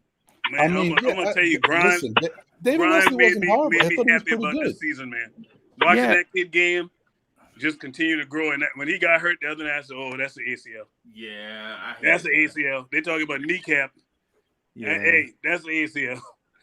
No, it's a dislocation. They dislocated kneecap. How your kneecap get dislocated? Them ligaments, man, ain't holding them things in place. Yeah. You know what I mean? Man, I think he David Wesley with upside to be Courtney Lee. Oh man. I'm gonna tell you, a young Courtney Lee was a problem. Was a problem in Memphis. Courtney Lee was a problem. Yes, Courtney Lee. A baller. He just never progressed any further. Right. You know what I like about you know what's Freezy doing? He's bringing up these guys that had like 1 or 2 good years, and then like they steadily decline after that. And that's when I know what he's doing, bro. I'm like, come on, man. But you know, the thing about Grimes, the one thing about Grimes that Grimes has that a lot of Keith Bogans averaged 6.3 for his whole career. Freezy, come on, bro. Lord. Wow. I ain't heard that name calling. But what you was gonna say, Ron? The thing that Grimes has that a lot of Knicks players on this team don't have. RJ has it too. Heart. Toughness. Grit. Tough, yeah. He has a full mentality. You guys notice we haven't seen too much of it because they kind of freeze him out. There's been 2 games where Grimes has been really hot. Right? Really hot. I mean, he had really good games. He scored 20 against one team. I don't know if it was Portland or whatever. And then he had that Milwaukee game. When he's going good and he's in the flow of the offense, he gets like a pit bull on defense and everything he's doing. And that's why I think he can be better than David Wesley or Courtney Lee, if you will. And here's another thing too about him. He's the only one on our team defensively that actually, well, Taj does it too, that actually communicates and tells guys where to go and put them in a huddle and tell them how they missed a defensive assignment. So, shout out to Kelvin Sampson. Facts. What would happen if we had a bunch of guys on the court that knew how to play defense and communicate? What would that be like? Yeah, that'd be nice. Okay, so I got one. Nick Anderson. Nick is nasty with it for a year or 2. Here you go back on this. I think Grimes ball handling better than Nick though. Oh, I don't know about that. I don't think Nick didn't have that much of a handle. Nick just was more big and powerful, I think, more so than Grimes. But then Nick fell apart when he missed them free throws. He was never the same. He wasn't never the same. That was crazy. That was crazy. Yeah, he caught the yips. That's the most Those free bizarre throws thing I ever destroyed seen in him. basketball. Yeah. Because I think he shot in like the high 80s, maybe even low 90s from the free throw line. Kaiser Sose says, I said Grimes was Damian Dotson. I did say that. I want to walk back off of Damian Dotson some and give Grimes more credit. I think Grimes will be better than Damian Dotson. Though I believe if it were not for injuries, Dotson may have been a better player. Yeah, I remember that he constantly kept having the shoulder issues with the Knicks. I don't think he would be a better player. No, I didn't say better than Grimes. I'm talking about him be a better player overall. Oh yeah, for him, yeah. I also remember us wondering why Fizdale was having him in and out of the rotation too, because he had like an 8 or 9 game span where he was shooting like something like 50% from 3, and he was taking like 3 or 4 a game or something like that, and averaging 15 points a game. And could play defense. Right. Great coaching malpractice.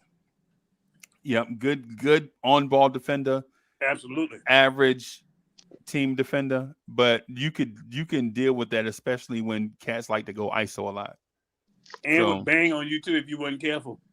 Yeah. And the other thing is you're gonna need some of these type of guys anyway, when you're building your team. You may not want to say these are the pieces you want to build around, but they're pieces you add to what you got going on. He would be he's a perfect fit along RJ. Right. If you have RJ, you go out there and get yourself a good point guard, a solid young point guard that we've been clamoring for. And then you get yourself another good player. I don't know. Donovan Mitchell. I don't know. Just saying. I'm just throwing it out there. If you get a Johnny Davis or a Jaden Ivey, I don't even think y'all gonna be saying Grimes' name like that no more. You still got that's 2 players. I'm still be saying Grimes. You got 2 guys. Well, he could be a part of that. He's a baller, Freezy. Why not? I like ballers, man. Yeah, I like guards. And one thing I like about Grimes, everybody can't play in Madison Square Garden, aka Julius Randle. Yeah, Ron, did you hear that earlier? When I said the reason why we got to move Julius Randle? Oh yeah, I heard you. You're right. Can't play in the Garden, man. Yeah, it's facts. It's true. I don't know what happened. Hey, Alfredo. Grimes has played 16% at the point guard this year, 79% at the shooting guard, and 6% at the small forward. I'm gonna tell you what's scary about Julius Randle, though. Hey, what site is that? Basketball Reference. Okay. What I hate about Julius, man, is Julius gave us that season, man, and I fell for it too. I ain't gonna even front, man. You know what I mean? I enjoyed every bit of last season, man. And now looking at this year, it seemed like last season never even happened. That's how I'm feeling. Like it never even happened. Right. But you know what, Ron? I'll tell you one thing. I hate to keep saying this because we don't have it. It's like it's like you wishing on a star or something. If we had a good point guard here, then even if you're letting Julius have the ball and facilitate at certain points throughout the game, and he gets his assists and all that stuff, and he gets in the flow of the game, in crunch time, in big moments, taking the ball out of his hands, some of them turnovers that he makes, horrible turnovers at big points in the game, wouldn't be happening. His overall game might be better, and we could get a lot more out of Julius. Yeah. So basically, what it is we blame the last 2 coaches Julius have had, man, for putting him in a position where he shouldn't be playing. You know what I mean? Well, I mean, that's the thing. Like it's yes and no. You say you created a monster by doing this, but on the flip side, he became the most improved player by doing it. Like, so I don't. You want to know how bad in Peru? You want to know how bad in Peru we are, where we have a guy like Cam Reddish, and I question his motive. I question, does Cam Reddish care how good he's going to be in his NBA career? Like, that's one of my questions about him, right? But you're depleted of talent. You're depleted of guys that have potential elite skills. And we got to pull teeth, fingernails, toes, put dudes in chokeholds in order for him to get 20 minutes. Right. There's something wrong. Forget about Tibbs. There's something wrong with the whole infrastructure, bro. Yeah, I agree. Right. Do you care about having good basketball product on your team? Like, it's bad, man. And these, to your point, now everybody on here, man, everybody in the chat, when we traded for Cam, we know we gave up a former first round pick, and we gave a first round pick to get him. How many people saw this coming? Not many, I would think. Was it a good trade that they made front office on the Cam deal? I think so. A great trade. It was a great trade. Well, it was great in the sense of the potential of it. You know, because don't forget, I mean, Atlanta's kind of telling you something when they give up what they gave up for Kevin Knox. I'm sorry, D-Ball. I looked at the chat, man. Nick Yak. Freeze, you got to read what Nick Yak said about Julius, man. But yeah. Oh yeah. I read that. Yeah. But you know, so you know, there was a lot of questions with Cam coming in, but we felt that it could be an opportunity for Cam not being with a ball dominant point guard, only playing 20 minutes with that ball dominant point guard and being able to kind of flourish and be free. But we see that hasn't, you know, transpired. So well, yeah, we're in that situation right now where we're trying to be like some of these other young teams, but we don't allow the players to play like they're on some of these other young teams. Like you put Cam on Detroit or OKC or one of these other teams that he's playing 30 minutes. Yeah, and he's balling. But you can't bring a guy like Cam over here. So, we want to, you know, he's got good talent. You know, we might be able to build with him and not play him. And then if you play, this goes back to what I keep saying. This is never going to change, guys. I don't care what happens as long as Tibbs is here. If you don't use your players in the right way, you're always going to have a problem. I don't care who you got on the team. There's certain guys, obviously superstars, they don't need to be coached because they're stars. They know what they're going to do. They're going to get their buckets in spite of you. And maybe that's what Tibbs is used to. Maybe he only knows how to deal with those type of guys. But 100% agree. Young guys, he don't put them in the right positions to play well. Certain guys in this on team, his bets. Oh, right. Yeah, because certain guys look at Chicago. Chicago went all in on a starting lineup. All those different DeRozan, veterans, Ball, freaking. But they also drafted well as well. Yeah, but that's yeah, they did. But if you look at the team, you say to yourself, "Wow!" So you got DeRozan, you got Lonzo Ball, you got Zach LaVine, and you got Vucevic. All these guys need touches. How are they going to do it? And they're doing it. It's because you got to know how to use your players. But you know what they did though, Ron? If you look at all them guys' names you just called, man, all those guys were high-level performers on their former team, man. Lonzo was ascending last year to the reason why you go out and you get him and you recognize what he does well. You know what I mean? And Lonzo is a player that wants to make everybody else look good. He's not concerned. He's the epitome of a team ball player.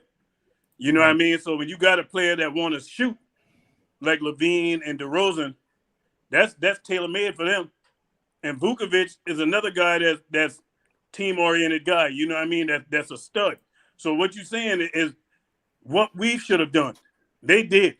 You know what I mean? Hands in the game, but what Leon Rose did is Leon Rose went to Kmart and bargain shop and tried to get guys out of the bin that's on clearance instead of going and get A-level talent. You know what I mean? Because even let's talk about DeMar DeRozan. Are we surprised? I'm not. And everybody tried to put that knock on him, but he couldn't get past LeBron. You tell me one player that could get past LeBron in the East. And if LeBron wasn't there, them boys would have got to the championship at least twice and might have won one together. Right. Yeah.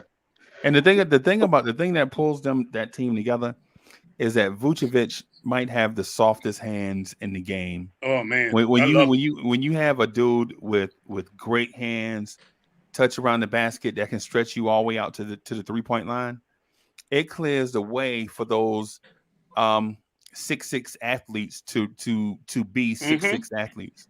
Run, the run, jump, shoot, pass athletes, right? Yeah. Mm-hmm. So did they have now? I'm not saying they're going to win the championship. That's not what I'm saying, right? Mm-hmm. But what I'm saying is that none of them, that Quentin Grimes is going to be better than all of them, says Ron. Oh man, let me say this thing about Cam Reddish before. It's definitely sustainable for years. Let me say this. Down there is definitely sustainable. And one thing I love, and I'm gonna kick it right to you, D's. Hey, I'm about to get out of here. One thing I love about Vucevic, man. Let me say one more thing in there. The hardest place to shoot that three from up top like that.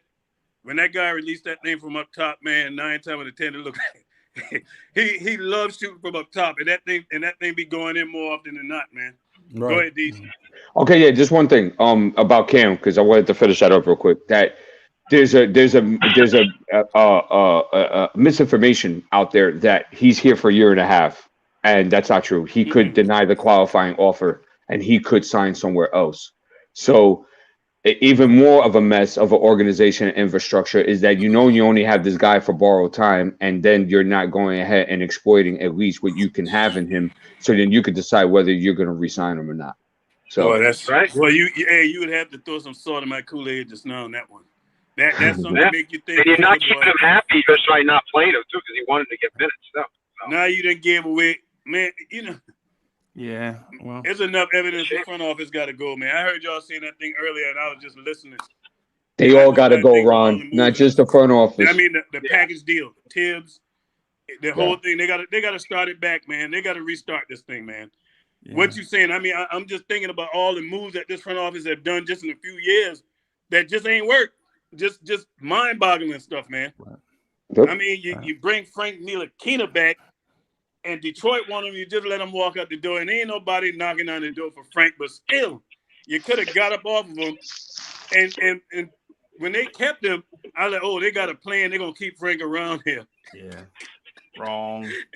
Frank won't have to know. We didn't get nothing for that. You brought Alfred Payton back, and because you re-signed him, you had to give him the no trade clause. Yeah, because the CBA says that you can't cut the same person in the same year. You get rid of Kevin Knox. You can't twice. Yeah, you can't get rid of Kevin Knox, and you attach a first-round pick and bring a guy in here, and he can barely get off the court, on the court, and then you got another guy that you drafted in a point guard that ain't playing.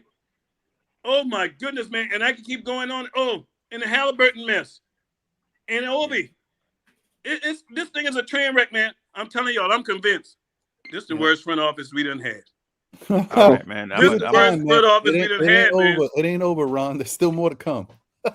It's still more mess to come. Worldwide mess. AJ Griffin. I say if they draft AJ Griffin, bro, I swear. Y'all see this window over here? I'm gonna jump out there. That is my worst fear, bro. Yeah, my worst fear is to stay together and draft AJ Griffin. I don't trust the front office, man. I'm sorry. Hey, so I'm gonna wrap up here so I can get some rest because I've been up for a minute. Hey, make sure y'all check out Vibes and Stuff live in the mornings. It's just a fun morning show joint, man. It ain't nothing about nothing. We just sitting around trying to get everybody day off to a good to a good start, man. We just trying to make people laugh and remember that life is precious, man. And after that, just remember the KMD where we sit around and talk about Tom Thibodeau rotations for 4 straight hours. So anyway, thank everybody for coming through. I appreciate all of y'all, man. Breaking news, fellas. Tom Thibodeau has just been fired. Rise. Yeah, right. Rise. Yeah. I'm gonna hey, we was about to be on for 8 more hours. Hey, y'all, hey, we'll throw a party. Yeah, hey, Crazy. Thank goodness for NBA 2K. As always, brother. Hey, if y'all ain't doing nothing later, tune in to Still Knicks Fans at 9 p.m. We're doing our weekly recap. We're talking about the stuff. You know how it is. Okay. Hey, man, hey did you put your thing up yet? Hey. I put it earlier. I'll put it again, like right before you jump. No, I'm saying you got your thumbnail up and all that. Oh yeah, thumbnails up and everything. All right, so I'll get it. I'll copy it and paste it on the community page. Send out the bat signal so we can all come through and you know I'll be en route to the job. I know. It's it's rough out here for a dog catcher, bro. A dog catcher life, bro. Any of those dogs you find, bring them to the Knicks. We need some dogs on our team, brother. You silly boy. Yeah, man. I gotta sew up some pants, man. A dog got me yesterday, so I gotta sew up the bottom of some pants. So anyway, I'll holler at y'all later, man. All right, man. Y'all have a good one. Have a good one.